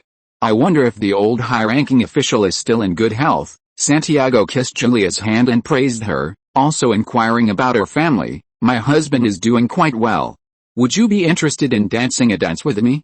Very happy to. The two half embraced and danced at the ball, also saying some witty words afterward. Julia even invited Santiago to visit her nearby estate tonight, but Santiago had to say that his wife was not feeling well at the hotel, and politely declined.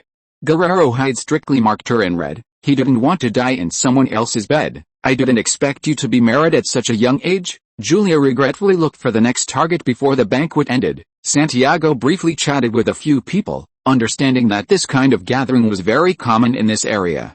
The Barossa family was just providing a platform for those who were willing to get to know each other. Around 10 o'clock in the evening, men and women were hanging together. Santiago and Guerrero hurriedly left, making him sigh again that these people were truly talented. Boss, this is the life of the so-called upper class, very chaotic. These people are really good at these messy things. Like that Mrs. Julia, she even brought two men. She's really playing it up. High-ranking official I say must be wearing a green hat. I knew I shouldn't have come tonight. I thought there was something important. You could have come alone. Santiago really didn't like this kind of occasion. It was just a cocktail party for the so-called upper class to find connections. That's my mistake. I thought there would be a meeting tonight, but it turned out to be just a cocktail party. Boss, do you need me to arrange something for you?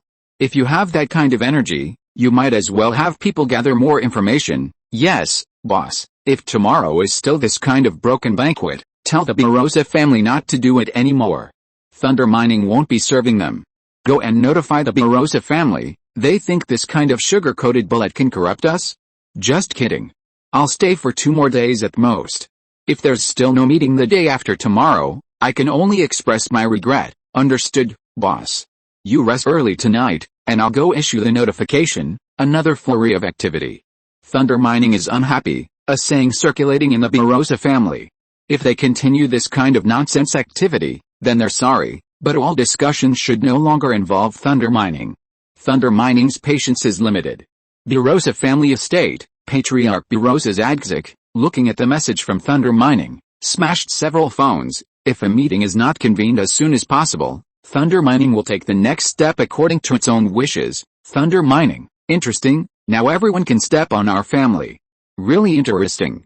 Has God really stopped blessing our Barossa family? This is an humiliation we haven't suffered in 200 years. Zagzik slumped back in his chair, not knowing what to do for a moment, suddenly remembering his identity, and immediately made a few calls. Hello, I am Zagzik of the Barossa family. Connect me to the director of the Urban Construction Department of the Municipal Hall. If you're listening to this novel on a channel other than Fanfic World, it means they downloaded and uploaded it without effort. We cordially invite you to visit our channel, Mundo Fanfic Novelis. There you'll find the original version of this story, and you can explore many other novels of various genres. We're waiting for you to immerse yourself in a world of incredible novels. Chapter 89 Preparation for Morado Quasi Town. Saint Hesser waited in the hotel for a day, but didn't receive any news. Instead, the Barraza family was still holding those dance parties. Saint Hesser arranged for people to leave St. Pedro City directly, feeling that it was a waste of his time. He might as well organize his forces to find brick factories, cement factories, and steel rolling mills, especially since the steel mill issue also needed to be resolved. He left Guerrero behind to haggle and amuse himself, while Saint Hesser planned to get down to business. Steel is needed for everything now, and Argentina's biggest shortage is steel. He didn't want to waste time on such boring parties. Argentina's cement industry is only just managing, ranking in the top 20 globally, and is the second largest cement producer in South America after Brazil. However, Brazil's annual output is less than 2 million tons, and Argentina's is even less than 1 million tons currently. The major cement-producing countries are the United States, the Soviet Union, West Germany, Italy, France, Japan, and Spain. The United States produces 50 million tons, while the Soviet Union and West Germany produce between 20 and 50 million tons. Other countries are also growing rapidly, like Poland, which produces 5 million tons. There is great potential in the cement industry. Argentina has all the conditions for developing a cement industry, but there are fewer than 10 comprehensive cement plants in the country, with an average annual output of less than 100,000 tons. Saint Hesser once again smelled an opportunity. Houses, infrastructure, roads, and bridges all require a large number of cement plants, and Jujuy province is the perfect place to establish a large-scale cement plant, which can not only supply the new town's construction, but also solve many employment problems. The construction period for large cement plants is long, but small and medium-sized cement plants are much faster. Half a year is enough time, and Jujuy province already has a cement plant with an annual output of 50,000 tons. Saint Hesser plans to talk to their boss about cooperation. Saint Hesser's research found that it's better to produce cement bricks than red bricks.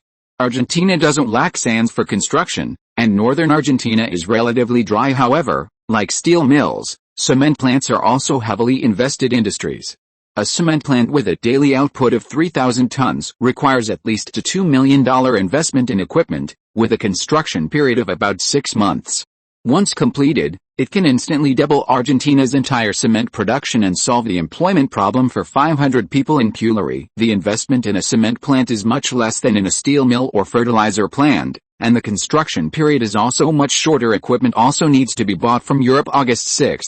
Sunny. After having the intelligence team gather information, Saint Hesser arrived in a town called Metin and met the boss of the Metin Sidek cement plant, José Sidek, a man in his 50s. Hello, Thunder Mining. Saint Hesser Cohen. Hello, Sidek cement plant, José Sidek. You can call me Old Dev, Mr.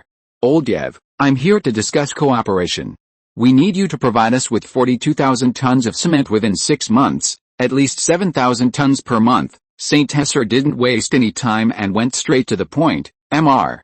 Saint Hesser, I'm afraid that's not possible. You're joking too much?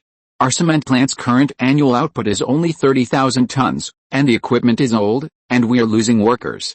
There's little demand for building houses in the north now, and we can't sell it. Haha, who doesn't know Old Yev's capabilities in Metin? It's just that I'm not doing well now. Back then, in our Metin, no one from either side of the law dared to cause trouble. That's good. I believe we'll have a great cooperation.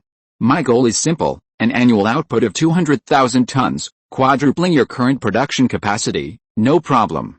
As long as you give me money and equipment, expanding to 500,000 tons, 1 million tons, is no problem. I know many equipment suppliers in France, and Metin, or even the entire Andes Mountains area, has an endless supply of cement raw materials. That's good. As long as it's suitable, I'll invest in your factory. I also want to establish a cement brick factory nearby. That's not a big problem either. There's a lot of sands nearby, but no one wants to build houses.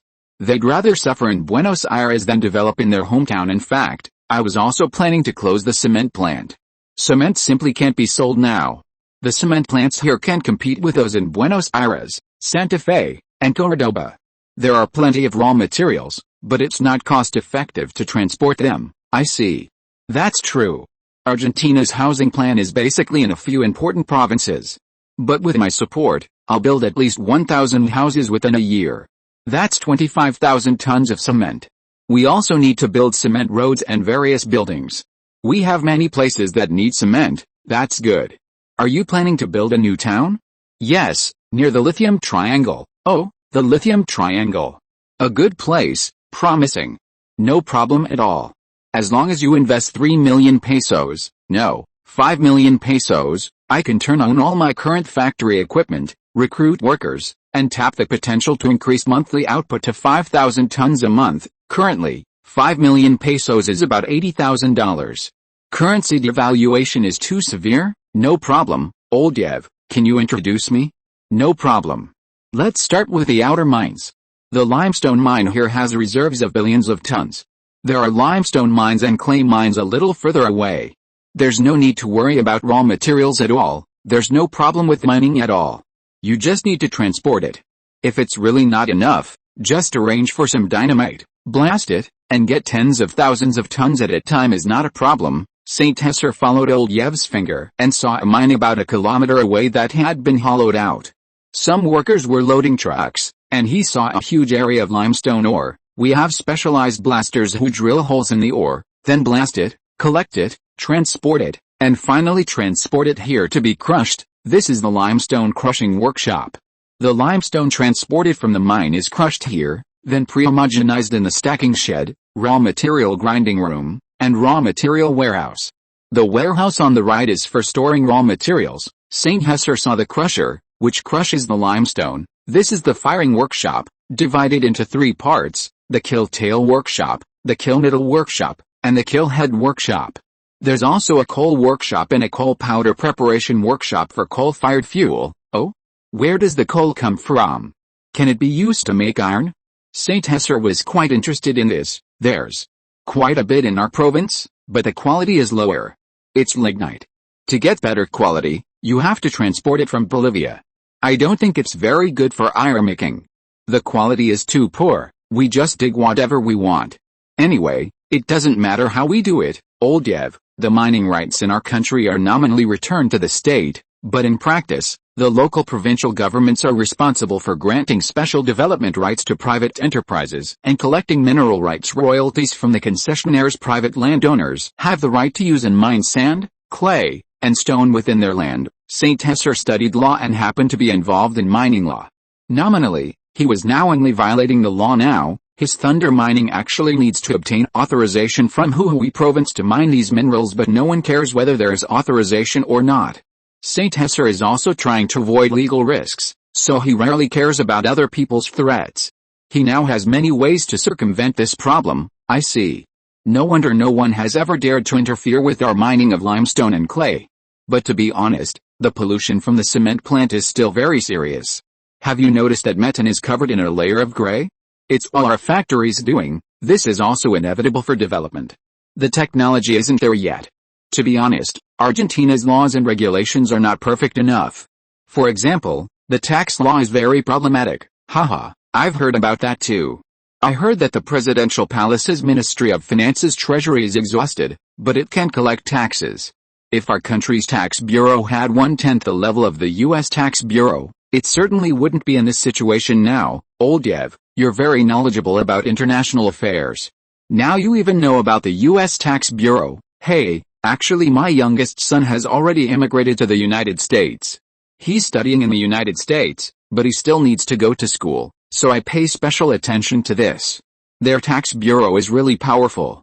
My eldest son is also a doctor in a US hospital, and he was fined a lot for not paying taxes on time. The United States' perfect tax system is very worthy of our country's learning. Forget it.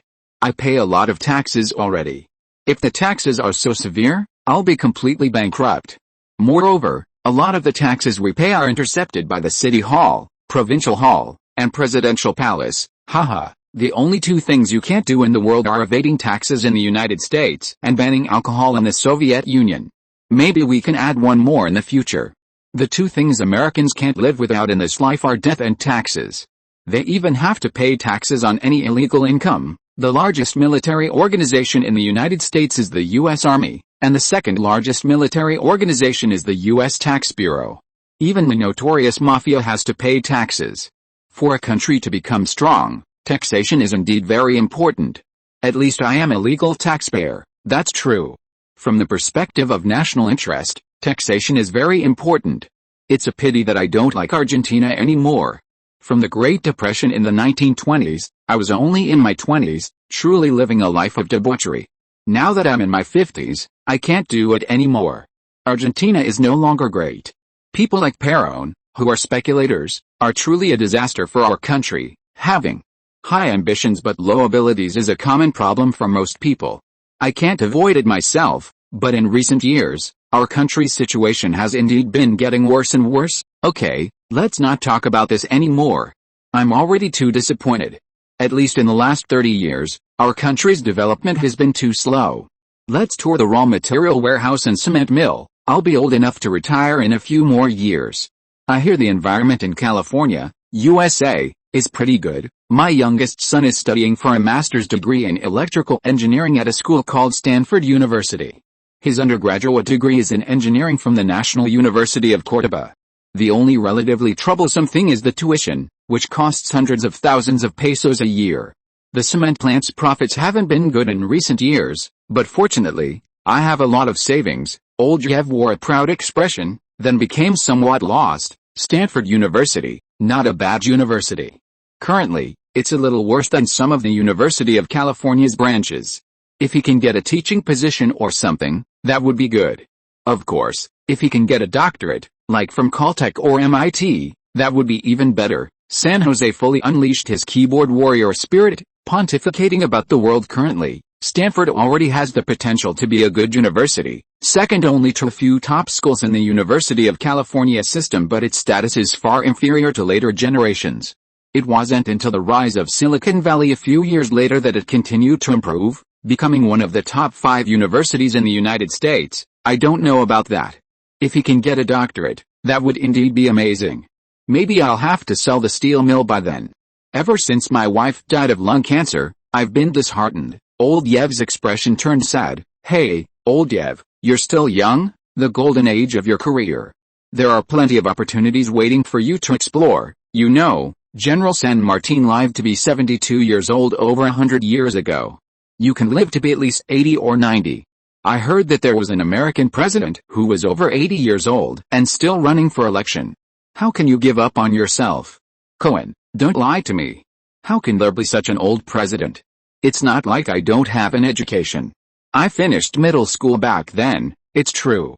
Any dog can do a good job as the President of the United States, except for situations like Roosevelt's. So what's impossible about being president at 70 or 80 years old? Trump probably hasn't been born yet, and Biden is probably a few years old. I don't know if he'll die in office. It's a pity I won't be able to see that future. Cohen, thank you. Your comfort is very useful. Maybe I'm just too pessimistic. At least these 2 cement plants shouldn't end with me. Yeah, old Yev, maybe you should marry another wife. Haha, I'm just joking. After all, you still look good when you dress up. That's right. I was a famous handsome man in Huhui back then, liked by many girls. Jenny was one of them. We used to be very happy. The past is in the past. A bright future is still waiting for us. But you do need to tidy yourself up. You know, the wife of the high-ranking official from Salta, Julia, is only in her 30s. She's now 7 or 8 years older than you, and her young husband has countless mistresses. Oh. Seriously consider it, but I also need to take care of the cement plant first. This is not only related to my retirement, but to be honest, I don't really want to go to the United States. After all, it's not my home. Our Sedek family has been based in South America for 174 years. Back then, it was much more powerful than North America. Our ancestors even participated in the South American War of Independence. How can we be the same as those slave owners and plantation owners in North America?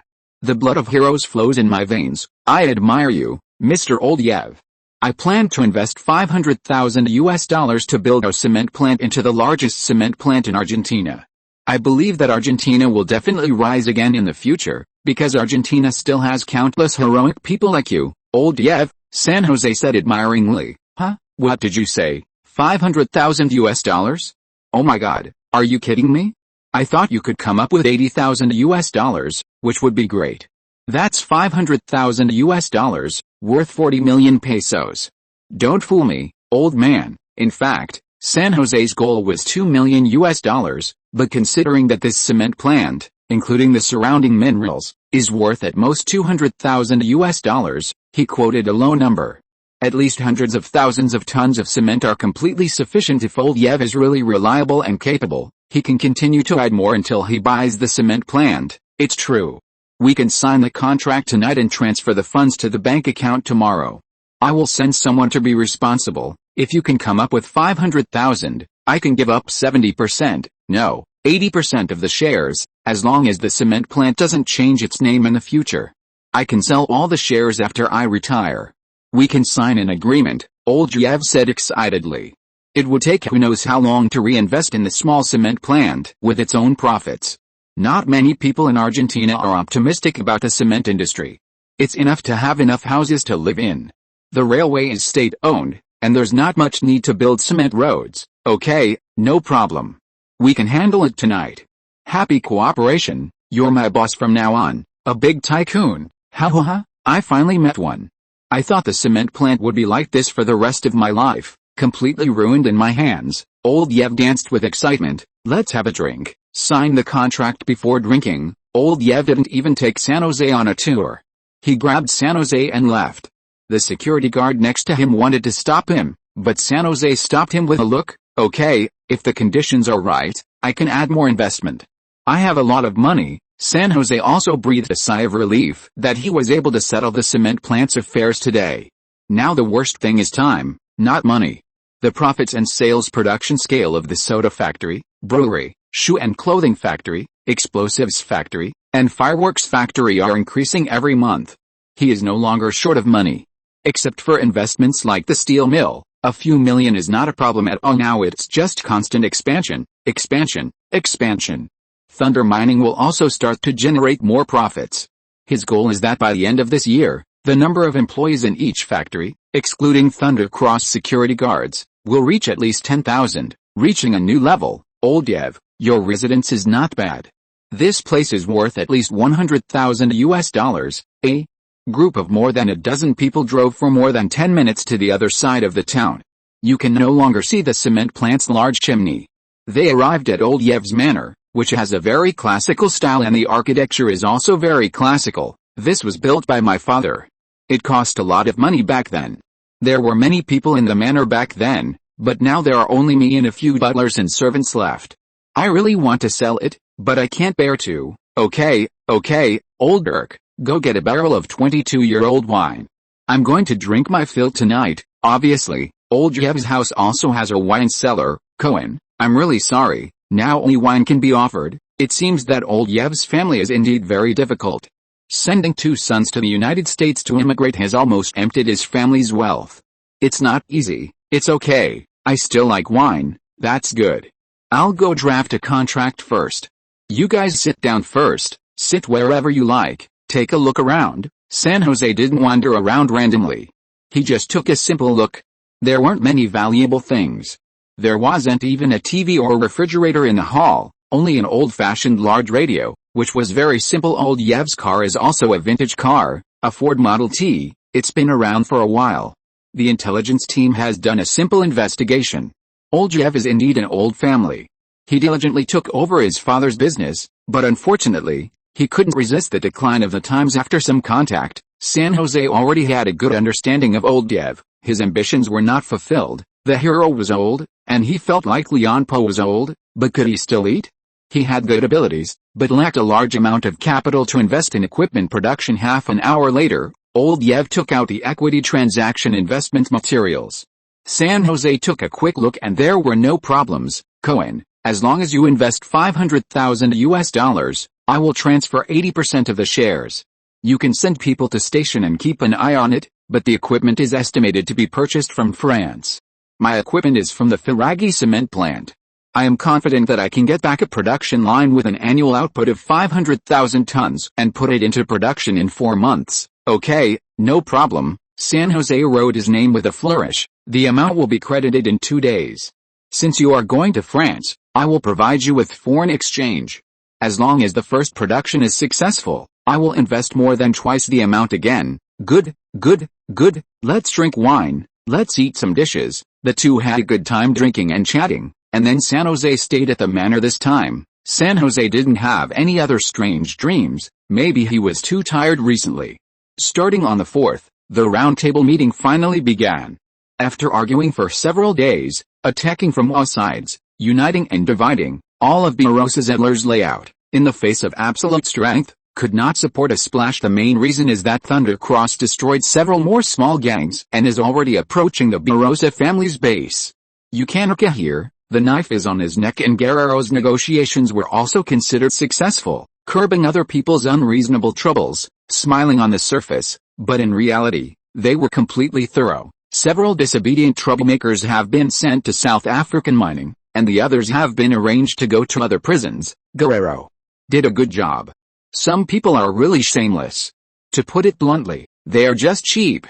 Also, let people inquire about the manufacturers of steel mills and rolling mills. We will also have to negotiate with them then. Understood, boss. I will go back to Oran City tomorrow to get the Thunder Mining headquarters down first. The new town birth certificate has been issued, with a 1-year trial operation, and a new town will be established if it is suitable. When the news reached San Jose's ears, he had just woken up from old Yev's manor and watched him exercise. Thunder Mining's reputation has become a little famous from Jujuy to Salta province. At least no one dares to stop him administratively, and other companies have been trying to curry favor with her, fearing that they will provoke the powerful Thunder Mining and be destroyed by accident. Chapter 90 Simple and Boring Life.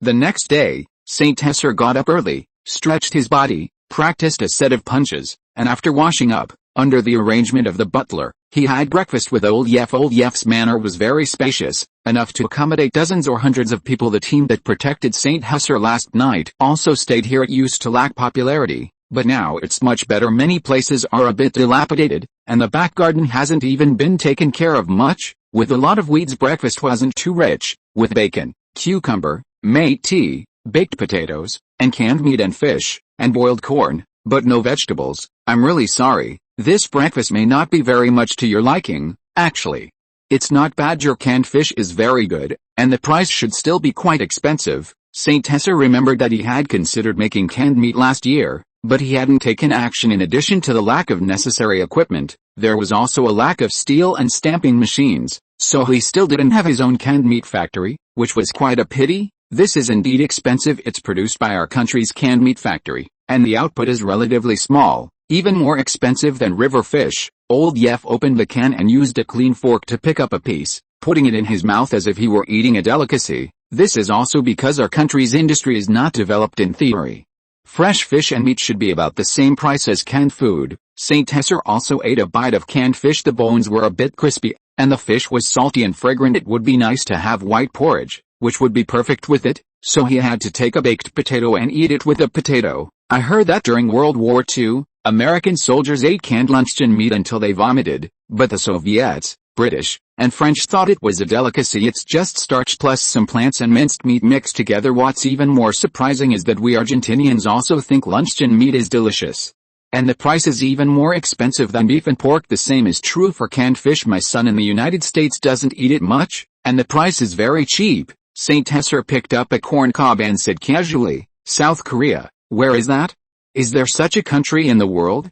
I thought there were only 30 or 40 countries in the world. Old Yef was right after all. There are still many colonies that have not become independent. Most Argentinians know the United States, Britain, Brazil, Uruguay, and Chile, which is considered good learning. Most Southerners don't even know Paraguay and Bolivia, which Saint Hesser discovered when he was at the University of Buenos Aires. Many Argentinians don't even know where France and the Soviet Union are. It's a small country that has just been established. Their population is larger than our Argentina's. There are American troops stationed there, and then they invented a food called army stew.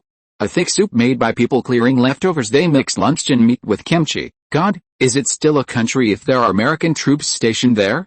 And what is kimchi? I've never heard of such a food. Kimchi is a kind of oriental cuisine originating from the mysterious ancient China, but it was taken over by the Koreans. Our country's pickled cucumbers are like that. The raw material for kimchi is cabbage. New China. I know. The great power that defeated the Americans. I learned about them from a new Argentinian daily newspaper. That newspaper is very interesting, but unfortunately it's not published here. We only have El Tribuno and Salta Daily here. That newspaper always praises the Americans, I must try it when I have the chance. We Argentinians are still too lacking in food. I heard that Peruvians have many dishes, and even Brazilians have them for a foodie. This is very sad. Saint Hesser almost couldn't help it and took a sip of Métis to suppress it. You can plant more vegetables if you have time to come to Cordoba. You can see some great Chinese cuisine, Chinese food. There's already a Chinatown there. And Cordoba's weather is very suitable for retirement, at least much better than the United States. To be honest, people in our country are too lazy. I heard that the new Chinese are very hardworking. Although we have the best granary in the world, we are still developing very slowly. I think it's necessary to exchange pesos for something usable. You know, the price of beef and pork has risen by half in a month. It's terrible. Old Yef shook his head inside. I must go and see it when I have the chance. I have to say that our mountain is quite lacking in delicious food, which has made me look a lot haggard. I've been to Cordoba a few times, directly by train. Maybe I can pass by there when I go to France. Okay. I'll leave you an address, then you can mention my name, and you'll definitely be treated as a VIP. Exchanging pesos for hard currency is the right thing to do. At least the peso will still fall a lot. I have some news that the presidential palace has already printed a lot of banknotes. Saint Hesser took a sip of Métis and then asked, by the way, old Yef, is there any way for our factory to produce cement bricks? This was another purpose of his visit here. Cement bricks, are those bricks made of sand and cement mixed together?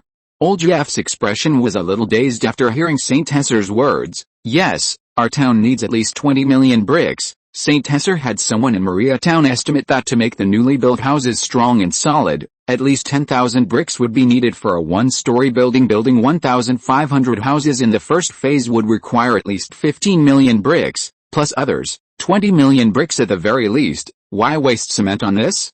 It's better to fire red bricks. Raw materials are everywhere, clay, shale, coal gang, etc. Then get a few crushers to crush them, mix and knead them, then mechanically press them into shape, and then throw them into the furnace to burn them. They are strong and durable, and you can get materials locally, which is very convenient. Old Yef seemed to know a lot about it. We don't have that much high-quality coal. Coal gang is everywhere, and so is clay and shale. I'll help you build a big brick factory, producing at least 3 million bricks a month, and $100,000 will be enough. Then I'm very grateful to you. The bricks and cement I need for building the new town are solved now. I just need steel bars as for those crushed stones.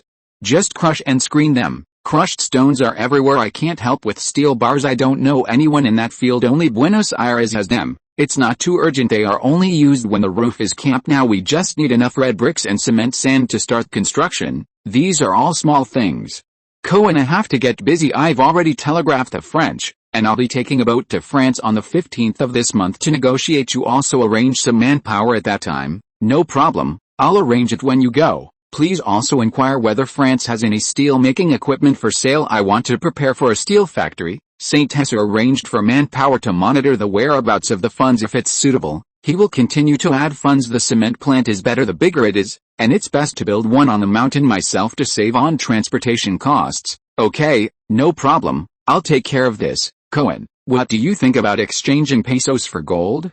Gold is valuable. At least you won't lose money. Gold is okay. But I have a better recommendation. If you have the channel, just exchange it for US dollars. US dollars are actually more valuable. If Saint Hesser remembered correctly, the value retention rate of the US dollar was very high, and it could also appreciate for a local tycoon like Old Yef. It was a very good safe haven asset, and it could even appreciate a lot if it were an ordinary Argentinian. He wouldn't have suggested this. Okay, I have to think about this carefully. If what you said is true, this is simply a disaster. Saint Hesser stayed with Old Yef for another half day, leaving a few intelligence team members and squad members. Before leaving here he had to go to Iran again. There was a construction planner there who needed him to invite to the new town area to make a plan. Saint Hesser could only say that he had a half-baked understanding of town planning. Professional matters still needed to be done by professionals, especially building a new town in the plateau area, which was not so easy. In the afternoon, Saint Hesser saw Custer Enfeld, who had come from Buenos Aires to this remote mountainous area. Hello, Saint Hesser Cohen, a small person in charge of thunder mining. Thank you for coming from the distant capital. I'm also taking advantage of the holiday to earn some money. It just so happens that my hometown is here, and the price of the advertisement you posted is so attractive, so I came. My name is Custer Enfeld. You can call me Enfeld. Holiday? Is it the winter vacation? Yes, I am a teacher, to be precise, a teacher in the architecture department. Majoring in urban construction, that's great. It's a bit late today. Tomorrow, we'll go to the potassium triangle tomorrow. No problem, Mr. Cohen, you are so young. I can't believe that such a young person has such a great set up a new town. Eiffel, have you had dinner yet? I haven't eaten yet. My wife is waiting for me to go back for dinner. Okay, you go back to eat first, then I won't bother you. St. Huths casually dealt with Emil at his residence, and then took out the newspaper from a few days ago and carefully read it, but there was not much important information. He also took out a news report from the intelligence team, which was mostly trivial matters and not very important. The intelligence team also sent some information about the construction engineering team, which has already started laying the foundation, as well as the application to purchase trucks for transporting various materials and exporting raw materials. The next day, St. Huths and Kester took a car to the potassium triangle, and their relationship became much closer as the altitude increased. The plants became scarcer, changing from evergreen trees to shrubs, and then mostly meadows. Cohen, you also went to university in Boo City, or Boo University? Kester looked surprised. Yes, I am a law student at Boo University, and I am 20 years old this year. Normally, in Argentina, 20 years old is already a sophomore or junior, but St. Huths was delayed for a while. No wonder, I am a teacher at the University of La Plata. I also graduated from Boo University, but I didn't pass the teacher's position at Boo University, so I had to go to the neighboring city. In this way, I am still your senior, more than 10 years older. Awesome, anyone who can become a university teacher is amazing. Senior Eiffel, St. Huths did not hesitate to praise him. Just call me Eiffel, after all, it's been too long, and I'm doing things for you. Kester looked at the scenery outside the window and found that some Indian villages and tribes were a little different. Okay, Eiffel, these villages are under the jurisdiction of Thunder Mining. They will become the townspeople of the new town in the future, and get out of barbarism and ignorance, at least for now. The Indian tribes in Argentina are indeed synonymous with backwardness and ignorance, even worse than the situation of the gauchos. This Thunder Mining is really amazing. I have never heard of it before. I don't know who is so powerful to set it up. I heard that it has wiped out several gangs and small warlords in just over half a year. It's okay, I know the boss, he's just a little handsome. By the way, our new town needs to be planned to accommodate at least 10,000 people. Purely from the number, it's not much, but it's already a very large scale in the plateau area. We need a reasonable plan here. Actually, the weather is not bad. A scale of 10,000 people is very large. Yucacuca is only 5 or 6,000 people, and they are close to the railway. Indeed, the new town is about 2,100 meters above sea level. In comparison, Yucacuca has better conditions. After all, it is an old town. The most beautiful village there is Brumamarca from the colonial period, back by the Seven-Color Mountain. It is the battlefield of the ancient Inca Empire. I have to say that Thunder Mining has a good vision. Jujuy Province is the real mining capital. The team finally stopped at the Sole of the Wheels, and there were still some traces of shelling. The surrounding villagers were not greatly affected. They have accepted employment and are preparing to build a new town, Morado Quasi Town. Thunder Mining promised that all Indians who joined Morado Town would enjoy the opportunity for peaceful development, and would also bring education, medical care, and work. The Indians of Argentina are a forgotten people. St. Huths tried to lead them to a new era. He even hoped that Morado Quasi Town could become the largest Indian city in the future, allowing them to truly integrate into Argentina.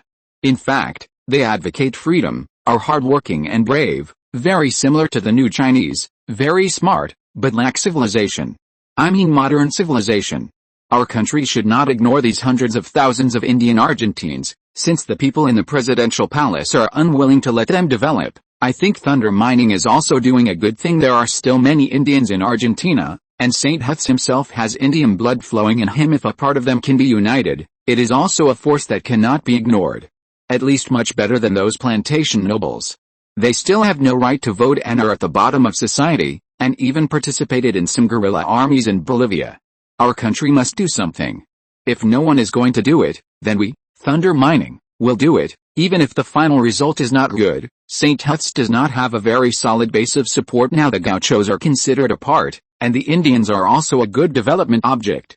He does not reject the development of civilization, allowing the Indians to completely integrate into the big Argentine nation. St. Huths has already planned to organize a new team, an Indian team, recruiting many young and middle-aged villagers nearby. This is really exciting. I will measure it well. Since it is going to be big, it should be planned even bigger. How about a scale of 30,000 people? In fact, the conditions here are indeed good. There is a river, the climate is relatively mild, and development is also good, at least not worse than Ukakaka. Our new town needs a medium-sized hospital, 3 elementary schools, 1 middle school, a stadium, a park, an industrial area, a police station, a post office, a fire department, a residential area, and several streets, etc., etc. Efield also started surveying and mapping, appearing very excited. For a planning professional teacher, what could be happier than building a town? St. Huths was also thinking about what the new town would be like at that time. To be honest, the conditions here are actually not bad. It belongs to the middle and low latitudes. Except for the winter when it is a bit cool, it is not hot in the summer even now, it is only colder at night, and occasionally you have to cover yourself with a quilt, but the daytime is also a bit comfortable. Except for the lack of rainfall, this is a proper Unongizhao plateau, with very good conditions. If there are enough people, developing into 50,000 100,000 is no problem. As long as the conditions are suitable, we will continue to expand at that time. We must leave enough space for development. This place is actually very suitable for summer heat, and will be a veritable tourist area in the future. Is that so? Then I will reserve more space for development when I make the plan. Eiffel carried the surveying machine and kept testing and surveying. Very professional. St. Huths returned to the regional headquarters to see if there was a suitable place to set up a brick factory, which was also a very important task. Brothers, train up and complete the boss's task. Understood? Well, very energetic. Keep it up. St. Huths passed by the new training ground. What a simple, boring and tasteless life. St. Huths also dismissed the servants sent by Guerrero and asked them to help at the cigarette factory. Boss, please take a look at these report telegrams that need your attention. Okay, you go down and get busy. St. Huths sat in the office and felt really bored. At best, he can become an excellent politician, too young and too proud. This is how Barossa Zassidler evaluated St. Huths. In this matter, St. Huths is too impulsive. Of course, I have no intention of criticizing. Zassidler said that St. Huths can't hold his breath, relying on his youth. Thunder mining will be disbanded on the spot on the future. It's a big hole. You're so dramatic. This is normal, but thunder mining has used critical hits, investments and other methods to get a lot of things done. Pandemonium. Chapter 91. Nora Mae Sanders. On August 8, around 9 a.m., St. Hesser met Nora Messens, the fiery Indian girl, again at his residence. Unlike her wild attire last time, she was wearing a beige coat. This time her wheat-colored skin was very delicate, and she looked very gentle. This made St. Hesser a little strange. Nora, did you bury your pet snake or eat it? St. Hesser said teasingly, don't mention it. I buried it a long time ago. Well, it has disappeared and returned to the embrace of the sun god. Nora was so angry when she thought of this that she almost wanted to hit someone, but she held back. She had to be a lady and reserved. Do you have something to do here today? Don't tell me you're here to ask me to compensate for the poisonous snake. I don't have that kind of poisonous thing. No, it's just that the family asked me to find a job at thunder mining. Don't you need Indian workers? There are many suitable people in our village, Nora said softly, also stating her purpose directly. As for work, it's not like there isn't any, but it requires some introduction fees. St. Hesser touched his chin, looking a little wretched. It's not impossible. Nora twisted her fingers. Actually, it's okay to be your lover. I'm the best looking in our village. Having children will definitely be very good. The village wizard has said this. Her voice became smaller and smaller, as soft as a kitten. After all, St. Hesser actually met her aesthetic standards, and he was also rich and young. The village chief grandfather told her that she could consider the matter of dedication, such a sacrifice. So you're the village flower. What can the people in your village do for me? If there is a suitable reason, I can accept it. Haha, just kidding. I have a girlfriend, St. Hesser added. He always felt that the topic was developing in a strange direction. St. Hesser looked at the Indian girl again. This Indian girl did have a tall and perfect figure, with long and straight legs. Her height was estimated to be 1.75 meters, almost to his ear. Well, she was indeed quite good-looking, a bit similar to the supermodel figure of later generations, not the plump type, with clear and bright eyes, a real original ecological beauty. The people in our village are all planting experts. They are very good at tobacco leaves and are also good at construction. There are thousands of people in our village. Nora did not forget the purpose of coming here, and simply stated some of the advantages of the village at the same time. She secretly breathed a sigh of relief, and also had some regretful little thoughts. As expected, she was still not liked. Okay, why don't you take me to your village to have a look? Ah, you agreed? Nora cheered, sounding a little cute. The two walked one after the other towards the suburbs of Oran, followed by several armed security personnel. It was already autumn, and the weather in Oran was 3-4 degrees hotter than in the south, basically around 8 degrees, similar to Asuncion. The air was filled with a mixture of opal-colored frost and smoke, and today was a cloudy day in the slightly cold air. Near the horizon, the people of Oran had already begun to work. Unlike the lazy lifestyle in the south, the people in northern Argentina were relatively more diligent, but also more impoverished. By the way, I actually don't remember your name very well, Nora said suddenly. Saint Hesser Cohen. How about calling me Brother Cohen? I guess I'm a bit older than you. Saint Hesser looked serious, and the security guards behind him also looked serious, just short of wearing sunglasses. Brother Cohen. I caused you trouble last time. I don't keep snakes anymore, okay? Just call me Cohen. Saint Hesser couldn't help but touch Nora's head. Okay, Cohen, we'll be there in 20 minutes. Oran was very small, with only more than 30,000 people living there, but it also had a large area. The construction density was relatively average, like a large village. The good thing was that the greening was okay, but the city was not so clean. There were sheep, cows, chickens, and ducks on the road.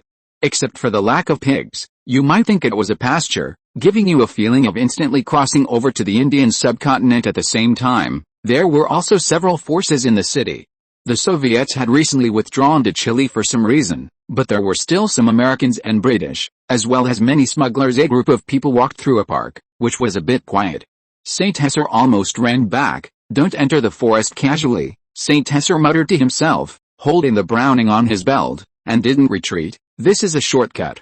We can get to our village by crossing this path. Saint Hesser waved his hand, telling the people behind him not to relax their vigilance. Saint Hesser also suddenly had a premonition that he shouldn't have come over like this. If he was caught by the remnants, it would be troublesome. Saint Hesser, had led the destruction of many gangs. It wasn't until he walked out of the woods that Saint Hesser breathed a sigh of relief. Saint Hesser had a feeling of peach blossom spring.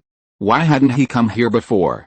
Nora took out a whistle from somewhere and blew it hard, and Saint Hesser almost had his heart raised. Cohen, you're dead. Nora suddenly changed her face, her eyes cold, no longer as gentle as before. Form a defensive formation. Don't panic. Take out your eating utensils. Fire a signal gun, Saint Hesser calmly ordered, feeling like he was really going to suffer. It was no wonder himself. Beauty was really easy to deceive people.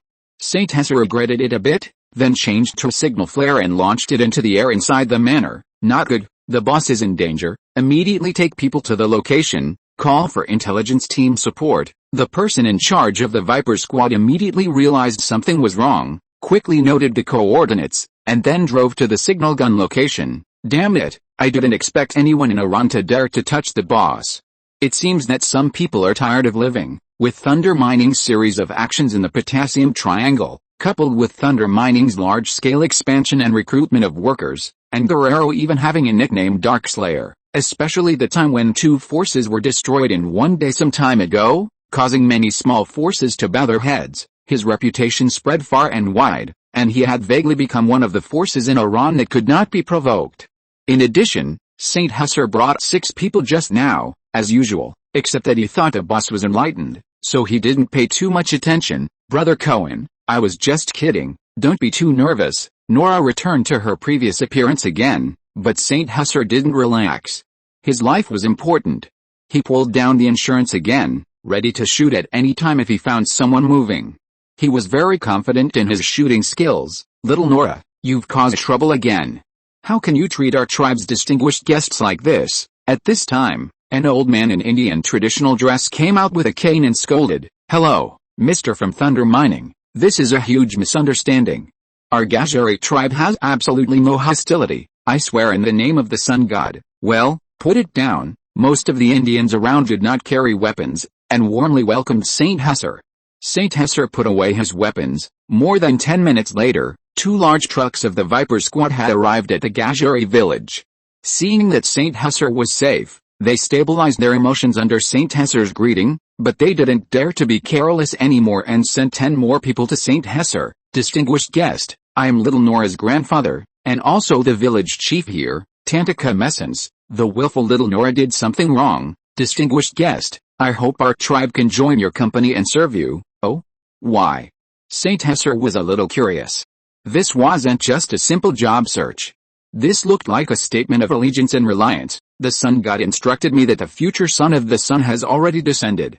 He can lead our Indian tribe to recovery and rise again. This is the revelation of the sun god, Tantica said with a serious face. Your sun god is really something, even bragging. If I didn't disbelieve in these things, I might have been fooled by you. Saint Hesser shook his head, indicating he didn't believe in such nonsense. Besides, he didn't have the ability to lead a tribe of only 1 or 2,000 people to rise up. This is the age of civilization now. Respected guest, as long as we join Thunder Mining, we can forego our wages for 3 months. We can definitely develop well. We have many master tobacco growers. Really? You can all go and apply individually, Saint Hesser said indifferently. Honored guest, please believe us, we will definitely do well. Saint Hesser finally reluctantly agreed to take in this tribe, making them workers in the tobacco fields. They even showcased many unique tobaccos and coca plants. Opening Saint Hesser's eyes, they even showed many tobacco seeds, photos, and the like, looking quite promising in the end. Saint Hesser still chose to forgive Aula. After all, she was still a child. A few spankings would do. The old village chief didn't object too much. This tribe had already lost everything. Few people hired Indians, and they had even tried to contact Bolivian guerrillas, but were exploited. The development and treatment of Thunder Mining, as well as its backing, were indeed top-notch choices. Saint Hesser signed some contract worker rights agreements with them, planning to have them responsible for a tobacco field. Guerrero's farmland had already expanded to over 20,000 acres. Tobacco cultivation is quite technical. As long as you are willing to work and don't slack off too much, I will help you develop well. I will provide you with protection, and you can even join the new town's guard in the future, instead of running away. Of course, after being screened, Saint Hesser also toured the tribe with the old village chief. It was indeed very dilapidated, mostly thatched huts. Okay, Mr. Saint Hesser, I will arrange and implement it immediately. Little Nora, from now on, you will follow Mr. Saint Hesser to learn and help the boss remove some troubles. Okay, Grandpa. I will work hard. After this day, Saint Hesser had a little follower behind him. Little Chili gradually returned to her nature, the wild type, also working as a secretary. I didn't expect you to have graduated from middle school. Study hard. Saint Hesser discovered that Nora had also graduated from middle school, which seemed better than being illiterate. Yes, Boss Cohen, I will work hard, and the Gasuli tribe will also progress faster. Nora waved her fist, cheering herself on. Joining the new force, Thunder Mining, was a big step forward. Saint Hesser even specially prepared war clothes for her. This was the headquarters of Thunder Mining, but to be honest, so far, Thunder Mining, apart from being full of force, didn't have any outstanding talent. Saint Hesser needed Thunder Mining to continue expanding for the future of the steel plant, especially iron ore, coke, and other important resources. Moreover, exploring for coal and iron ore in Australia was what needed to be prepared diligently during this short period. Brazilians think they are strong, following the United States, really need to live hard. Pullery International had long been heavily deployed in Argentina, especially in South Africa. Most Brazilian coal and iron ore mines are unwilling to give to foreigners, but Australia has not yet discovered iron ore, which is a special opportunity. We must establish a Canberra or Sydney branch as soon as possible, to get involved in coal and iron ore production and collection, and not too big or too much. Understood, boss. I will prepare people to go to Australia. Remember to find some experts. Iron ore and coal. Must choose one. Let's go with iron ore. The degree of restriction on coal is not much. There are also many kinds of imports. There are many in Venezuela, and Australia does not restrict exports either. Now the whole of Australia does not have large iron ore mines. Then we will continue to work hard to explore. On the Australian side, we must increase manpower and prepare for iron ore at the same time. Nora, I plan to leave Hubei province recently. Are you going with me, or going back to Iran? Saint Hesser looked at the foundation being laid for Morado town, feeling very urgent. Although these were all single-story buildings without pillars, there had to be enough steel bars when the roof was sealed in half a year. Moreover, SYNOPSIS didn't like contributing too much to steel plants in other countries. Boss, I am willing to go with you. I have not been to too many places except for the nearby provinces in Bolivia. The place I am going to is La Plata, the capital of the province of Buenos Aires, very far away. It was more than 1,000 kilometers from here to Buenos Aires, and then to La Plata. As for why he was going to La Plata, he was planning to collect scrap metal. There was a steel rolling mill there that specialized in producing steel bars and the like, and SYNOPSIS needed a large quantity. Their steel raw materials came from the Buenos Aires plant in the country. If the conditions were right, he would acquire it, or start a new steel plant from scratch, which would take 3 to 5 years. Before that, we are very lacking in steel production in Argentina. I originally planned to make some canned meat, but I couldn't afford the tin can packaging, and now it is still lacking. What SYNOPSIS said was indeed true, and later it became canned fruit, which still has not been put into production. Now the entire Argentina does not have much steel production, and it needs to be used in more important places, such as bridges and roads, rather than useless cans. Fresh ones are not better. Brazil is now impregnable, and SYNOPSIS can't do anything about it. He can only do some public opinion in the direction of division. Southern Brazil once had an independent republic, which was annexed by Brazil. SYNOPSIS has always planned to give the independent forces in the 3 southern states of Brazil more opportunities and provide some assistance. They have always wanted independence, but unfortunately their strength is weak, and Brazil has developed better and better. SYNOPSIS followed Guerrero back and arranged things again.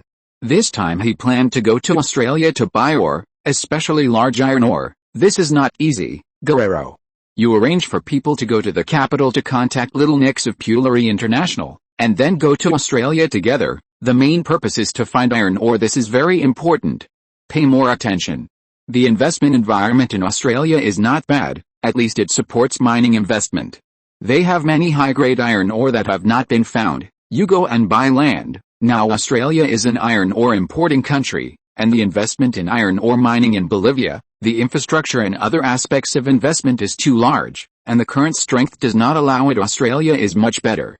At least the environment is peaceful, foreign investment is welcome, and the infrastructure is good.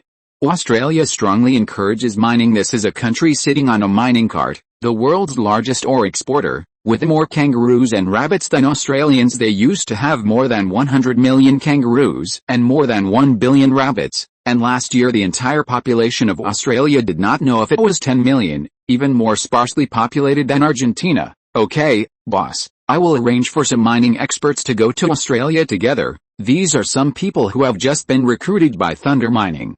Argentina has many experts in mining now. Thunder Mining can't be said to be a real wild company. After all, things like sun-dried salt can only be said to be a salt company. SYNOPSIS calmed down and opened his mouth again. The coal matter also needs to be solved more. The quality of the coal produced locally in Argentina is too poor, and it is not very suitable for smelting steel, and the cost is also more reasonable. There are not many ocean-going freighters and coal carriers in the current sense, but fortunately, Argentina and Australia are relatively close to each other. It only needs to be loaded onto a ship and then go to Buenos Aires province. Okay, boss, I will continue to work hard. By the way, the Barossa family is very arrogant. Do you want to teach them a lesson? Not for the time being, but if it really endangers our interests, then it will be the death of this family. Fighting and killing is not good. In the future, we must use more peaceful ways to solve problems, such as letting them go bankrupt or something, SYNOPSIS said indifferently. Chapter 92 Falcon Intelligence Unit Reform. After letting Guerrero and the others arrange the international development of Thunder Mining, SYNOPSIS dismissed a meeting on August 10. At a secret manor villa outside Oran City, SYNOPSIS officially convened an internal meeting of the intelligence department of the Falcon Intelligence Assault Team. In the past few days, he had summoned all the heads of intelligence personnel from within the country. They came from Córdoba, Maria Town, Buenos Aires, Oran City, Salta City, Jujuy City, and other cities, with more than half coming from the Potassium Triangle area. The head of the intelligence department, along with their deputies and important corps members, totaled 19 people, all core backbones of the intelligence department, representing nearly 90 intelligence team members behind them. Many people here are also important heads of the Viper, with unclear division of responsibilities, even somewhat chaotic. The purpose of this meeting was to discuss the construction of the intelligence organization for the Falcon team. Because the current path of the Falcon team has gone somewhat astray, the current Falcon intelligence assault team has become dominated by the Viper teams of the Armed Action Department, or rather, by Thunder Cross Company, which greatly reduces the intelligence gathering capabilities of the Falcon team. This is partly due to the difficulty of training intelligence personnel, and the difficulty of ensuring the loyalty of many members who join midway, coupled with the training and recruitment of informants, which are all major problems. Instead, Thunder Cross Security Company, with the Viper as its core, has flourished. Guerrero's work focus has also shifted from purchasing fertilizer raw materials to the construction behind the potassium triangle and the suppression and encirclement of other forces. The second Viper team in Maria Town, the first team in the potassium triangle, and the third team in Buenos Aires are the three main Viper members of the Armed Action Department. The official number of members in the Armed Action Department has exceeded 1,200, with more than 700 peripheral members. The Armed Action Department, under the name of Thunder Cross, does not generate profits. Thunder Cross is nominally a security company, but has no external business. Its current rapid expansion has made St. Hecate very strained this time. In addition to the problem of the Intelligence Department, the problem of the Armed Action Department will also be resolved. The current development of the Falcon Intelligence Assault Team has seriously deviated from St. Hecate's original intention in establishing this organization, with a serious suspicion of a small horse pulling a large cart.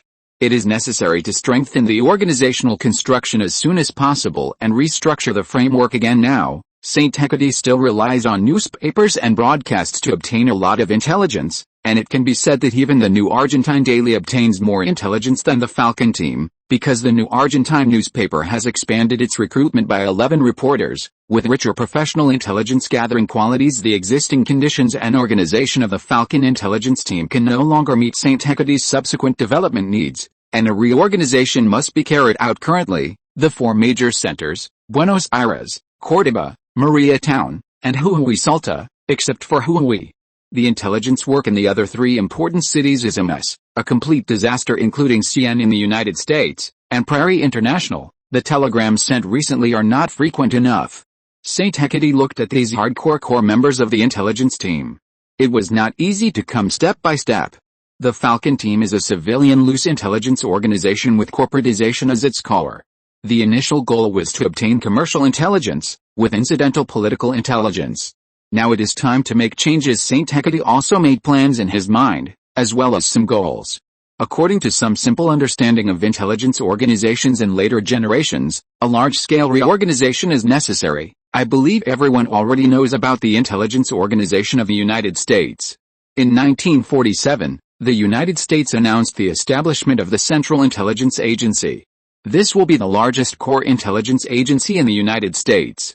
The Central Intelligence Agency will also be responsible for the construction of all intelligence organizations in the United States, and I will put down a word, that is, the Central Intelligence Agency will be the biggest enemy of our entire Latin America in the future. St. Hecate wanted to set up a big enemy for this intelligence organization first, and the Central Intelligence Agency, as the biggest troublemaker in the Latin American region in the next few decades, overthrowing the presidents of small countries, manipulating elections, assassinations, all proficient. The only big mistake was the future Republic of Cuba, and almost all other countries were successfully manipulated by them.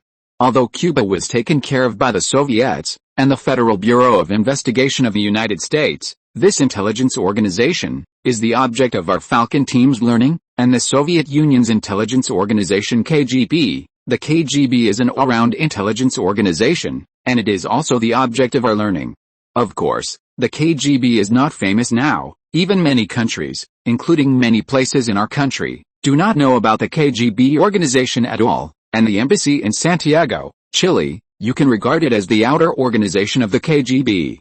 Strictly speaking, the KGB does not have a big impact on our Argentina. The Soviet Union is already on the back of Argentina, too far away, coupled with the fact that Argentina's relationship with the Soviet Union is not very good, even the diplomatic relations are very poor, so the KGB problem is not big, and it is even St. Hecate's future partner. The United States National Security Agency has not yet been independent, and the Federal Bureau of Investigation is subordinate to the United States Department of Justice, and is a domestic intelligence police organization. The British intelligence agencies have two important departments, MI5 and MI6, which are also very hidden. We need to learn from the English MI5. MI5 organizes intelligence internally, and MI6 is responsible for external affairs. MI6 can barely be said to be our opponent, but everyone does not need to worry too much. They are now very annoyed by the Americans and the Soviets. The British Empire is no longer the empire on which the sun never sets. The colonial system will be completely disbanded in the future, especially the African colonies. In fact, this is indeed the case. The British national power has completely declined to the third in the world. It still has the Commonwealth, but it is continuing to decline. Important colonies such as Egypt, South Africa, and Malaya have begun a turbulent independence movement. Argentina's weight in Great Britain is getting lighter and lighter. Our goal is not so lofty. Currently, we hope to establish an intelligence network system belonging to us in the main areas within 1 year. This is very necessary and very important. After talking about the 3 major external intelligence organizations in the world, let's talk about Argentina. Our first opponent is actually ourselves. The biggest enemy of an organization is itself. I hope you will always remember this. Often many intelligence teams are broken from the inside, rather than external pressure. The second is our Argentina's national intelligence system, the National Intelligence Secretariat, SIDE, established by President Perón, which is specifically responsible for the collection and processing of domestic and foreign intelligence in our country. The National Intelligence Secretariat is Argentina's official intelligence organization, but its power is not very large. The Intelligence Secretariat is directly under the jurisdiction of President Perón himself, and the National Intelligence School under its jurisdiction is responsible for recruiting and training intelligence personnel. And the Ministry of Justice's Monitoring Bureau is responsible for communication monitoring work, which means that our telegrams are not particularly secure, and our coding work also needs to be upgraded again. In the future, it is best to have private encrypted radio stations. Now, intelligence information is mainly transmitted through telegrams and telephones. Argentina is not as powerful as the United States Central Intelligence Agency, and it is also necessary to upgrade the productivity tools of the Intelligence Department. This is a long-term job. The National Intelligence Secretariat has intelligence networks in most parts of the country, with a large number of personnel, estimated to be at least 5,000 or more. They are well-trained, have specialized training schools, and most of them have high professional qualities and good education, but now, to be honest, it's not very good, or it has been corrupted by people. We only need to do our job well, and also try not to expose ourselves. It can be said that in the past 2 or 3 years, the National Intelligence Secretariat has been infiltrated by domestic and foreign forces very terribly, and the Córdoba province military forces have also developed under the nose of Perón himself. Although our Falcon Intelligence Bureau is now just an ordinary intelligence department, I believe that all of you present our excellent intelligence personnel. With your support, the future of our Falcon Intelligence Bureau will definitely develop very well. Saint Hecate, who already has money, can finally afford this kind of intelligence burning money operation. Now I announce that I will imitate the form of a large intelligence organization, reorganize it, change the Falcon Intelligence Assault Team to the Falcon Intelligence Bureau. The Viper team will be independent, and all will be transferred to Thunder Cross, which I will personally be responsible for.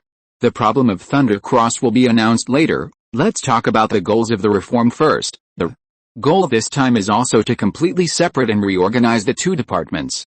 The director of the Falcon Intelligence Agency is Guerrero Grateso, followed by 3 deputy directors, Andre in Buenos Aires, Constantine in Maria Town, and Bill Bernard in the Potassium Triangle. With equal power, Bill Bernard is Guerrero's important deputy, a talent discovered in the Potassium Triangle. He rose rapidly, excelling in intelligence gathering and bribery, a versatile talent who has also gained the approval of Saint Hesser.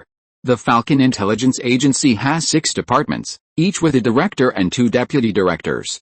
The department directors are responsible to the director of the intelligence agency and directly to me.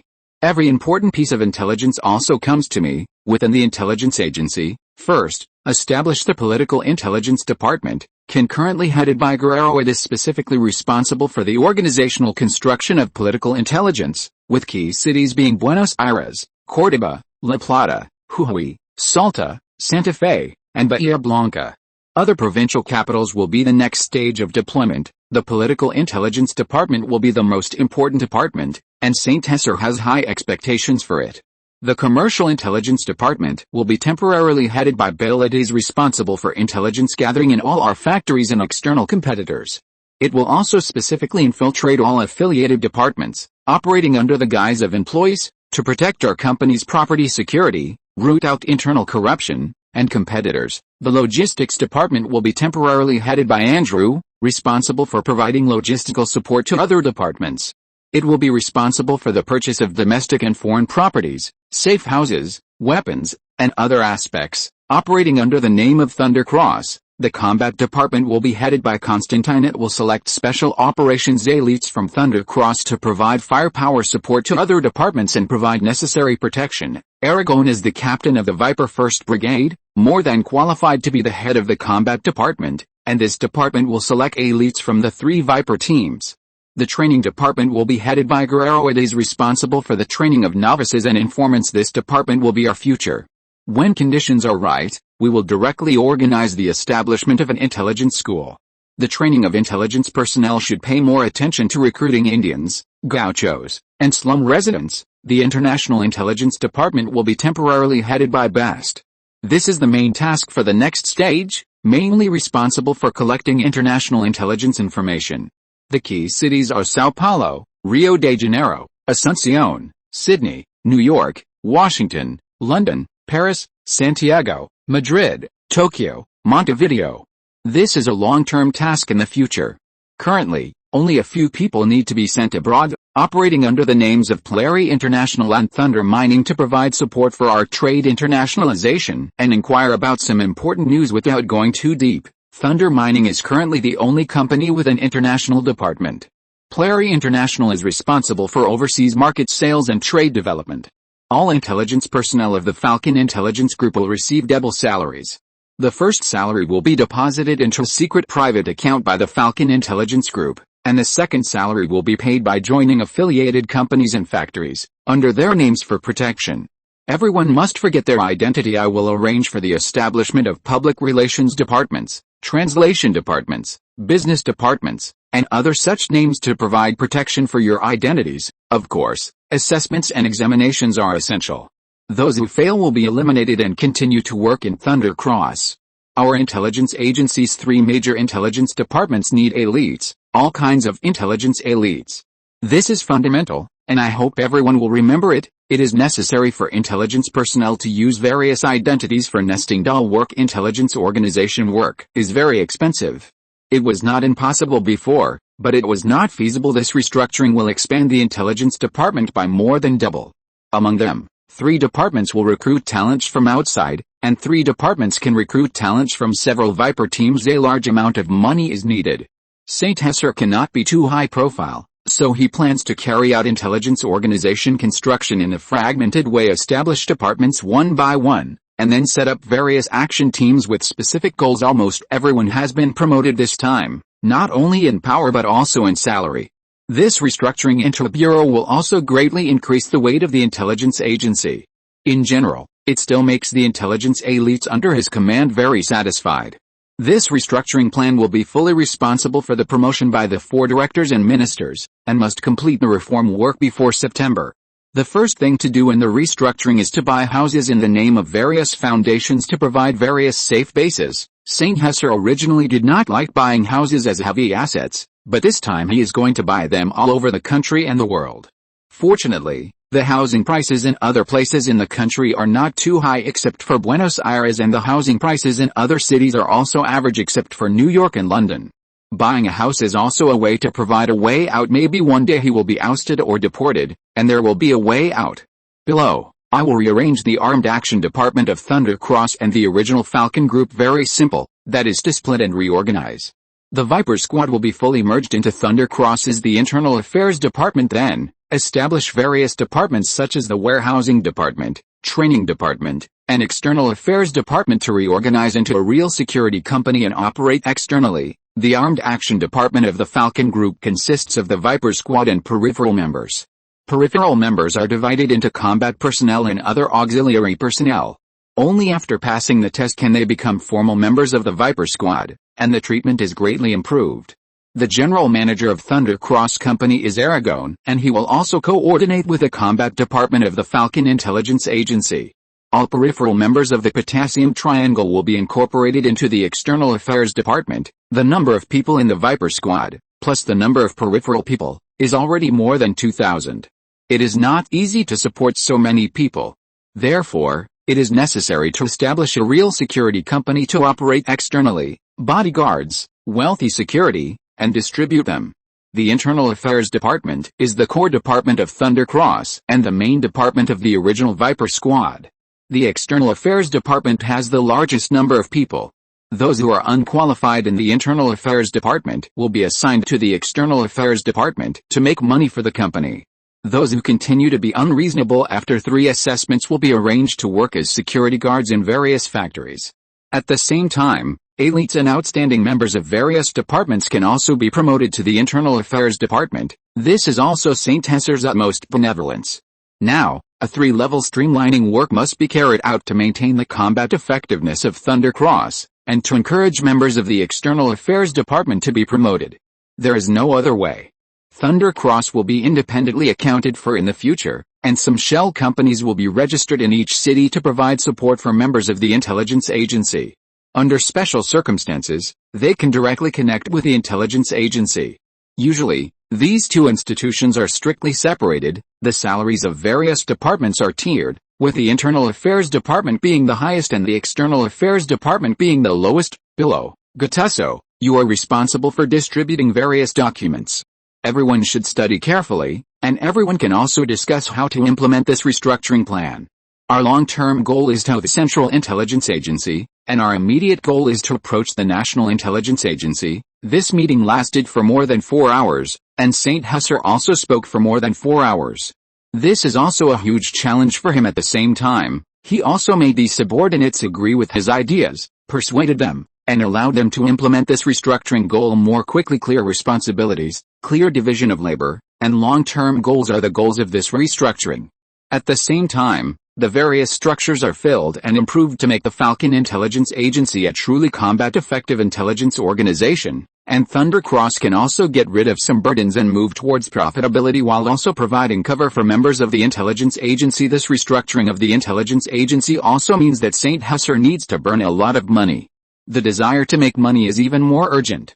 St. Hesser sometimes thinks that it would be great if Thunder Mining could mine a few gold mines. This reform also used the various legal knowledge that St. Hesser learned in the first semester, combined with most of the publicly available intelligence information of later generations. Most of the restructuring plans are relatively reasonable under legal conditions, especially the structure in the form of commercial intelligence organizations, which is also a major attempt by him to build a flexible intelligence organization under the framework of the Argentine Constitution. On September 1, the reform work of the Falcon Intelligence Agency was successfully completed. Thunder Cross was also split and restructured, and independent shell companies were established throughout the country. St. Hesser took several people from Thunder Mining, as well as 9 members of the Internal Affairs Department of Thunder Cross, and planned to go to La Plata City in Buenos Aires province preparing to acquire the La Plata steel rolling mill. They are preparing to hold a bankruptcy auction. After finishing this matter, it will be almost time for the start of the second semester. September 20th is the start time of this year's Buddha. Chapter 93 March to La Plata. La Plata is the capital of Buenos Aires province. The name Argentina also originates from La Plata. Departing from Oran, we took a passenger ship along the Bermejo River, then the Paraná River, heading straight down for over 2,000 kilometers by water, passing through dozens of cities and towns of various sizes, and enjoying the scenery of Argentina along the way. The journey took a full 2 days and 2 nights.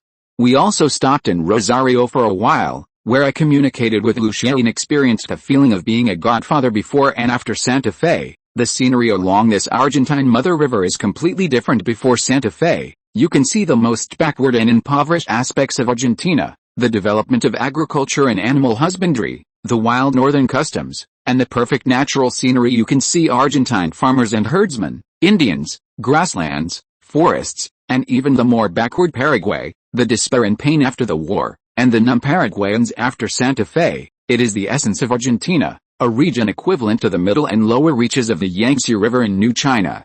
With industrial cities and factories scattered throughout 9 important Argentine cities are strung together like pearls on a necklace. The Paraná River is also a boundary river. The south bank is Argentina, and the north bank is Uruguay. Uruguay is a country that split from Argentina. Originally, the United Provinces of the Rio de la Plata before the Argentine Unification War were divided into 4 countries. These are Argentina, Bolivia, Paraguay, and Uruguay. In comparison, Uruguay and Argentina are more similar, except that Uruguay now has better national fortune, while Argentina's is a bit worse. Uruguay is also a buffer zone between Argentina and Brazil. San Jose holds a rather regretful attitude towards the separation of Uruguay. The flags of the two countries are very similar, and the entire population of Uruguay is now less than 2 million, making it quite sparsely populated. San Jose stood on the boat, enjoying the cool breeze, his mind once again filled with thoughts when playing the game. The South American power, La Plata, was a combination of three countries. Unfortunately, in this world, Argentina has declined terribly, from World War I to the economic depression that swept Europe and the United States. Then, during World War II, Argentina flirted with the Axis powers.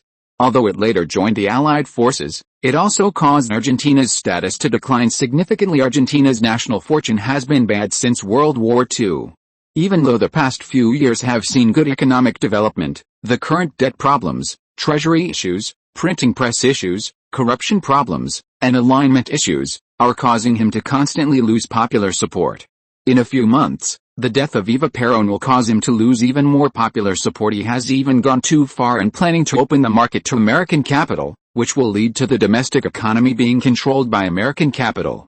It can be said that it is a path to chaos, and Perón's unsuccessful reforms and political ambitions have not fundamentally changed Argentina into a healthy country. From the remote provinces, San Jose saw the powerful families, the traditional ruling forces under the guise of family, the singing and dancing, and the poverty and backwardness, represented by the Barossa family in Córdoba. He saw the integration of political, military, family, and religious power.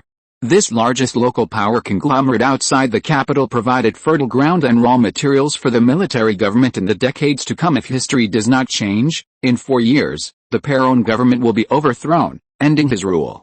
This is also a pity, as Perón still did a lot of practical things.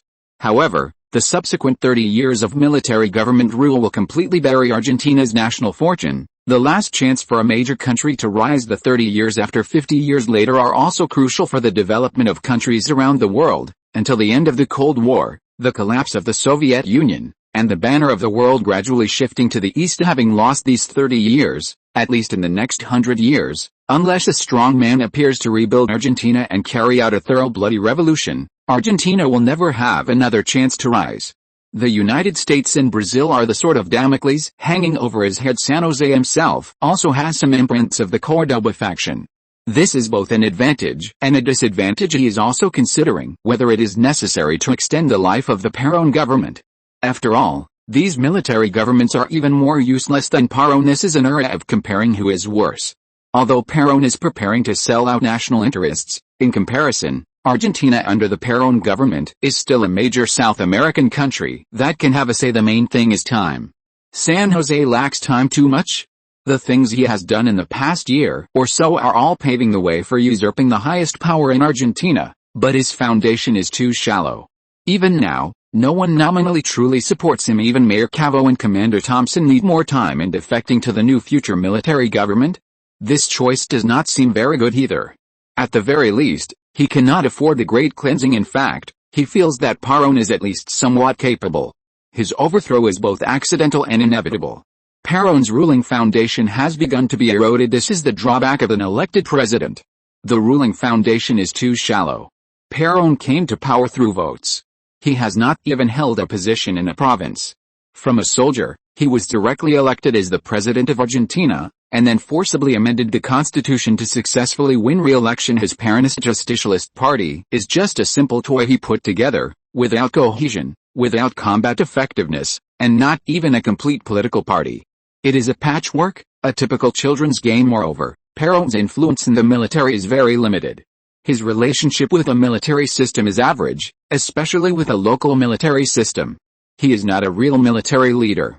It can only be said that he appeared out of nowhere. Like Comrade Obama in later generations in the capital, he saw false prosperity, chaos, and hidden crises. I wonder what I will see in La Plata. I don't know if there will be other forces in the capital of this largest province in Argentina.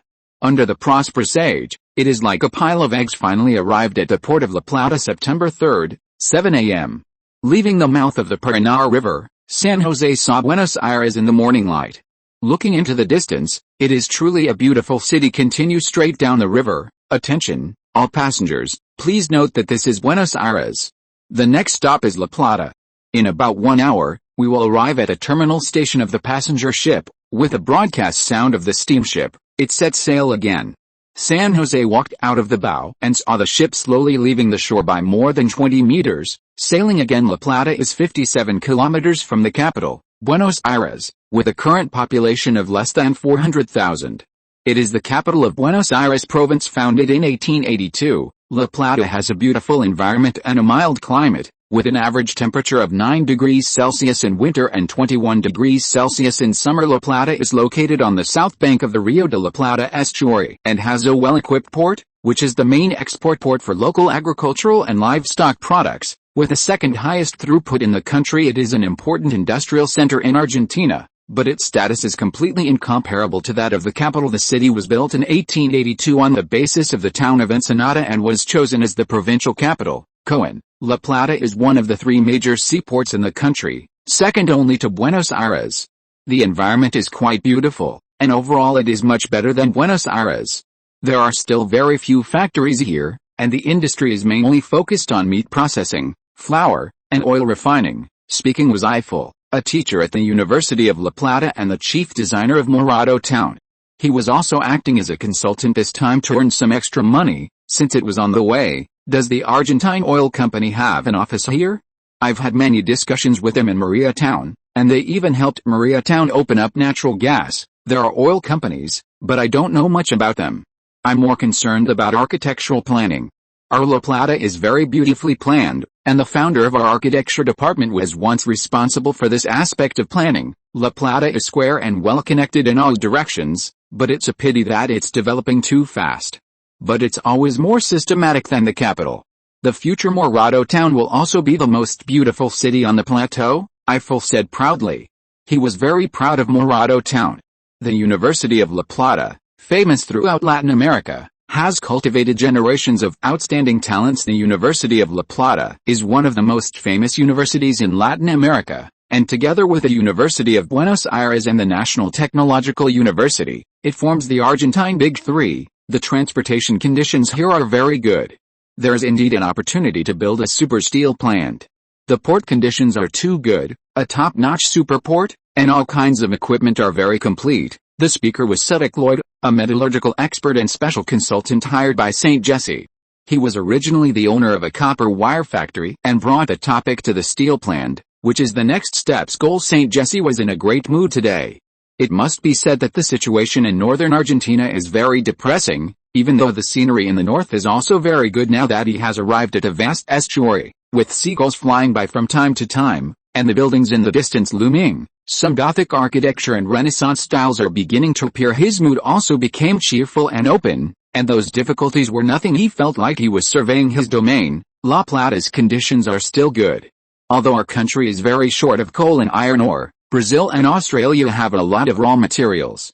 Now is an era of internationalization, so don't limit your horizons to just the domestic market. Cedric leaned on the railing, pointed to the port in the distance, and said seriously, "Yes, boss, a great steel plant requires massive investment, and the La Plata steel rolling mill is a very good shell.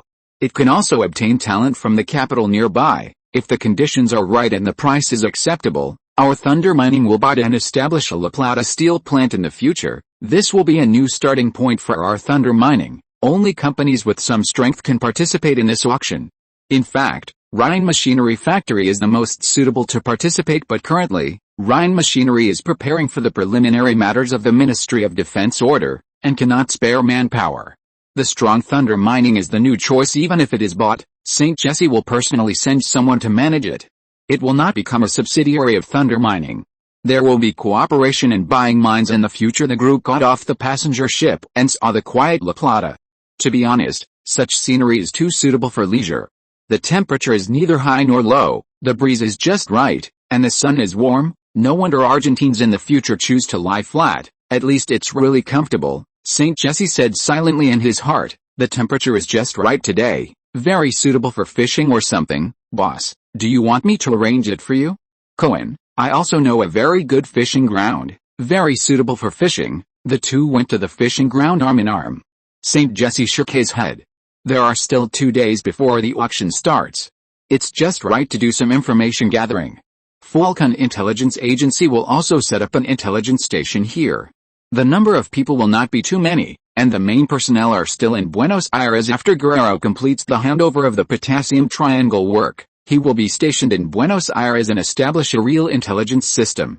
St. Jesse found a place to live, just in the city center. Argentina currently has 3 large steel plants, namely the Buenos Aires steel plant, with an annual output of 110,000 tons. There is also the Belleville steel plant in Rosario, with an annual output of 80,000 tons. This is the factory that St. Jesse's Plary factory has cooperated with. The quality is average and can only make small things like bottle caps and can lids. Now it mainly cooperates with soda and beer factories. The third is the Argentine National Steel Plant, with an annual output of 100,000 tons, which is very poor. It has the largest number of employees, and strikes occur from time to time. The technical conditions are relatively good, but unfortunately the union is too poor. These 3 factories account for more than 90% of the domestic output. If there is not enough domestic steel, it is imported from abroad, spending valuable foreign exchange. Even St. Jesse has to buy steel from Brazil to produce pistols. The La Plata Steel Rolling Mill is a medium-sized factory specializing in steel rolling and the production of construction steel. The annual processing capacity reaches 200,000 tons, but the operating capacity is less than 70,000 tons. It is currently unsustainable. It used to be the largest steel rolling mill in the country, but now it is close to bankruptcy and is preparing for auction. This can be regarded as a footnote to Argentina's continuous decline this year. Even if Perón launched the ambitious second 5-year plan, it is a pity that there is no money this time. The La Plata Steel Rolling Mill is a product of Argentina's overcapacity. La Plata's finances and the domestic steel market cannot meet the needs, and bankruptcy is the best choice. It can also take the opportunity to get rid of the union organization, killing 3 birds with 1 stone. The financially weak La Plata. These small and medium-sized factories also have parades, strikes, and market strikes every day, making a lot of noise, and then they are ready to go bankrupt.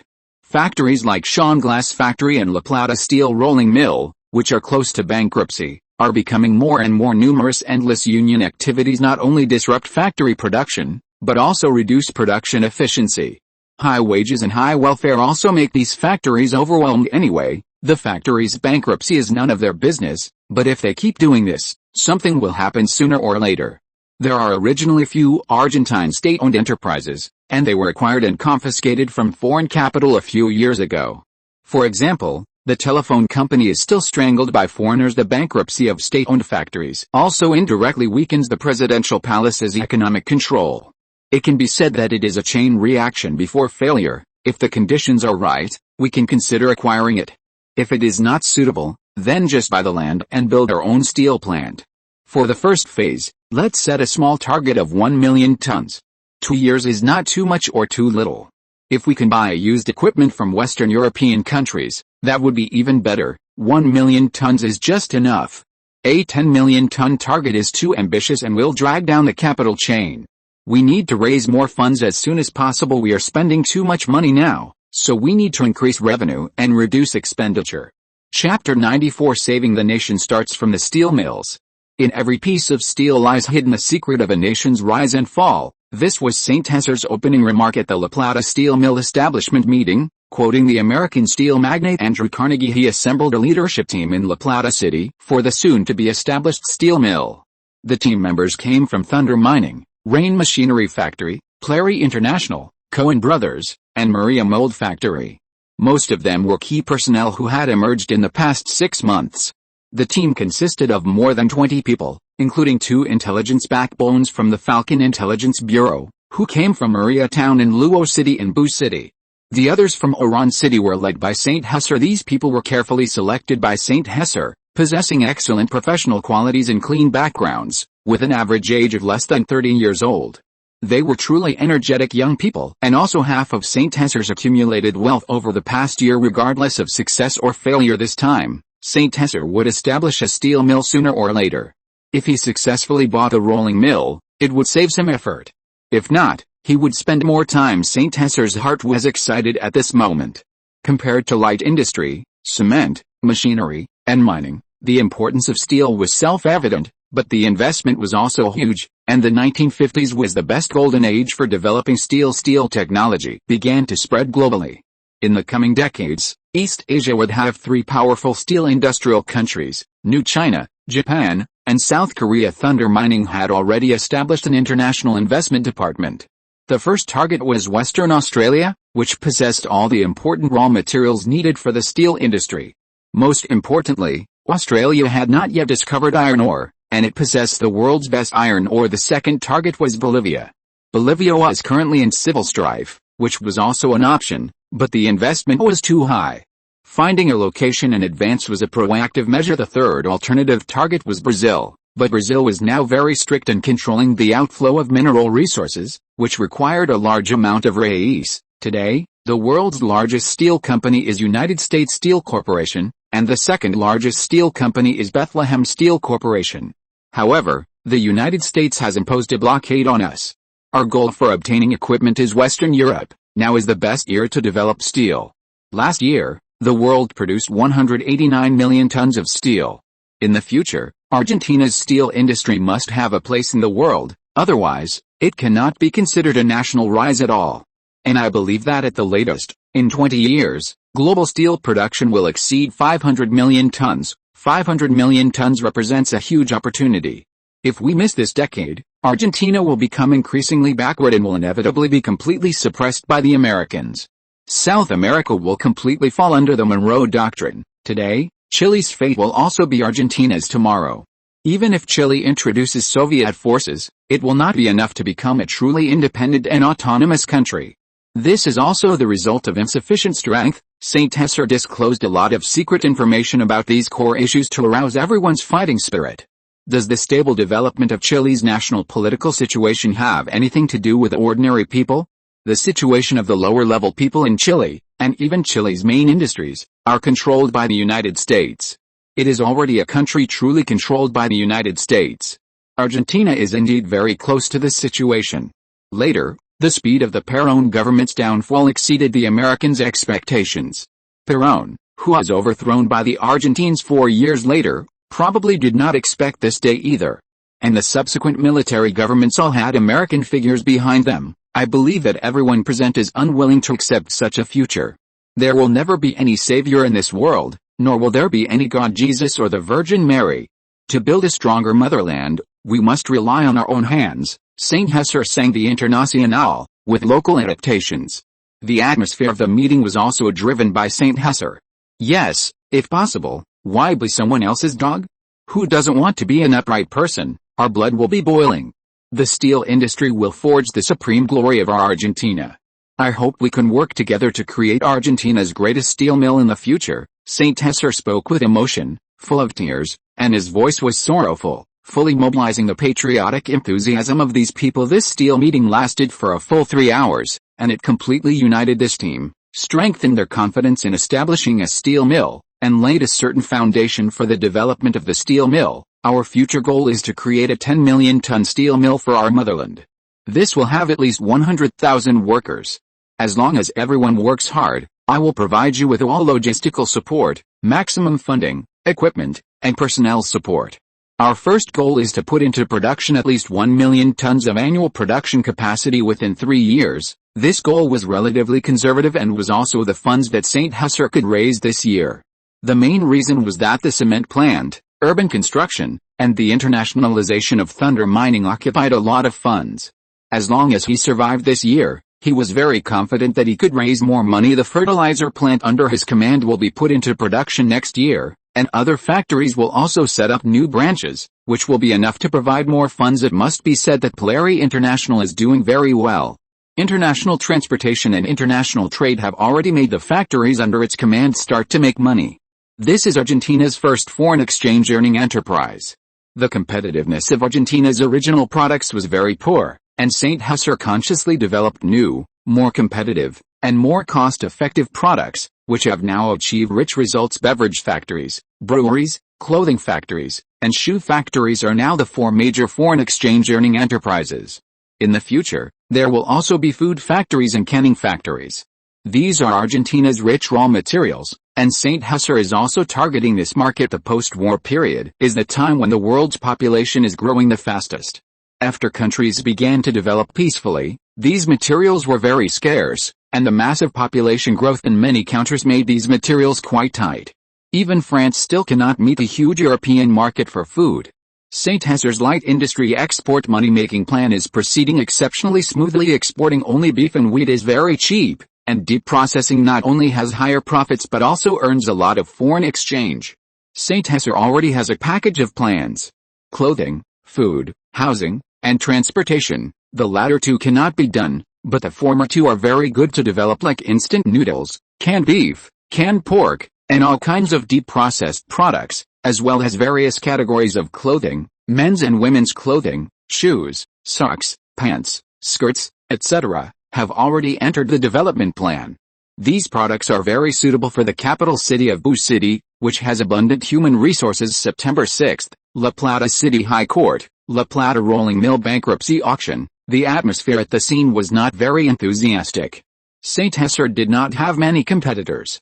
One Brazilian company, 4 Argentine companies, 1 British company, and St. Hesser's Thunder Mining welcome everyone to participate in this auction. This time, the La Plata City Commercial Bank and the Argentine Industrial Bank jointly initiated it. The starting price is 15 million pesos, and each increase is not less than 100,000 pesos. This is Argentina's first truly privatized bankrupt state-owned company. This will be the first step in Argentina's auction history, and it will also provide some material for our country's economic reforms. After all, a steel mill is not a railway company.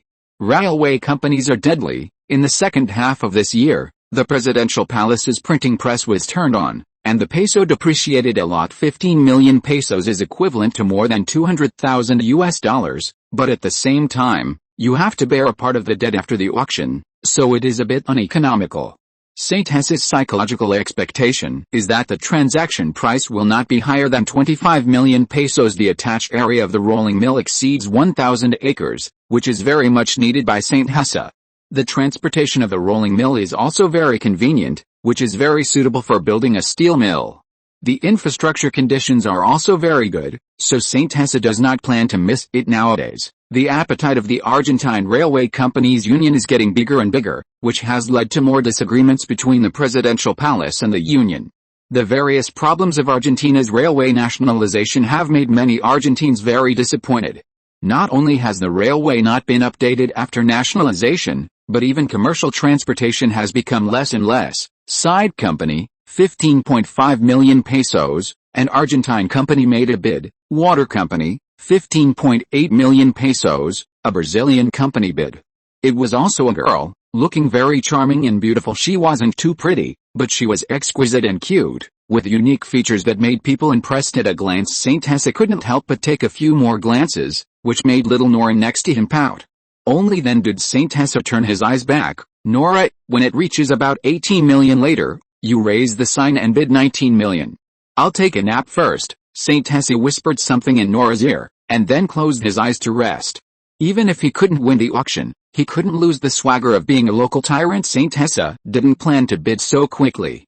Bidding too early would make him look less impressive. When it slowly increased to 18 million pesos, Nora raised the sign in her hand. Thunder Company, 19 million pesos. St. Hesser directly added 1 million pesos, showing his confidence. Some people in the audience looked sideways. This idiot must have too much money to spend. 1 million pesos could buy 3 houses in La Plata. Corin Company, 19.1 million pesos. The British company spoke. Thunder Company, 20 million pesos. Nora raised the sign again. Parker Company, 20.2 million pesos. Corin Company, 20.5 million pesos. Only Thunder Mining and a company called Corin Company were left in the bidding. When the price was increased to 21 million, most of the others had already withdrawn. This rolling mill was at most worth about 35 million pesos, including 6 million in foreign debt and 8 million in unpaid wages. If it was too high above the bottom line, they would give up if it wasn't worth it. St. Hesser looked around with interest. The person from Corin Company was a middle-aged man with a beard and dark circles under his eyes, and his mental state was not very good. Thunder Company, 22 million pesos. St. Hesser's plan was that if Corin bid again, he would give up and find another place to prepare for the steel mill. Thunder Company, once, Thunder Company, twice, Thunder Company, 3 times, sold. When Saint Tessa asked Nora to bid 22 million pesos, he had already planned to give up. After all, this was a rolling mill, not a steel mill, and it was not worth spending so much money. As for the land, it was not very valuable in Argentina. He could just do without it. Looking at Corin Company, he realized that the middle-aged man seemed to be asleep. Damn, could this be a shill hired by the bank? Saint Tessa thought, and was a little excited. This feeling of spending 20 million at once was really addictive. No wonder many people like to show off at auctions. After signing all the procedures and clearing the foreign debt of the rolling mill, Saint Tessa officially became the owner of this rolling mill. September 8, Saint Tessa came to this 1,000-acre rolling mill again. This was his second time here. The previous rolling mill still had 400 workers who were staging a sit-in to demand wages. The rolling mill still owed a lot of wages, an average of 20,000 pesos per person, which was equivalent to 2 months' wages, Mr. Saint Tessa, this is the rolling mill.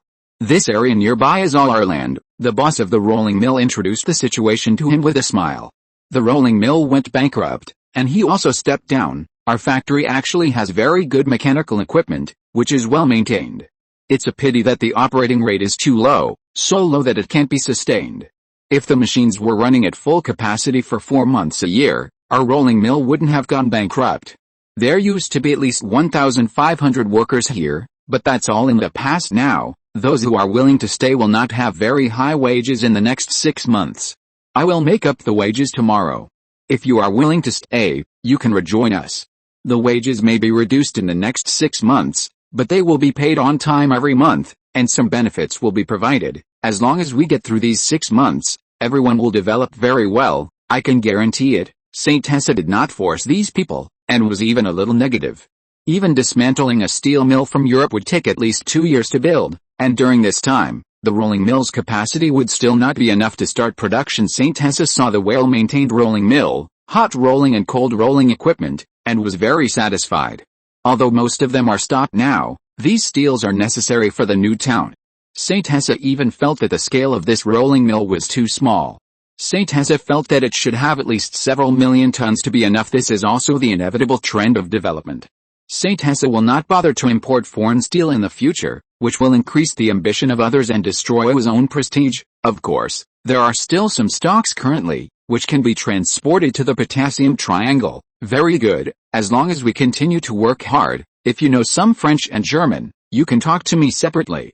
We will form an international purchasing team to go to Europe to buy steel mills. Okay, boss. The people who followed behind to inspect were learning and analyzing carefully the international negotiation team. These people are definitely not good enough, but half of them must be sent out to see the world.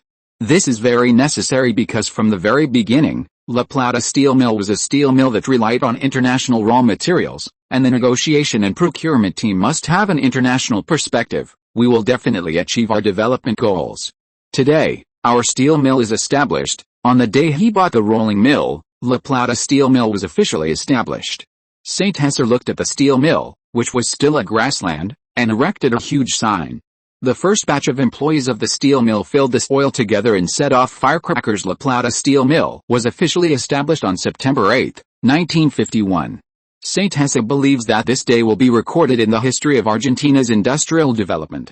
This is also the real first step in the plan to save the country through industry. The steel mill is ready to set sail. The first task of the new team is to divide into 2 parts. One part to take over the rolling mill and stabilize it. This is a test for them. Then another group of people will be separated, prepare well, and go to Europe and Germany with a professional purchasing and negotiation team to purchase the production equipment of the steel mill and prepare to start steel making. Saint Tessa seemed to see sintering workshops, coke ovens, and smelting equipment such as iron making, steel making, and rolling stock, cast pipes, coking, medium-sized materials, thin plates, medium-thick plates, and large-sized materials from the grassland.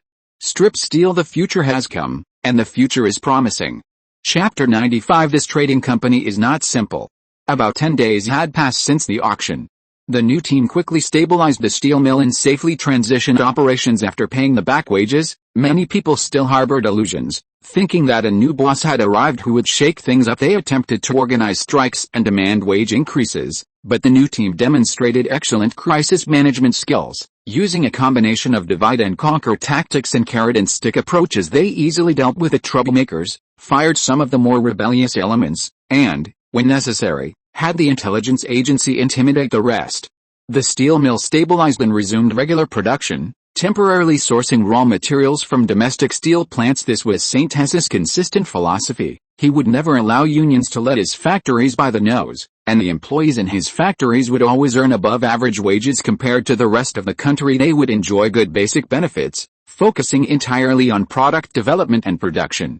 This was an advantage that most Argentine factories did not have currently. Most Argentine factories were spending their energy on dealing with unions. Furthermore, exports and sales were only conducted through Prairie International and the Cohen brothers. Only Thunder Mining currently had an international department. All factories only needed to focus on fulfilling orders, ensuring high quality, and maintaining cost effectiveness. This would guarantee sufficient profits. Saint Hes's foresight also guided the product direction, preventing deviations. This was Saint Hes's unique way of controlling factories, allowing them to rapidly expand without worrying about redundant or haphazard construction. This gave Saint Hesse enough capital to expand into new products, such as the major undertaking of a steel plant. September, Brazil, São Paulo. It was early spring here, and the temperature was mild. Today, the daytime high was only 20 degrees Celsius inside a high-end hotel in the city center. Little Nix, the head of Prairie International, had just woken up. He opened the curtains and looked at the scenery outside. The floor-to-ceiling windows in the distance, two contrasting scenes unfolded. Skyscrapers stood alongside the massive São Paulo Cathedral, which was still under construction. The two bell towers had already been completed. This cathedral, which had been rebuilt 38 years ago, was nearing completion, boasting grand scale and exquisite architecture. Further away was a sprawling slum, already taking shape. It was a nexus of vice, crime, brothels, and various other chaotic elements, seemingly unrelated to the clean and tidy city center of São Paulo. He held a glass of ackee juice in his hand and a flavorful piece of maca in his right hand. He glanced at the two sleeping Brazilian beauties on the bed. Their skin had a healthy, tan complexion, and their bodies had perfect proportions. He had closed several major deals yesterday and had been busy all night. He rubbed his lower back, which was still a little sore. Today was a good day to relax, and perhaps he could try the grilled kidneys that the boss had mentioned tonight. Back in February of this year, he often went to eat grilled meat with the boss. Unfortunately, Argentine barbecue had too few varieties. At that time, Saint Hesse often told him to eat more supplements. Brazil was Prairie International's largest overseas market because of its proximity and large population. Industries like food, clothing, shoes, beer, and soda were not considered important core industries. Therefore, they were not subject to trade protectionism, allowing Prairie International to earn a lot of reais here. However, some core industries were strictly prohibited from being imported, as Brazil implemented a strict trade protection policy. São Paulo was currently the largest city in Brazil and the largest city in the southern hemisphere. Compared to the capital, Rio de Janeiro, it was more prosperous and synonymous with Brazilian prosperity. It was filled with subtropical samba charm everywhere. Brazilian beauties were now recognized as a synonym for beauty in Europe and America, and the mixed-race Brazilian girls were as generous and friendly as sunshine. São Paulo's industry was mainly based on traditional industries such as cotton spinning, grain processing, and coffee processing, but it was developing rapidly. In recent years, the Brazilian government had invested in many large factories here. These included a large number of industrial enterprises, such as metallurgy, machinery, electricity, food, cement, chemicals, rubber, tobacco, and paper. Some private oil companies had also established refineries here. The São Paulo Stock Exchange was the largest exchange in Latin America, and there was also a futures exchange. This was Brazil's Shanghai. The Brazilian military government was also very capable. It was said that their new government was preparing to move the capital to the Brazilian highlands to build a new capital in order to develop the vast Amazon rainforest and the Brazilian highlands. Today, the Brazilian population was basically distributed in the southeast. There was a strong competitor here in São Paulo's food company, which was now basically in a stalemate. They occupied a large part of the market. Their development speed was still very slow, but they also showed amazing innovation and imitation capabilities. While Prairie International had even better products, the boss's new instructions had come down. Next week, He would assemble and lead a team to London by ship to see if there was suitable steel production equipment in Europe. This was the second team that Syntesa had arranged to inspect steel plant equipment, mainly responsible for inspecting France, Italy, and Spain, striving to select the best cooperative partners. The inspection of Germany, Austria, Belgium, and Czechoslovakia was the responsibility of the newly established steel plant team. The boss's business is getting bigger and bigger. I also have to work hard and study, otherwise I won't be able to keep up with the boss's pace. Little Nix drove the two women away, then put on his clothes, washed up, and ate a simple breakfast. He took out the day's newspaper and started reading, looking for noteworthy news.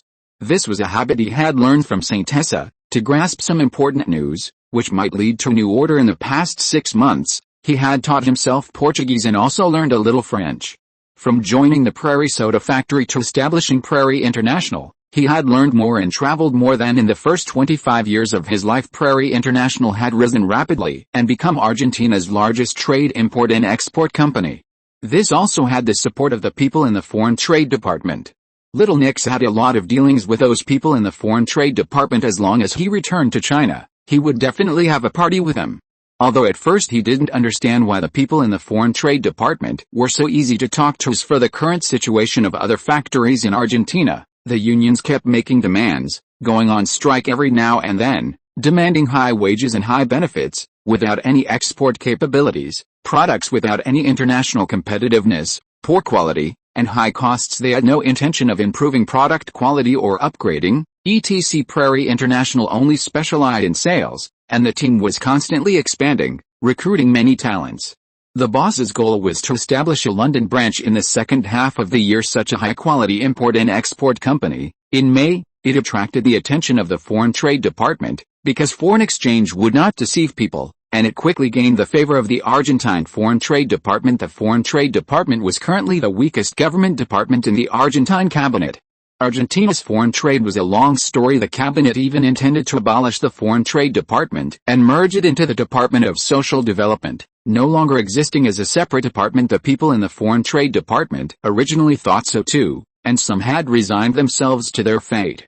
After all, there was really nothing good to do in the Foreign Trade Department, so it was better to go to other departments. To retire. Prairie International Trading Company, established in February of the first half of the year, quickly broke their inherent concept that Argentina could not make good products and could not sell them at good prices. They seemed to possess unique sales skills, single-handedly boosting Argentina's light industrial product export records. Now, with expanded scale, they sell more than just those items. This allowed the Ministry of Foreign Trade to seize a lifeline. They received strong support and assistance. This was a completely different Argentine company from the past. Previous Argentine trading companies were licensed franchisees of the Argentine government, simply purchasing products from farmers, transporting primary products like beef, or wheat, lamb, cotton, and corn to the three major ports, then trading them to international traders for foreign exchange in pound sterling, completing the closed loop. They could just lie back and win. It was a gift from heaven, a one-of-a-kind situation in the world, and they could still make a fortune. But Prairie International was completely different from those other companies. They were genuinely investing their own money in trade and even had their own fleet. Their factories were mostly located in an ordinary small town, clearly pointing towards the Córdoba province. Later, they expanded to northern Argentina, which was a very chaotic area. This was quite outrageous. After investigation, the Ministry of Foreign Trade discovered that Prairie International was not simple, quite extraordinary in fact. Last year, their manager was just an ordinary salesman. In February, he suddenly founded a trading company. Then, they went to develop the markets in Uruguay and Brazil. Even before the trading company was established, they already had a market in Uruguay, and the product was actually the well-known Argentine soft drink, Mirinda. It was the first time they discovered that the Mirinda brand was produced domestically, not the American product they advertised. It was truly inspiring to see someone in the country could make such a good soft drink, giving them a shot in the arm. Moreover, besides advertising, they were quite low-key and mysterious. Prairie International doesn't set up distribution systems abroad but directly establishes branches, highly involved in the local economy. They also directly conduct promotions, advertising, and celebrity endorsements locally, and their goods are becoming increasingly popular. From the initial canned fruits to fruit juices and soft drinks, new export categories are added every month: coffee, beer, pineapple beer, shoes, clothes, socks, fireworks, firecrackers, mining explosives, mineral salt, and other strange products are also increasing. The scale of trade expands every month. They accept everything, completely lacking the arrogance and laziness of Argentinians. They earn not only pound sterling, reais, Australian dollars, and francs but also other strange foreign currencies. They do all kinds of business. As long as it's business, they do it. If there's no money, they'll take some more instead. The source of the francs is even stranger. It was money transferred by the French Ministry of Defense. And the destinations of the few ships registered under Paul International's fleet were clearly in Southeast Asia. They later learned from Little Nix after connecting with him that Paul International had a good relationship with the French, helping them transport various military supplies and grains. They were fighting a war in Vietnam. They also shipped soft drinks, shoes, and socks, opening up a Southeast Asian route, seemingly without losing money, and even planned to add several second-hand merchant ships to earn more. This also led the Ministry of Foreign Trade to fully support Paul International. This gentleman was truly well connected, able to do business with the French. He was no simple man. They also stopped further investigation. If they continued to investigate, they suspected their own lives would be in danger. With such a good helper, they could just assist directly. This mysterious international trading company clearly had someone behind them, and they were well behaved and sensible, sending gifts and performance bonuses to the people at the Ministry of Foreign Trade every month. This was a good citizen company that must be fully supported. The voices calling for the dissolution of the Ministry of Foreign Trade suddenly disappeared. The departments of the cabinet were all envious that the Ministry of Foreign Trade had a golden goose that could lay eggs. Normally, golden geese in Argentina were directly slaughtered. After all, you might not be able to wait until the day it lays eggs. Now that the situation was somewhat turbulent, the Ministry of Foreign Trade was not a powerful department, and it was clear that Paul International was a good company, so Paul International's development accelerated even further. This was also something Saint José was very satisfied with. As for whether Paul International would break free from his control, that was basically impossible. Without control over personnel, finance, and products, Paul was just a factory agent.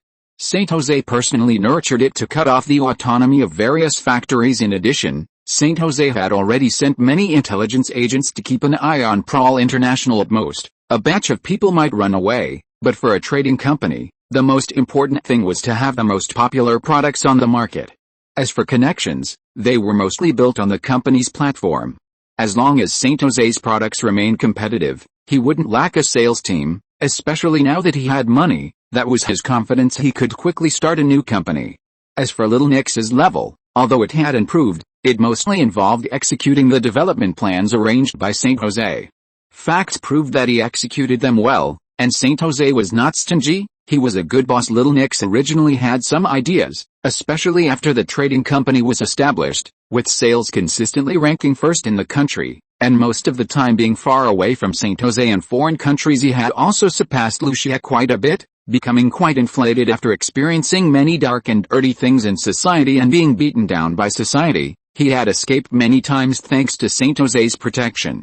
In particular, the Thunder Cross, which seemed to have suddenly appeared as a security company, helped him solve many threats, which stabilized his mind. And during the chaos in Maria Town, Cruz also tried hard to win him over, attempting to resell products. He also knew that his uncle, Klaus, had repeatedly told him to follow the boss, and he would definitely not be in a bad place in the future, so he extinguished his small thoughts.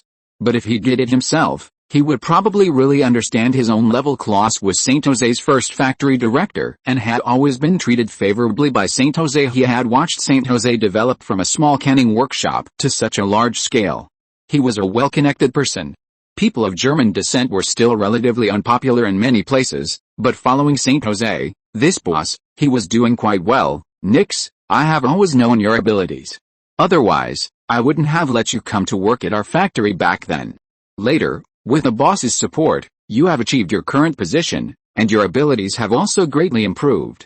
I hope you don't associate too deeply with some people in Maria Town. This was a stern warning from his uncle, Klaus. He listened to it, and he was also very fortunate that he stopped directly and did not make any major mistakes. Otherwise, the outcome would probably not have been too good. Although the boss seemed quite kind on the surface, the things he did were not kind at all.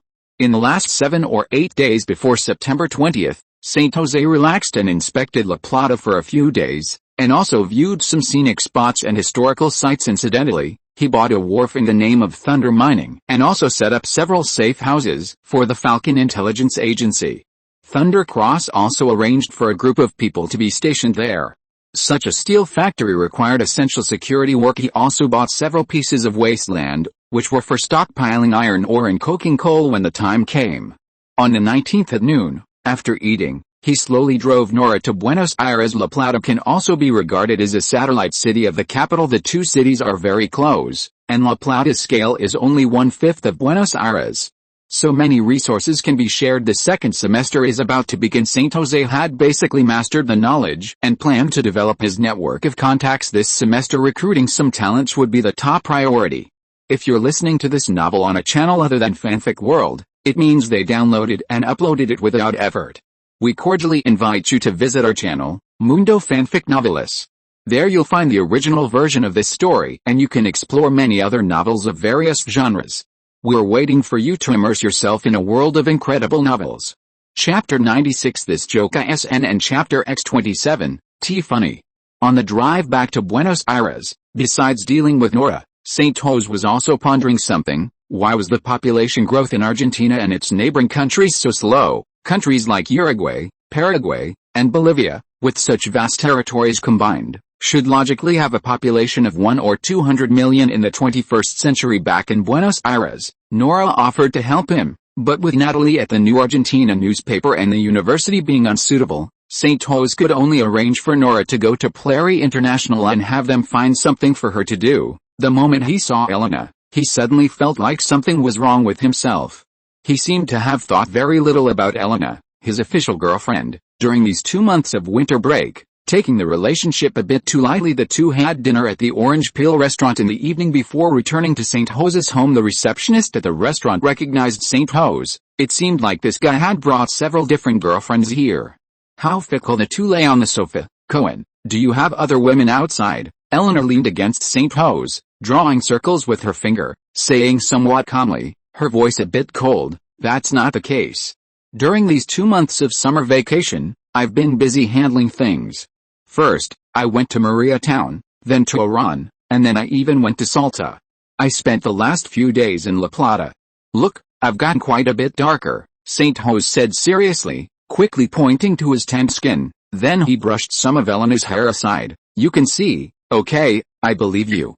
I took 3 days off this time, so you have to keep me company. I haven't seen you in 2 months. I'm a little sleepy tonight. Can you stay by my side for a while?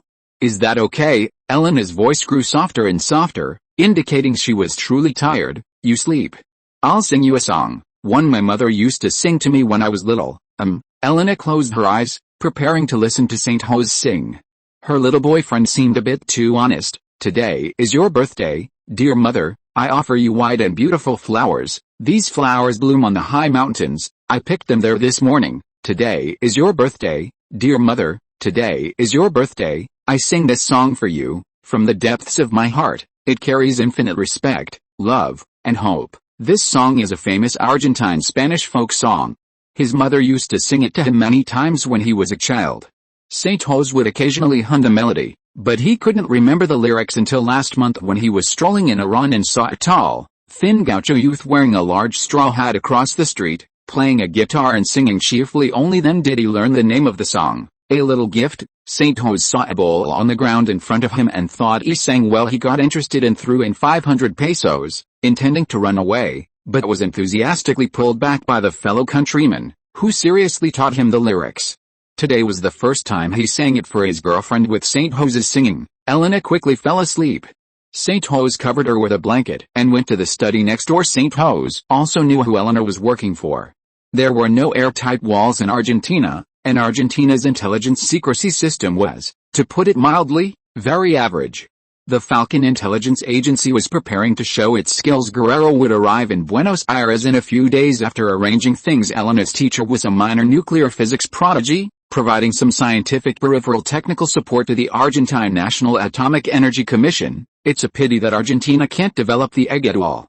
It hasn't been developed even by the 21st century. Saint José stroked his chin, feeling a bit like laughing. It should be known that only the United States and the Soviet Union had atomic bombs now. Britain didn't have them, France didn't, and New China didn't either. Argentina's Atomic Energy Commission was established earlier than France's. Argentina wasn't France and couldn't develop this crucial national weapon. It seems like they spent $100 million and 3 years to develop a light bulb. It seems like it's this year. Damn it, my girlfriend isn't involved in this, is she? Damn, he suddenly remembered a joke. President Perón tried to develop an atomic bomb and a hydrogen bomb but found a big swindler, and Argentina had no industrial base to support nuclear weapons development, so it became a big joke. The presidential palace seemed to have spent a lot of money to build a so-called high-tech laboratory, and to maintain secrecy, the location was set on an island in the middle of a lake. Damn it, how does this kind of thing feel? A bit tragic when it happens to us Argentinians. Saint José had just wanted to laugh at Perón's stupidity, but he no longer felt like it. Alice, he remembered seeing a newspaper at the end of March and the beginning of April this year, saying that President Perón announced that Argentina was about to develop a hydrogen bomb and would be the first country in the world to have a hydrogen bomb. Damn, isn't this because there were Soviets in the Potassium Triangle, Iran? But at that time, I had just arrived at the University of Buenos Aires and was busy studying, so I didn't pay attention to this matter. Plus, the intelligence system here wasn't well established, so I didn't pay much attention to this aspect. Last semester, Saint José thirstily acquired knowledge, or he went to the slums to investigate, and later he went to work on the newspaper. He even thought Argentina was holding some kind of international conference with so many reporters. No one reported such a small matter. It really felt like he was oblivious to everything happening around him, focusing only on studying. Damn, it seems like I need to have the people from the Falcon Intelligence Agency investigate this matter. This is not funny at all. This is my country, $100 million. The loss is too heavy. It's a pity they didn't even produce a fart. Saint José realized at this moment that such a thing happening in his own country was not funny at all, and this matter seriously depleted Argentina's national fortune, turning Argentina into a big joke. While Perón single-handedly raised the level of development of Argentina's tourism industry, he also remembered that in April and May, there seemed to be many more foreigners in Argentina's taxis and buses. He was really immersed in studying at that time and didn't pay much attention to these things, and he didn't have much contact with Elena at that time either. No wonder there are Soviets in a small place like Iran. They seem to be looking for nuclear facilities all over the country. Now I guess they haven't found them yet. Half a year has passed, and there's no news. Saint José only knew that Argentina's nuclear facility was fake, seemingly on a small island. When laughing at someone else's stupidity, he realized that he was even more stupid. This was what Saint José thought of himself. This time, the Falcon Intelligence Agency also needs to be trained and tested to see how good they are. There aren't many opportunities like this. There should still be quite a few CIA people in Buenos Aires now. Saint José's eyes became a little cold. Perhaps he had to secretly kill a few CIA people for letting him miss such important information. He would find a few elites from the armed forces to do some black ops. Spies from other countries openly running to our country to disrupt and spy on information are truly arrogant. Ideally, all these people should be killed. Saint José's mood was a bit irritable and depressed. I ran to the toilet and lit a cigarette to slowly calm down. Now that I have the Falcon Intelligence Agency, these things will gradually decrease. At least such important news won't be missed in the future. The clown is actually myself. The next day, at dusk, at the former Margaret Manor, the Rain Research Institute, Saint Tessa drove Elena here for a visit today. This huge manor no longer has the gloom of the past. The walls have been repainted white. The popularity has also become very strong. Saint Tessa took her to see Cicero, as well as the director and employees, and introduced them carefully. The two had dinner in the manor. The night was beautiful. The moon was very round, and Saint Tessa's mood had calmed down a lot. It's not the Mid-Autumn Festival tonight, but the moon is so round. Saint Tessa thought to himself. Saint Tessa occasionally flips through the lunar calendar, a gift from Chen, an old man in Chinatown, Cordoba. September 15th this year is the Mid-Autumn Festival, and the moon is big and round. He also specially held a celebration party and invited a new steel mill team to celebrate under the faint street lights. Saint Tessa and Elena walked on a road in the manor, chatting about some trivial things. Several security personnel from the Thunder Cross followed nearby, each carrying an M1911A, with a Chicago typewriter on their chest, to prevent any unexpected situations. It has to be said that Elena is indeed very good looking, with delicate features. Her eyes shone with a captivating luster in the night, like stars in the sky, sparkling. The two walked on the path, Saint Tessa looked at Eilena's back. Sometimes she puts her hands behind her back, and sometimes she swings her hands around, as happy as a little girl who just got candy, completely without the sleepiness of last night. The past 2 months of experiments must have exhausted her. Eilena told him today that this is her second love. The only bad thing is that she often can't see him since experiencing the singing incident last night. The relationship between the two has made rapid progress, and everything has begun to fall into place. The two walked side by side on the road again. Occasionally, when they got closer, Eilena took Saint Tessa's hand, and even once it landed on his thigh. Eilena was unaware and continued to hop around, making Saint Tessa couldn't help but shake his head. This senior sister seemed a little immature after a while. Eilena was a little tired. The two sat on the seat, Saint Tessa holding Eilena's hand. Suddenly, a blush flew on her face.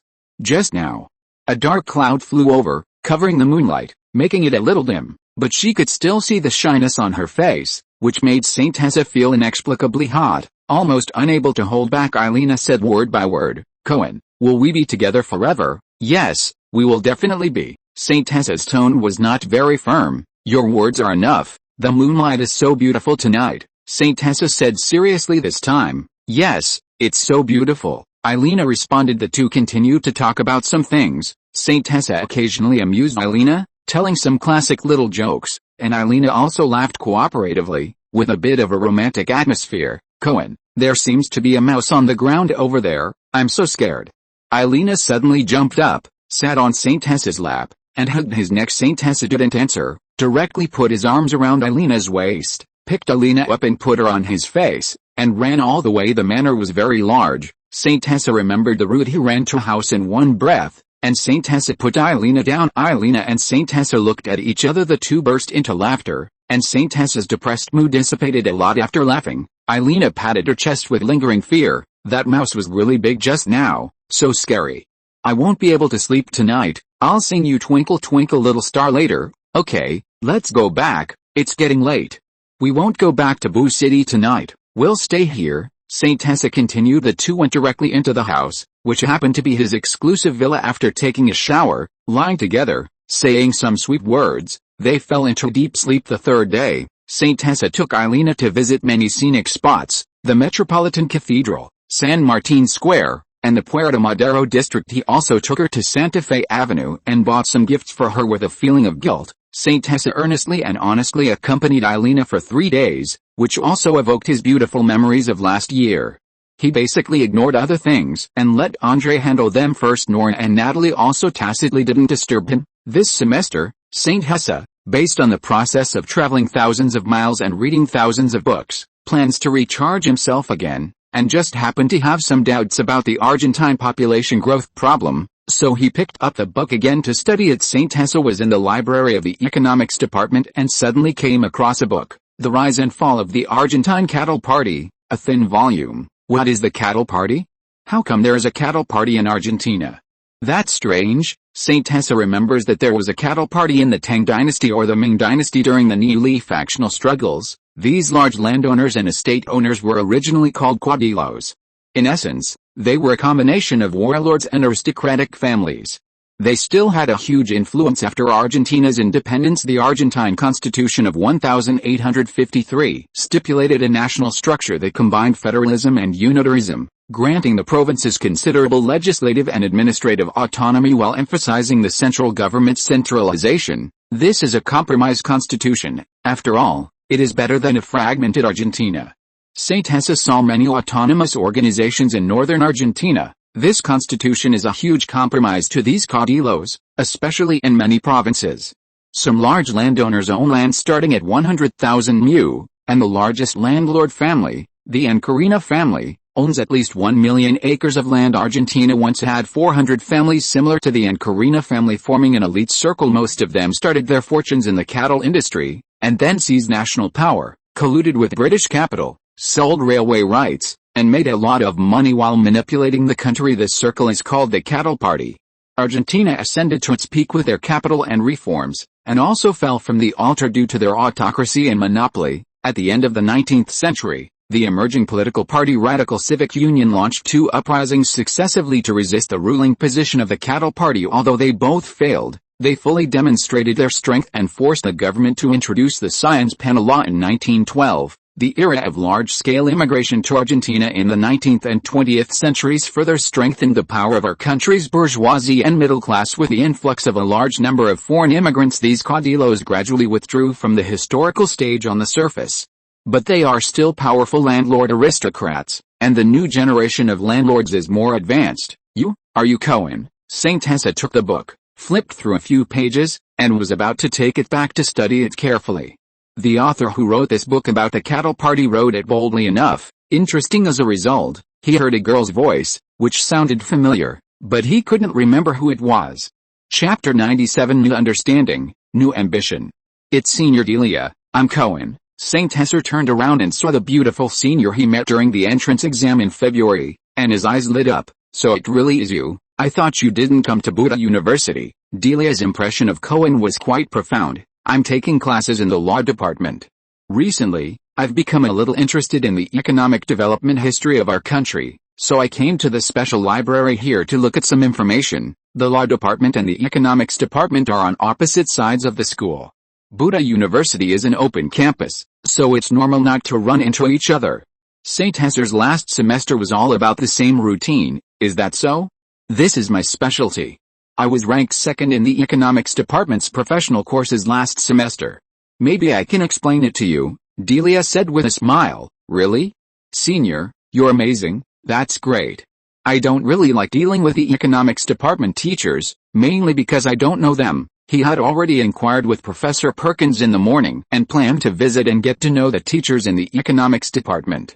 Now that he has a beautiful senior to lecture him, he can forget about the economics department teachers.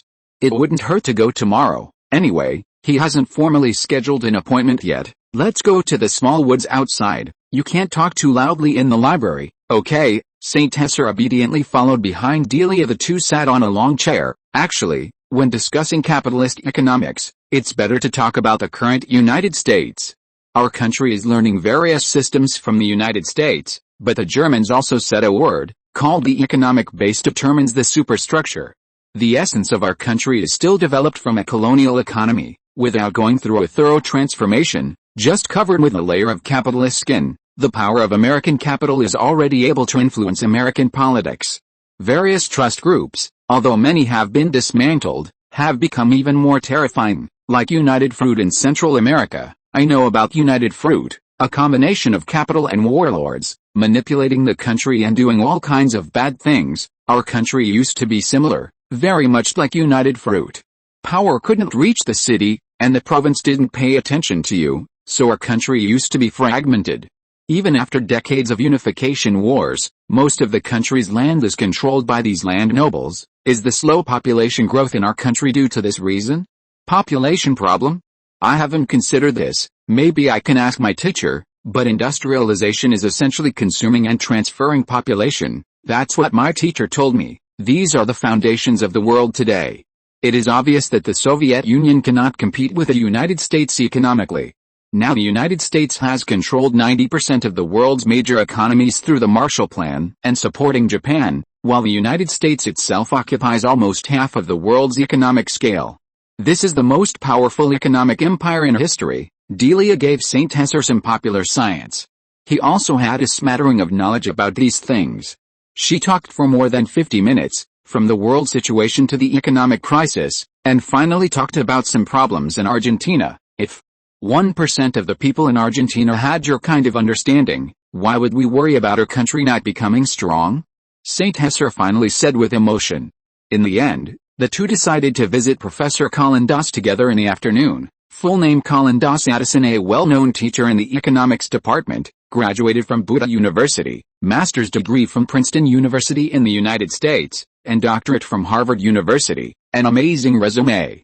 In the afternoon, the two agreed to come to Professor Colin Doss's house together, an ordinary apartment St. Hesser was visiting as a student of Professor Perkins, plus Delia's personal recommendation. After the door opened, St. Hesser saw a middle-aged man with messy hair, estimated to be only in his 30s, less than 40, a little surprised. This is a real big shot, Colin St. Hesser explained his intention, and Professor Lindis nodded repeatedly. Now young people are rarely interested in economics, most of them run to study law and medicine. This trend is very bad. I think these two kinds of people will be locked up in prison in the future. Can lawyers save Argentina? Can doctors save Argentina? No. Saint Hesser was a little embarrassed for a moment. After all, he seemed to be studying law. If you want me to say, if our country wants to succeed, we must take the revolutionary route and learn from the Soviets. Their Tsarist Russia was about to collapse, and in just over 30 years, it became the second largest economic power in the world. Saint Hesser listened carefully, indicating that I am a good boy, and also quite agreed with his point of view. But there are so few Argentines. If there is real chaos for a few years, it is estimated that many people will die. In Saint Hesser's view, these are all valuable human resources. Our country is now seriously lagging behind the world. We don't have our own industrial system, and we only rely on agricultural exports. We can't be a big country. It can be said that the current President Byron himself doesn't understand economics very well. Colin Doss criticized President Byron without hesitation. Saint Hesser expressed his agreement and nodded frantically. The President and the Cabinet formulate various economic development plans, even the first 5-year plan and the second 5-year plan, are a bit of a child's play, unfinished, welfare before wealth, not developing core steel, chemical and electrical industries, doing these useless fantasy, false, big and empty nuclear bombs and hydrogen bombs. This greatly damages the competitiveness of Argentine companies and factories. After all, Argentina's strength is limited and funds are limited. Steel production is only 300,000 tons, while Belgium has 3 million tons. There is almost no chemical industry, and electrical appliances also rely on imports. Rome was not built in a day, and a country cannot become an industrial country overnight. It requires generations of effort, but unfortunately, Byron's brain is flooded, and he has offended the Americans. He doesn't even look at how much Argentina is, and last year it didn't even have 2% of the economic scale of the United States. Obviously, Professor Colin Doss has a lot of resentment towards Byron. It seems that there are some grudges. Moreover, our country's exports are still dominated by beef. These former caudillos still occupy most of Argentina's land. At least 2/3 of our country's farmland is abandoned. Colin Doss once again said a shocking figure: 2/3 of Argentina's farmland is abandoned. Is the situation already serious to this extent? Our country's economy is estimated to have no hope. Even our teacher's salary is only 60%, and my father, who is an official in the cabinet, only gets 80% of his salary, at least for now. The salaries of Argentine civil servants and teachers are the responsibility of the Ministry of Finance. It seems that there are really problems with the Treasury. This book in your hand is actually written by me. He has also written many books criticizing our country's economic policies, most of which have been tightened by the presidential palace, leaving only some in the economics department. In fact, this problem is very serious, and I don't know how President Byron will solve it. How else can it be solved? Rely on the Americans, and then sell out national interests. Byron did just that, and then he was driven down. Saint Hesser thought of the potassium triangle here. In the past 2 months, Saint Hesser has truly gained a new understanding of the bottom of Argentina. Land reform. Only land reform can increase Argentina's population. The development of industry and cities is actually a contraceptive. Now everyone is running to the slums of Buda City. Professor, what do you think is the reason why there are so few Argentines? For example, Brazil has 3 times more people than us, and the growth rate is faster than us. It's the landowning aristocracy that's too rampant. Everyone has lost their land, letting those landowning aristocrats farm, when only agriculture can maximize population growth. Industrialization and urbanization are just constantly depleting our population. Even if our country can develop, in the end, it can only rely on foreign immigrants, not the growth of our Argentine citizens. This is the reason why our Argentine population growth is slow. Professor Corinda slammed the table, startling Saint Hesser. Delia smiled apologetically at Saint Hesser. Let's get back to the point. Actually, the reason why Argentina's industry can't develop is partly due to the inertia of agriculture and animal husbandry, but to a greater extent, it's a problem at the presidential level. There hasn't been a well-designed agricultural development system. The concentration of land is too high. Do you know how that land came about? It was all leased to them by our country at low prices, and then it became theirs. Now, our farmers have to lease their land back from them. They can live a good life just by collecting land rent. Our country relies on farmers tilling the land by hand, instead of tractors and harvesters. Most don't have them. Isn't this becoming slaves to the landowning aristocracy? So, They desperately run to the slums. At least they don't have to be exploited by the landowning aristocracy. And did you know that our land doesn't use fertilizer, so the yield is low? The famine has been very severe these past 2 years because the land's fertility has declined, coupled with drought. I think the Soviet collective farms are very good. Relying on the power of the entire collective to purchase agricultural means of production and then cultivate together, instead of all the profits going to the landowning aristocracy. They also did a good job of population recovery. Even though they lost too many people, no wonder Argentina's level of mechanization is so low. These aristocrats can win without effort, so why invest in new equipment? The fact that the redwood fertilizer plant became a pig organic fertilizer plant probably means the technology wasn't good enough, right? Doesn't that mean rain fertilizer plant is Argentina's first fertilizer plant? That's a bit interesting. It seems that we need to speed up the acquisition of land on the cigarette factory side. It's better to use it to grow tobacco than to leave it fallow. Those big landowning aristocrats in the north, one by one, arrest 9 out of 10 and execute them. I guess there will still be some who slip through the net, St. Tessa thought along the professor's lines in his mind.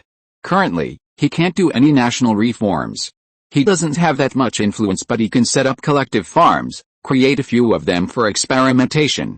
In 18 years, there will be a generation, with a family having 4 or 5 children, coupled with various medical guarantees. This can create a lot of population. He can try it in the north of Argentina. The population problem is the first problem that must be given importance. Bankrupt the Oran City and Salta province local families, and then acquire their land, open an agricultural company, and then open a collective farm. Seems feasible. It just so happens that the Thunder Cross people are very idle, working as bodyguards for the rich. It's better to kill a few of those landowning aristocrats. Of course, civilized people have to use civilized methods, bankrupting the families and sending them to prison. Start with the small families first. If this method is correct, then it can be promoted to the whole country in the future, and then truly sweep these landowning aristocrats into the dustbin of history. As for the factory, it definitely still needs to be developed, but we can't recruit too many local workers. We can recruit them from Bolivia, Paraguay, Uruguay, and Brazil. This is an idea that St. Tessa suddenly came up with after hearing this sentence. It's a bit naive, but it's not without feasibility. The more St. Tessa thought about it, the more excited he became, and he almost blurted it out. No, it's not right. His thinking seems to have been led astray by this professor. St. Tessa calmed down and once again put the immature idea in his heart. Professor, why do you think our country doesn't have its own industrial system? There are many reasons for that. It can be considered a legacy of history. During the Second Industrial Revolution, the Electrical Revolution, our Argentina disregarded the prospects of industrial development and focused wholeheartedly on the beef trade, missing the reform that could have raised the country's status. This is the first reason. During the global economic crisis in 1929, our country's exports fell by 40%, investment stagnated, and unemployment soared. The cattle industry was also unable to drag the country out of the mire. The prosperity gained from the back of a cow eventually rolled off the back of a cow. Actually, I also voted in favor of Perón coming to power, but the things he did after coming to power have not been successful. The accumulation of disappointment has turned into despair. He values his own interests too much and hasn't truly thought about our country. I'm very heartbroken, logically speaking. Now is a very good opportunity to develop industry, but why does he have to offend the Americans? I can't figure it out. I've been thinking about it for 3 days and 3 nights and still can't figure it out. As for the nationalization of railways and the nationalization of telephones, these can only be said to be superficial reasons. People who don't understand are happy, but the root cause has not been resolved. We even have to import locomotives, and we can't even produce a few rails. Now telephone lines have to be imported from American telephone companies at high prices, but this kind of nationalization is really a waste of money and offends the British. The British used to be the world's hegemon. Now, looking around, the whole world seems to be our enemy, and the union problem is also too serious. How can we develop like this? The professor's voice became a little depressed, not as excited as before. Cohen, tell me, if things continue like this, does our country still have a future? Professor, I believe there will be, St. Tessa said firmly, his eyes full of confidence in the future. Well, I'm a little tired. You can take these books and read them. Thank you, teacher. Your words today have been very useful. I believe that Argentina will surely become a great country in the future. Saint Tessa bowed deeply. This question and answer session lasted for more than 2 hours. There were many profound theories, and Saint Tessa could only forcibly memorize them, and even considered whether he should pursue a second degree. Walking out of Professor Corindo's house with Delia, Saint Tessa held a box of books, and the two laughed and talked for a while. Signor Delia, thank you very much today. This lesson was very important, Saint Tessa said gratefully. Today is the first time I've seen the teacher a little sad. In the past, he would scold the president, then scold Britain, then scold America, and then scold the president again. Goodbye. After the two said goodbye, Saint Tessa returned to his home. Saint Tessa's understanding of Argentina's economy has always been somewhat one-sided. Originally, he thought that as long as he was wholeheartedly devoted to saving the country through industry, and then slowly seized power, he could build Argentina into a great country. But from Professor Corindo's insightful and easy-to-understand language, coupled with his own visits to the slums and the rural areas of northern Argentina, he increasingly felt his own shallowness. Industrialization alone is not enough. We also need to carry out agricultural reforms. Walking on two legs is the only way to make the road wider. Obviously, the scale of the Condor cigarette factory needs to be expanded again. Maybe we really need to set up an agricultural company, make more friends and fewer enemies. This saying also applies to national development. Even between countries, where most relationships are based on interests, we must do a good job of promoting relationships. The University of Buenos Aires really hides dragons and crouching tigers. We also need to get to know more talents, and the matter of joining a political party also needs to be decided. In order to make more money, we can prepare to open a few more clothing factories and shoe factories in Buenos Aires. The craftsmanship is not difficult. We only need raw materials plus sewing machines plus workers, plus orders to survive, and then expand the beverage factory. We need to develop more labor to have the money to buy industrial equipment, collective farms. This experiment may really be worth a try. If it has an effect, then it will be a great thing for Argentina. Saint Tessa wrote down a summary on a piece of paper, which is also the direction of his efforts in the next stage, and also his ambition, to create his own small group, unite a group of people, and the fastest way is to join a political party. Then he hugged the professor's books and began to devour them. Chapter 98 Argentine version of Industrial Farm. Saint Tessa became more and more excited as he read the economic books written by Professor Colin Doss. This deep love and strong patriotism made him very appreciative, but there was still a problem, which was the collective farm, which seemed to be the solution to Argentina's population development. But Argentina was not a socialist country, and it was impossible to follow this path under the eyes of the United States, and even showing a little of this tendency was a crime. Saint Tessa was very ashamed. After all, he only had one head, and he was not a lucky son like Castro. He had to have a safe disguise, and when his strength was not strong enough, he had to develop first. This was the best choice. Now the biggest target in Argentina was President Perón. This person could not fall down for the time being. Although he had many problems, if he really fell, it would be a chaotic situation, and he would be powerless to save it. And the concept of collective farms had been swirling in his brain, taking off. Why not find a team to design a collective farm and carry out an Argentine version of the transformation? Although there was now an Indian tribe helping him grow tobacco, it was only a small-scale planting of tobacco leaves centered on the cigarette factory, and the area was not large. His ambition was not something that 1 or 2 acres of land could handle. His goal was to carry out a brand new Argentine land reform experiment. The more he understood this country, the more he realized that Argentina's land policy was shocking, and it was full of cannibalistic feelings everywhere. Argentine farmers fled the farmland cultivated by the land nobles and came to Buenos Aires, from one dark pit to another relatively less dark pit. However, 90% of the people who came to the slums could not find a job and relied on state relief. They completely lacked the spirit of ordinary Argentine civilians, giving people a lifeless feeling, like salted fish, already resigned to their fate, and the Pope became their last refuge. Even the residents of the Buenos Aires slums who did not have jobs no longer loved to have children, which was truly unaffordable, unlike Saint Tessa's first neighbor in Cordoba, who could afford to raise children even with a simple job. This was complete and utter despair with no room for development. Although some people could find pleasure in suffering and paint some tin houses with bright colors, and some poor children were playing football and developing music careers, when Saint Tessa was conducting research in the slums, most of the time, he could only see the numbness, pain, and despair in their eyes. Their eyes were dull and lifeless, without any hope for the future, and people died helplessly every day, and were sent to the soil in the suburbs to be buried. Argentine farmers rented land at home to grow crops for the land nobles. They had no money and no freedom, but in Buenos Aires, at least they had freedom. Of course, it was just a pathetic freedom. This was a big problem. It was better to let them return to the farms, real modern farms, farms with development and prospects. Then, were the people who stayed in the northern provinces of Argentina better off? They were also not well off. This backward feudal colonial land noble system allowed them to arbitrarily deprive Argentine farmers of all their labor results. Now the Perón presidential palace was also suppressing the purchase price, which was even worse. The last straw. This was still good. In neighboring Uruguay, the price of farmland rental increased 3 times in 10 years, and their capital, Montevideo, was even more unbearable than Buenos Aires. Put on this skin, then get rid of a few land nobles, and then recruit some peasant families to become farm workers under the company, hiring a village at a time, and all joining the agricultural company. And the tobacco planting area was the first industrial farm of the agricultural company, the farm manor for Saint Hather to grow tobacco. This also conformed to the temperament of capitalists, at least they would not openly oppose it, and could occupy the high ground of public opinion. As long as this was done successfully, it could be promoted more.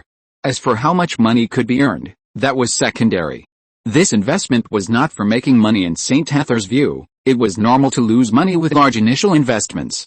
If it was done well in the later stage, it would be no problem to break even. Moreover, this farm would be a catfish stirring up the stagnant Argentine grain planting industry. When Saint Hather had not left the province of Córdoba and Buenos Aires, he had always thought that all the farmland planting in Argentina was the same as that around Córdoba and Maria town. However, when he arrived at the Lithium Triangle, he realized that this illusion was ridiculously wrong. Córdoba could already be regarded as the most advanced agricultural and animal husbandry production method in Argentina. These small and medium-sized farmers and ranchers were willing to purchase some new equipment and were also willing to invest in drilling wells to save themselves, although the provincial government of Córdoba also had support for this reason. But other northern provinces still relied on manual planting and harvesting, and did not even use chemical fertilizers, although Argentina did not even have its own fertilizer factory. In addition to importing bird droppings and saltpeter from Peru and Chile at the beginning, the Red Cedar fertilizer factory simply used inferior organic manure to fool people.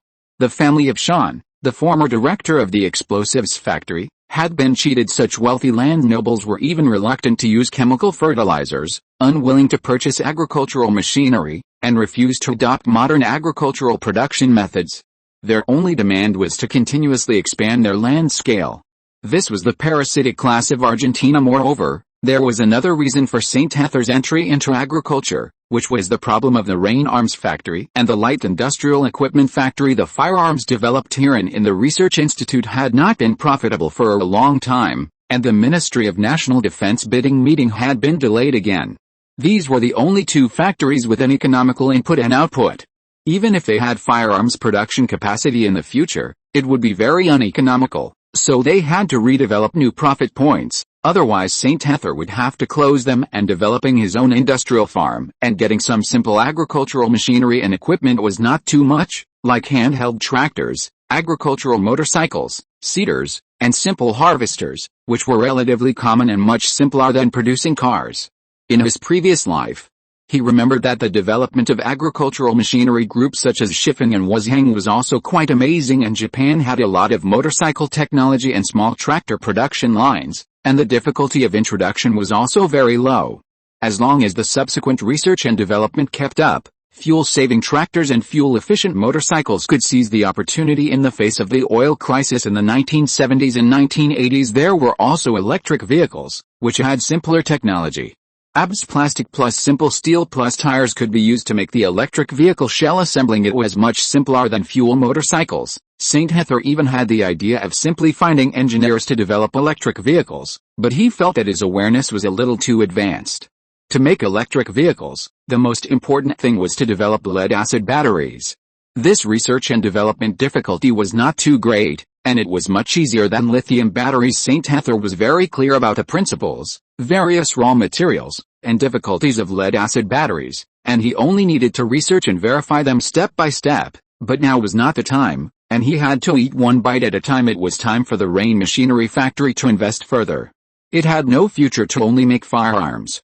It was the right way to build a tractor factory and a motorcycle factory, and the first step was to transfer Philip to Buenos Aires and establish a heavy machinery factory to become the third machinery factory besides the Rain Arms factory and the Maria Light Equipment factory.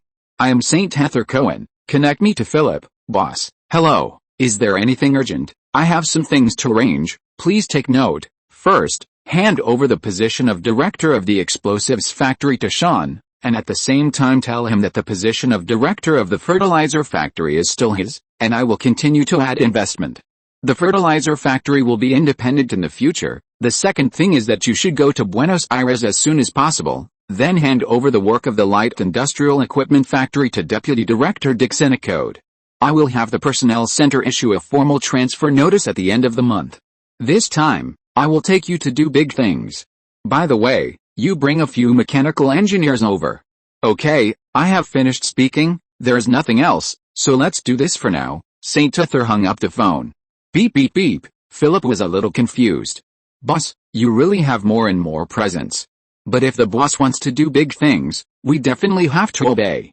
These past 2 months, it's been either explosives or producing bottle caps, constantly repairing and patching things up. Even though the salary is so high, it's just too boring. Saint Teresa knows everything about Mario Town. Since Sean's last reprimand, he's been determined to change and has improved a lot. He's also been extra diligent with the fertilizer and explosives factories, going above and beyond his job description. Saint Teresa has noticed this, so he gave him another chance. The development of Mario Town has been relatively slow these past 2 months, but it's been stable. A lot of entertainment and sports facilities have been built.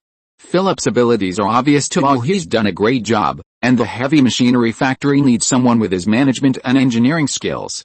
The Rain Research Institute actually has a lot of mechanical talent, like Cicero and his team who study internal combustion engines, but they don't understand management, so the new heavy machinery factory needs someone who can keep things in order.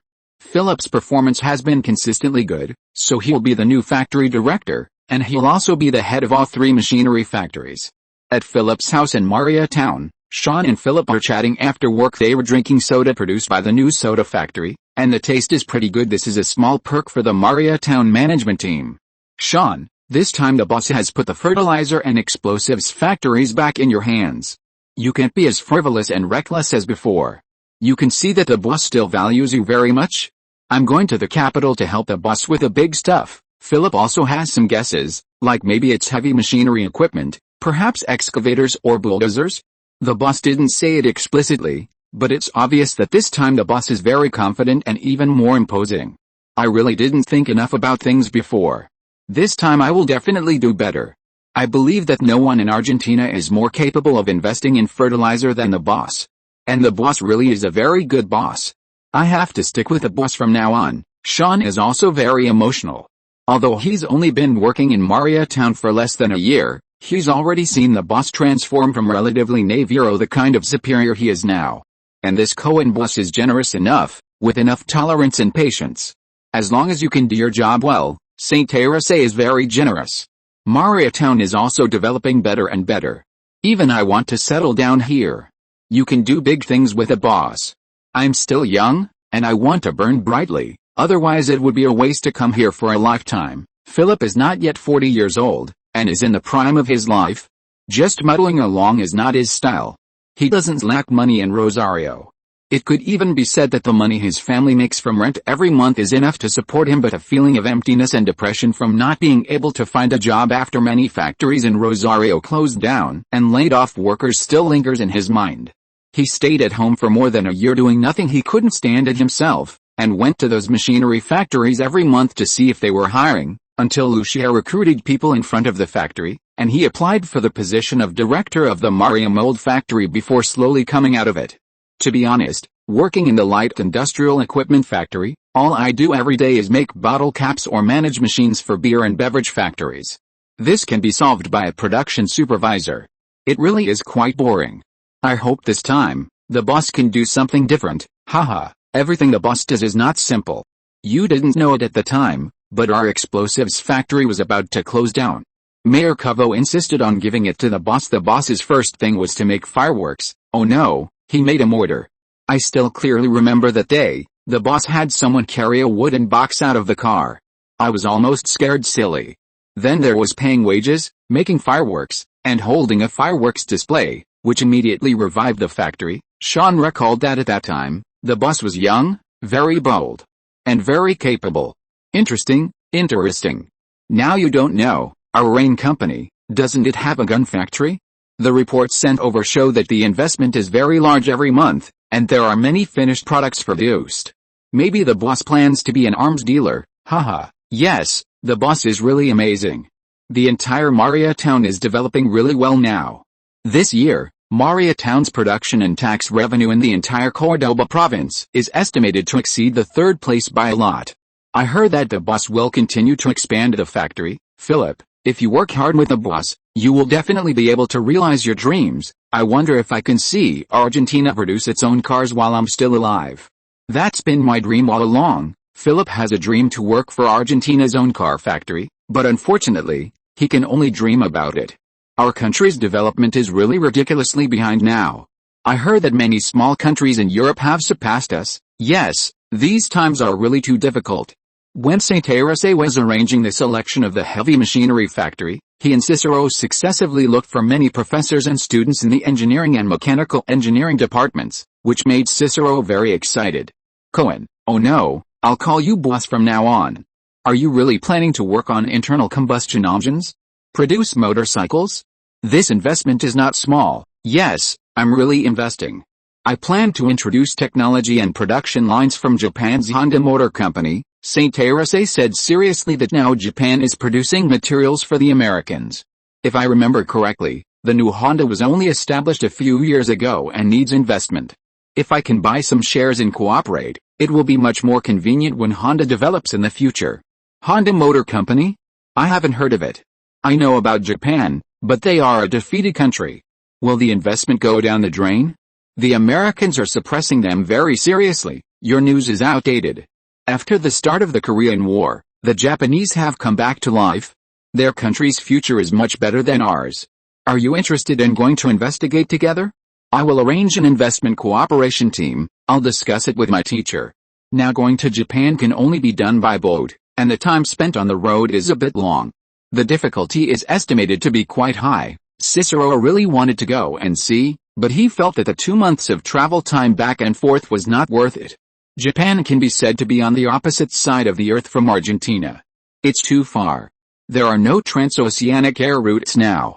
Yes, now there is no direct flight to Australia. Aerolíneas Argentinas DC-4 only has routes to Santiago, Lima, Santa Cruz, and Sao Paulo. Only President Perón and the First Lady's special plane can fly to Europe. Now going to Europe and the United States is by boat. I don't know when I can take a plane. It takes too long and is tiring to travel by boat. Now companies like Boeing and McDonnell Douglas do not have jet airliners in service. There is a company called de Havilland that I have never heard of. Saint José finally remembered Sane in the United States at this time, planning to have Philip and Sane go to Tokyo in 2 ways, and then meet, to find investment opportunities. If they can invest, they will cooperate to purchase production lines. The 2 main goals are Honda's motorcycle technology and Kubota agricultural machinery factory. These are the main goals. He thought that there should be many Japanese investment opportunities now. He has already written down the names of many famous Japanese companies. The investment does not require too high a share. 10% is enough. As long as there are enough US dollars, clear out some of the US stocks, and there will be money. Moreover, Saint José has saved a lot of US dollar foreign exchange in the past 6 months. There is no need for any management rights. Just invest to earn some profits. Investing in the name of the American Redwood Investment Company will definitely greatly reduce resistance. This is the first step of the plan. The second step of the plan is still the Argentine farm plan. It is also necessary to recruit some agricultural experts and talents in the city to formulate the goals and methods for developing the farm. Advertise in his own New Argentina Daily and plan to formulate some preliminary industrial farm development plans. Create his own Argentine version of the industrial farm, and add bricks and tiles to Argentina's population cause there is strength in numbers. Chapter 99 Saint Hessian and Chapter X27, S new character. After diligently studying these books, Saint Tessa realized that the University of Buenos Aires was truly a place of hidden dragons and crouching tigers, where even students possessed considerable knowledge. Saint Tessa also had a bit of a reputation among the freshmen at the University of Buenos Aires, not only because of the article he had published, but also for other reasons. He was handsome and dashing, often attracting attention in crowds, with messy black hair that gave him an uninhibited air, and a soldierly demeanor with bright, dark eyes and a well-built physique. He was often seen wearing glasses in classrooms and libraries, engrossed in his studies aside from occasionally skipping class, which the teachers didn't quite approve of. He was the absolute model student in their eyes, and a good student in the eyes of his classmates. However, many people also thought he had a somewhat aloof and unapproachable personality. Oh, right, he also took first place in the law department's final exam last semester. Professor Pukins and others mostly turned a blind eye to his behavior, granting him a little special privilege initially. Some female classmates and senior students asked him to study together, but he mostly ignored them because he was too busy, occupied with research and then the newspaper and other things. He also rarely interacted or communicated with other students, and knew very few people at the University of Buenos Aires. Besides his girlfriend, there was only Cicero and his senior, Professor Pukins, and senior Delia, and he didn't know many others. His original view was that the most important thing for students was to study, and that gatherings and tango dances were only for occasional participation. Besides making money and gaining some fame, these social activities took up too much time. But it was clear that this wasn't the case. The University of Buenos Aires was really different. Originally, he established a studious persona at the University of Buenos Aires, which wasn't tiring and allowed him to focus on his studies, but now it was time to change his thinking. If he continued like this, how would he attract talent to work together on big projects? Wouldn't it be a huge waste if so many outstanding talents at the University of Buenos Aires weren't united and absorbed, and instead ran off to the enemy's side? He wasn't someone who liked waste. Whether it was wasting food or wasting money, it was a shameful act. In his previous life, such behavior would have resulted in being caught and used for soup. Studying from books was learning, and socializing was also learning, and he had the capital to do both. The industrial farm matter really couldn't be rushed. After further understanding, he realized just how difficult this farm was. It required a trustworthy and capable team to implement, which in itself was a decision that violated commercial principles. If it couldn't reach the break-even point, it would only drag Saint Tessa's capital chain into the abyss. This was a completely different path from the cement plant, steel plant, fertilizer plant, and heavy machinery plant. Making those factories would most likely be profitable, while the farm would require at least several consecutive years of investment. Building water conservancy facilities, agricultural equipment, improved varieties, fertilizers, pesticides, talent, medical care, and transportation all required huge investments. Moreover, there was also the external difficulty of confronting the landed gentry. Therefore, it was best to control a city as a support point for reform, and cleanse their landed gentry. But controlling a city wasn't as simple as imagined, and they would also face counterattacks. Therefore, various policies of keeping the people ignorant were actually the most stable method, and the landed gentry had always done so. They didn't even have the motivation to purchase fertilizers or build water conservancy facilities, as it was a losing business. Even Maria Town was only being carried out through cooperation with Mayor Cavo. The Potassium Triangle had a sparse population and was being built as an industrial town. Industrial towns could be profitable as long as they produced products. Operating an industrial farm was essentially putting the skin of a collective farm on it. For him, this was a very difficult decision, and also a painful one. If done well, few people would praise you, and if done poorly, everyone would oppose you. Reason told him that this was suitable to be promoted with power, not with capital. His capital was very limited, but reform itself wasn't a simple matter, and trial and error was very important. Therefore, he was now in a state of entanglement. Taking funds from the 3 new factories to conduct an experiment with a high probability of failure was too extravagant. Intelligence Bureau Chief Guerrero arrived in Book City today. Saint Tessa condensed some written materials collected in the past few days into a feasibility report and gave it to him to read. Saint Tessa asked somewhat wearily, "Gattuso, do you think it's necessary to implement the industrial farm project, or is it better to simply run an agricultural planting company? If it was an agricultural planting company, profitability would basically be no problem. All that was needed was to recruit farmers, then turn them into workers, then formulate scientific and reasonable plans, purchase various materials, and grow food with peace of mind every year. No one would care about you, but the influence would definitely not be as great as an industrial farm. Boss, I'm not too clear about this matter, but I think it's a great thing. If your goal is to be a politician or a businessman, then there's no need to do this, it's too uneconomical. Gattuso carefully read these few pages of the report several times and said cautiously, politician, businessman, yes, I've been blinded by money. Making money is not what I should be considering at all. As long as I don't lose too much, that's enough. I've been thinking too much? To do great things, you must be quick, accurate, and ruthless. Yes, was his, Saint Hesse's, ambition only to be a businessman and a politician? His goal was the highest throne of power in Argentina. When he got there, where would there be so much time for you to slowly experiment? The enemies were fierce, and the jackals and tigers were all around. Shouldn't he take advantage of the ample time now to prepare for 3 to 5 years, and then directly sweep through? Gattuso, thank you for your hard work. This time, the intelligence work must be done well.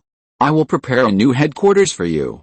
This time, we will compete with the Americans and the Soviets and learn some technology. Yes, boss, discuss it with Andre's side today.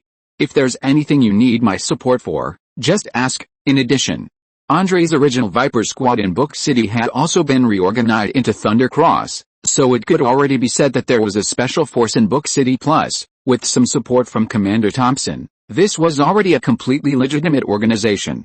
Saint Hesse, who was in a good mood, planned to break into the student forces of the University of Buenos Aires as the first step, preparing to stir things up and establish a new persona. The more Saint Hesse looked at the University of Buenos Aires, the more he felt it was extraordinary. It had a wide enough network of contacts and even undertook many government cooperation projects. For example, people from the physics department participated in the hydrogen bomb research and nuclear weapons program, and people like Saint Hesse's teacher, Professor Pukins, were members of the president's think tank and could contact Bill, and these teachers were not simple, and the students were also very capable. About 10% had elite parents in various industries, 85% were from ordinary middle-class families, and 5% were from relatively poor families. Many senior government officials came from this school. If you came from the University of Buenos Aires, there would be many benefits. Everyone would think highly of you, which was an invisible resource and advantage. After changing his thinking, Saint Hesse planned to join several student organizations to make contact first, figure out some situations, and then slowly increase his influence. Saint Hesse didn't waste time and started his career of stirring things up. He first visited Professor Pukins. The two chatted about some interesting things. After Saint Hesse presented some northern specialty gifts, they talked about a lot of legal and political news, and then he hurriedly left the professor's house. He then visited Commander Thompson again. Commander Thompson was in high spirits this time. Last month, he was officially promoted to the rank of Major General. This was the news Saint Hesse had received a few days ago, and it was also reported by the New newspaper. Congratulations, my General Thompson. I have always believed that you will not be silent for too long, and this will be a huge loss for Argentina, Saint Hesse said somewhat exaggeratedly. Haha, Cohen, when I was promoted, I wanted to receive your congratulations the most. He wasn't lying about this. Besides his family, when he came to Book City from Córdoba and lost power, very few people were willing to come and see him, but Saint Hesse not only came to see him, but also seriously consulted and listened to his opinions, which made him feel that he had not misjudged him. It's a pity. At that time I was doing some small things in Maria Town, and I wiped out a few small flies. This was my mistake. At that time, Saint Hecate did not have people monitoring information about political and military affairs. Most were transferred to Maria Town to quell the rebellion, or they were at the Wren Institute, or at the New newspaper office. I brought you a gift this time, and I hope you will like it. Saint Hecate took out a small gift box from his pocket, which contained a Dunhill pipe. This pipe was confiscated by Guerrero during the encirclement and suppression of the Soul of the Wheel. Saint Hecate knew that Commander Thompson liked some gadgets, so he specially brought it to B City, and today he had time to visit and took it out. This is a top-notch Dunhill pipe. And Saint Hecate also specially asked someone to verify it, and it is indeed genuine. Cohen, you have put your heart into it this time. I just like these gadgets. I don't like the ones that others give me very much. After all, I am now a formal member of Argentina. Little Thompson was also very happy. He opened it directly and loved it. Cohen was indeed a good young man. Unlike others, who gave him some famous calligraphy, paintings, vases, and artworks. Most of them can only be thrown in the basement, and Saint Hecate is the first to give a pipe. After all, he himself smokes cigars more often. I have to light it first. I just happen to have tobacco. Wait a while, I'll get you a few boxes of Cuban cigars. There are too many gifts recently, and I can't use them all. Little Thompson rarely smokes cigars in public, and pipes are even rarer, but he has collected a lot of briar pipes. His two favorite celebrities are Stalin and Churchill. Saint Hecate also stumbled upon a rare pipe. Yes, General, I haven't tried Cuban cigars for a long time either. Saint Hecate occasionally took a few packs of Eagle brand cigarettes and distributed them to those who smoked, acting as a brand ambassador. Now cigarettes can be advertised. He plans to find a few movie stars to shoot an advertisement to promote domestic sales. It is estimated that tobacco seedlings have already started to be cultivated in Iran City. Come, try this cigar. I heard that one costs $5.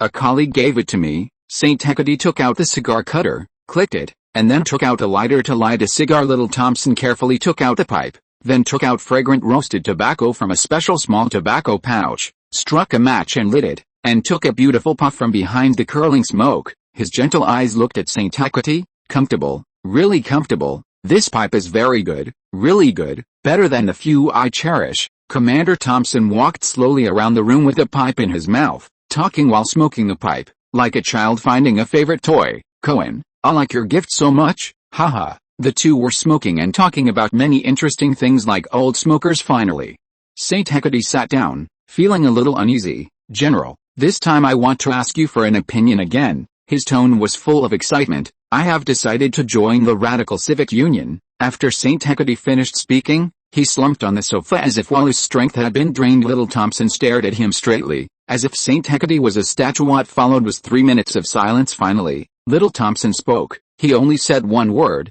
good. The two chatted happily again, no longer discussing this matter, tacitly, but it was obvious that the relationship between the two had become closer again, and Little Thompson had a higher opinion of Saint Hecate again. The Radical Civic Union, as the largest opposition party and the party out of power, the second largest party in the country, being able to choose to join at this time is not a decision that can be easily made. Moreover, many opponents of the Radical Civic Union have either been dismissed or imprisoned by Billen. When university professors collectively stood up to oppose Billen, he fired 1,500 professors. For example, Professor Popkin's good friend Jorge Luis Borges was working in the National Library of Argentina and was sent to be a poultry inspector. But Professor Popkins was unable to stand up for him, and the two broke up because of this. It can be said that this is a very difficult road, and there is even a risk of being sent to prison. During this period, Saint Hecate made full use of his advantages and eloquence, and became one with his classmates in the class, and had his own small group. He showed great affinity, used some small tricks, and pretended to inadvertently reveal some of his own situation, so that everyone from admiration, to now some respect him, and he was somewhat like a fish in water in the class. A classmate named Frederick Wolf caught his attention. October 1st, Monday. The weather is clear. Today is a bit special, but unfortunately I can't celebrate this festival, Saint Hecate said with some regret after the morning's courses were over. Most people did not leave, planning to study for a while longer. This was the trend set by Saint Hecate, and it was recognized by Professor Popkins. Frederick is our local, and his family seems to be involved in politics because he had a serious illness when he was a child. He looked a little thin and weak, with light gray eyes. Usually after class, he would go to an organization called the Youth League. Unlike others who joined various hobby associations, Wolf, I heard that you are a formal member of the Youth League? The Youth League is a student organization group at Buda University. They often discuss various current affairs. Unlike the Literary Association, Business Association, Marketing Association, and News Association that Saint Hecate joined 2 days ago, it is obviously more powerful. Yes, my father was once a member of the Youth League, and I was able to get in with an introducer. Frederick pushed his glasses frame, looking a little proud. What kind of organization is the Youth League? Saint Hecate asked, pretending to be curious. It's a secret organization that criticizes national policies. Recently, everyone has started preparing to overthrow Billen, Frederick whispered in Saint Hecate's ear. So that's how it is. Kim, Powell, Eddie, let's go eat barbecue together later. It's on me. Saint Hecate turned his head and said to the people behind him, haha, Cohen is still generous. Can I bring people? I want to bring my girlfriend with me. Eddie Luco winked and said, Eddie Luco, whose family is either a judge or a lawyer, can change a girlfriend every month, and is a famous playboy in the law department. Go ahead, I'll bring some people too. Cohen, can you bring some people from the class? Kim Bailey asked. No problem, together. There are no classes this afternoon, let's have some fun. It just so happens that everyone is here, let's go together, St. Hecate said indifferently. If you can't bear to let the child, you can't catch the wolf. Most of these guys have good family backgrounds, but after all, they are still students with not much pocket money, and gatherings are also a way to strengthen relationships. Cohen, you are really amazing. Professor Popkins also values you very much. I used to be very jealous of you. It's fine if you were handsome, but your grades are so good, Powell Tesway said jokingly. This guy has blonde hair and blue eyes and is one of the few handsome guys in the class. Haha, I'll have a glass of tequila first this afternoon and apologize to you. What do you think? That's not bad. Let's go. Let's set off now. Bring the people who should be brought. Skip the classes that should be skipped. Let's go, Powell shouted loudly, not afraid of making trouble. This guy is also a famous thorn in the class, but his father is a deputy minister in the Ministry of Education, and no teacher can offend him casually. Let's go now, don't wait if you're late. St. Hecate ran out excitedly. Your class is the noisiest all day long, or should I join you too? Little Cohen used to be a granddad, so I can't miss such a rare opportunity. A gentle voice came from outside the classroom. It's Teacher Scarlett. Of course you can, Powell and Eddie said in unison. Teacher Scarlett Kyle is about 27 or 8 years old, with a slender figure and curves in all the right places. Today, she is wearing a white shirt with a knitted cardigan jacket and a floral A-line skirt. Tying up her ponytail makes her look elegant and charming. She is the most popular teacher in the law department. Without one, she has her likable French-style appearance, hazel eyes, large Cazalan eyes, and soft coffee-colored long hair. Her face is very delicate, very happy too, St. Hecate said. Chapter 100 Party and Punch. After discussing and agreeing on the meeting location with everyone, he casually mentioned that he had something to take care of and would meet them at the classroom later. José went to the physics department to find Elena and would join his classmates later. Walking alone on the road, he greeted acquaintances with a sincere smile, though his facial expression was slightly stiff. He wasn't sure if this was a good thing or not, as he was still a little uncomfortable with it. It had just rained lightly in the morning. Spring had arrived, and it was the season of revival and animal reproduction in Argentina. José couldn't help but feel the rapid passage of time. Spring rain is as precious as oil. The jacaranda trees along the road were covered with raindrops, and tender new leaves sprouted from the grass. Some banyan trees also grew new buds. This year is expected to be a bountiful year, with more rainfall than last October. He just didn't know if there would be an opportunity to experiment on the farm. This year he found Elena in the laboratory. She hadn't been so busy lately. José guessed that the fraudster who made up the fake hydrogen bomb probably couldn't keep up the pretense anymore. He vaguely remembered that Perón had eventually been helpless against this guy, letting him leave Argentina for the United States. If it were up to José, he would sentence this kind of scammer to 200 years in prison, or send him to Africa to mine coal, which would also be good. I wonder if the jacaranda flowering season will be earlier this year. The frequency of rainfall has also increased a lot this year. The two walked hand in hand on the path, Elena childishly stepping in the puddles. To be honest, I haven't seen the jacarandas in bloom in Buenos Aires. I've only heard that they are beautiful. Legend has it that if a couple embraces and kisses under the blooming jacaranda trees on Figueroa Alcorta Avenue, they will definitely never be separated, Elena added with some longing for the people of Buenos Aires today. The faint fragrance of jacarandas and the bluish-purple rain of petals that linger throughout the city in early spring have become a beautiful memory of spring. Cordoba, on the other hand, rarely plants this tree. I don't know why. There are few orange and lemon trees outside the apartment. I'll secretly pick one. I like oranges, but the taste is too bad. More than 50 years ago, Argentinians were still synonymous with wealth. Like the oil-rich Middle Eastern countries of later generations, you're as rich as an Argentinian. The generous Argentinians hired French urban planning architect Charles Thays to bring jacaranda trees from the deep mountains of western Argentina to Buenos Aires, creating the most European-style South American city. Even today, Buenos Aires' reputation is still very high, except that Argentinians are not as rich as they used to be. José also noticed that the avenue she just mentioned seemed to be called Figueroa Avenue. Elena, that avenue is named after the former president, right? José asked curiously. Yes, it's named after President José's grandfather. It seems a bit like your name. His full name is José Figueroa Alcorta. He seems to have lived to be 72 years old. Elena was somewhat familiar with this former president. How do you know so much? Normally, no one would be so bored as to remember a president who died more than 20 years ago. Grandpa José passed away when I was 3 years old. He held me when I was little. The Alcorta family has some friendship with my family. My great-grandfather used to be a liaison officer and chief of the presidential office under him. He served as president of Argentina twice, and also served as a judge of the Supreme Court, and also served as a senator. He was very powerful, having worked in the legislature, the executive committee, and the judiciary. He was really a very powerful person, but of course I have no memory of it. I was too young at that time. By the way, Cohen, aren't you in the law department? You should know more than me, is that so? I don't pay much attention to these biographies. I only know the great General San Martin, and I don't know much about others most of the time. I only look at specific legal provisions and compare various foreign laws. Moreover, there are no powerful presidents in Argentina. Well, I mean, after San Martin, Argentina has no strongmen anymore, although this José seems to be quite powerful. The name José sounded familiar. He had almost forgotten it himself. José didn't know anything about Elena's family either, except for her cousin who he had met once. After all, the two were just a simple couple, not knowing this President José was the truth. Although he was just a keyboard warrior in his previous life, it seems that Argentina has never produced any awesome people in its history. Maybe the population base is too small.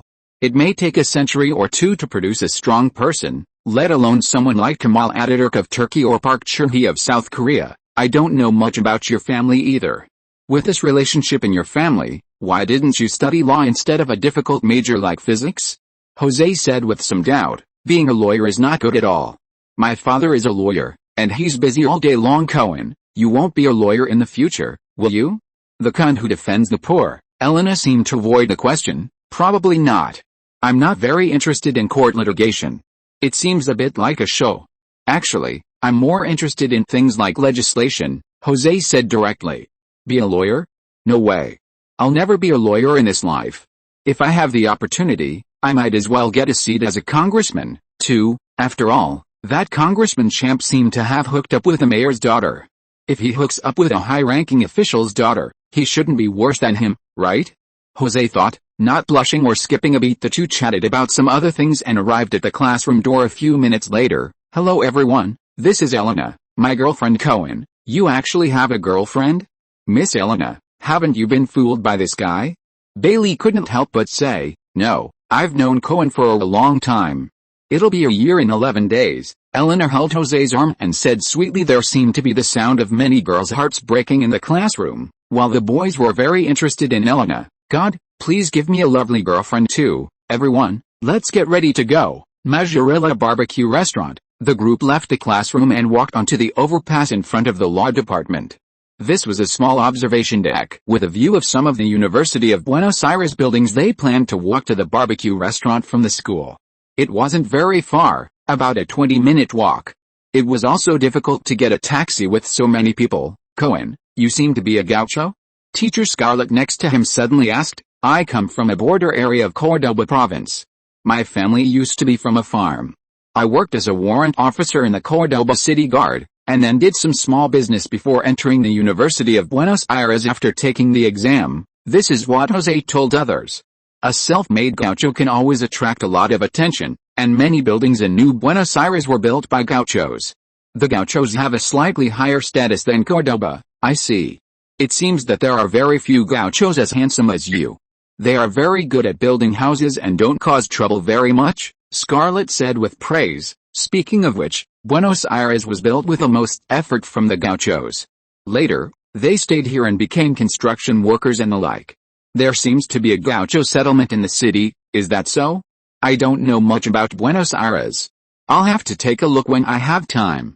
Mozzarella Barbecue Restaurant. They booked a large room. José drank the foamy Vidima beer, which instantly cooled him down a lot. This was produced by José's own Vidima brewery, and the price was moderate. It was very popular in Buenos Aires, and he certainly had to support it. A plump waitress carried a large iron plate of steaming barbecue, as well as some dishes, towards the table. and enthusiastically wiped the table. José instantly understood. He took out a tip and stuffed it into the girl's hand, and she left contentedly. To be honest, this tipping culture is a bad habit created by the silly British and picked up and carried forward by the Americans. Imposing the salaries of waiters on customers is truly a garbage culture. San Jose couldn't help but complain. He wasn't used to it at first, and he's still not used to it now. Cohen, you're absolutely right. In fact, the tipping culture comes from slave society. Slaves are the property of their masters, and their masters don't need to pay any fees for them.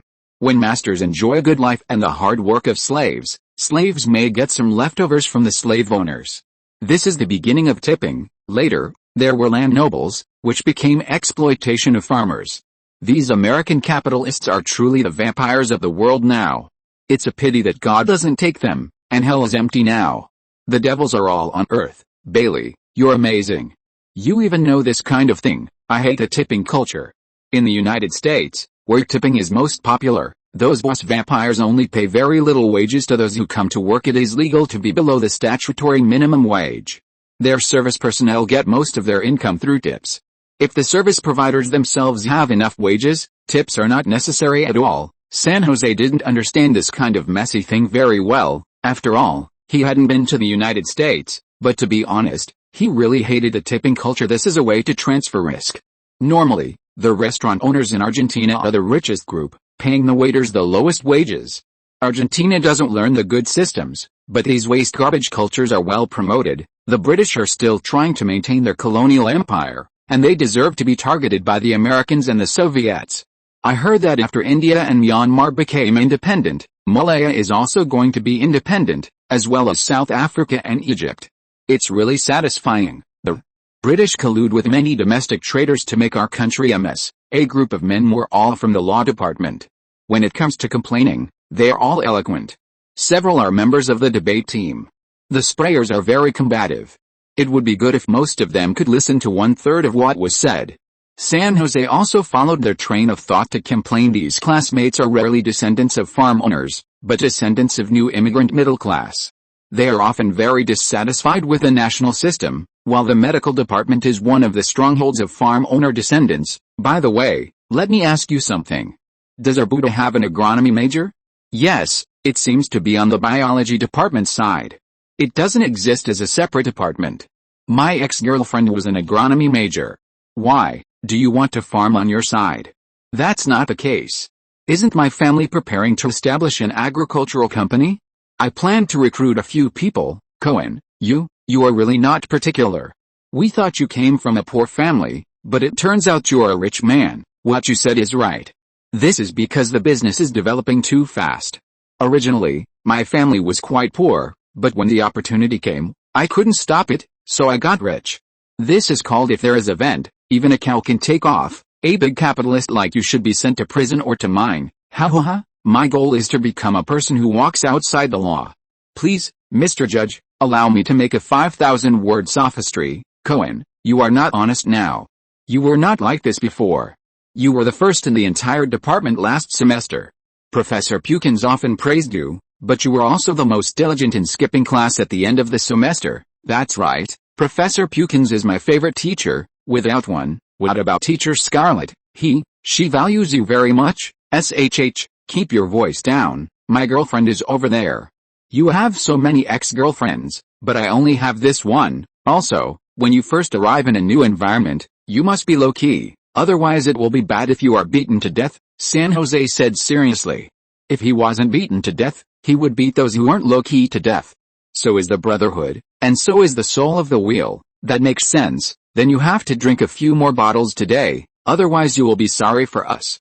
Professor Pukins complains every day, saying what do you think of Cohen? You can do it if you have half of his hard work. No problem, I'm a man who can drink a dozen at a time. Come and drink a bottle. San Jose picked up a bottle of beer, bit off the cap with his mouth, touched the glass, and drank a bottle directly. Cohen, are you such a heavy drinker? You are really a heavy drinker. You deserve to be a gaucho, the most powerful drinking group in Argentina. I don't think the Indians can drink as much as you. Wolf, Eddie, Kim, Powell, don't just eat meat, come and drink. San Jose chatted, drank, and ate meat with several classmates. while also paying attention to the chat between Elena and Scarlett and the group of girls after drinking a lot of beer. The private room gradually became less lively. Cohen, it seems that some gangsters are pestering your girlfriend and teacher Scarlett. Wake up and go take a look. San Jose slumped on the table in a daze, and suddenly sobered up a lot. Is there such a good thing? How many of them are there? Do they have weapons or knives? It seems not. It seems to be a small gang in the city. Should we call the police? That's fine. No need to call the police. Watch me kill a few of them. Cohen, you can't kill them. Just break their legs and pay some money. We are acting in self-defense. If you are locked up, then I will let my dad defend you. Stop talking nonsense. Lead the way. Bailey, go to the door and find a few people with a Thunder Cross badge to come in, just when San Jose asks them to come in. Okay, Cohen, you have to protect yourself. San Jose came to the outside of the bathroom and saw a few guys flirting, and was instantly furious. Where are you guys from? How dare you flirt with my girlfriend? San Jose usually doesn't carry a pistol to school, but he is often followed by several members of the Thunder Cross nearby. The little boss turned around impatiently. Okay, friend, why don't you let me have one? It's not good for you to play with two. Play your mother. Play, play, play. All you know is how to play all day long. San Jose didn't plan to talk nonsense. He punched one at a time, and then kicked these guys away. San Jose's strength is no joke. It seemed that he heard the sound of bones breaking. These guys fell to the ground screaming. Normally, as long as there are no controlled weapons, 10 of them are not enough for him to fight.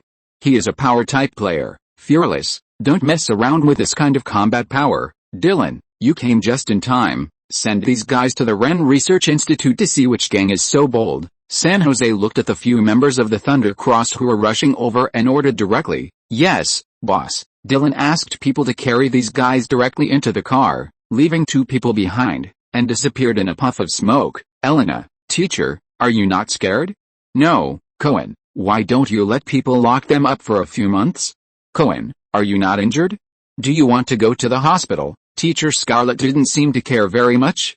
Her dad has arrested many of these scumbags. Yes, Cohen, these gangsters seem to have guns, but they were beaten badly by you, and they can't even lift their hands. There are really guns. It seems I was too reckless. By the way, teacher, what does your family do?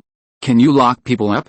My dad is the deputy director of a police department in Buchchang Security Bureau, which is just average, but he happens to be in charge of this area. That's good. No need to bother. They seem to have called the police. Do you want someone to send you back? It's a bit late now. San Jose looked at his watch. It was already 6 p.m. He had been eating for more than 5 hours. It was amazing. He shook his head, washed his face, and sobered up a lot. Some people are ostensibly freshman students at Buddha University, but secretly they are the bosses of security companies. Bailey whispered to Powell next to him. San Jose vaguely heard this sentence and almost staggered and fell. Teacher Scarlett communicated with her dad and several police officers, and resolved it peacefully. San Jose sent these classmates and teachers back before taking Elena back home. End of this chapter. Thank you very much for reaching the end. Don't forget to like. Looking for more exclusive content and immediate access? Subscribe to our Patreon. Remember, every like, subscription, or donation encourages us to continue. Thanks to everyone. See you in the next video.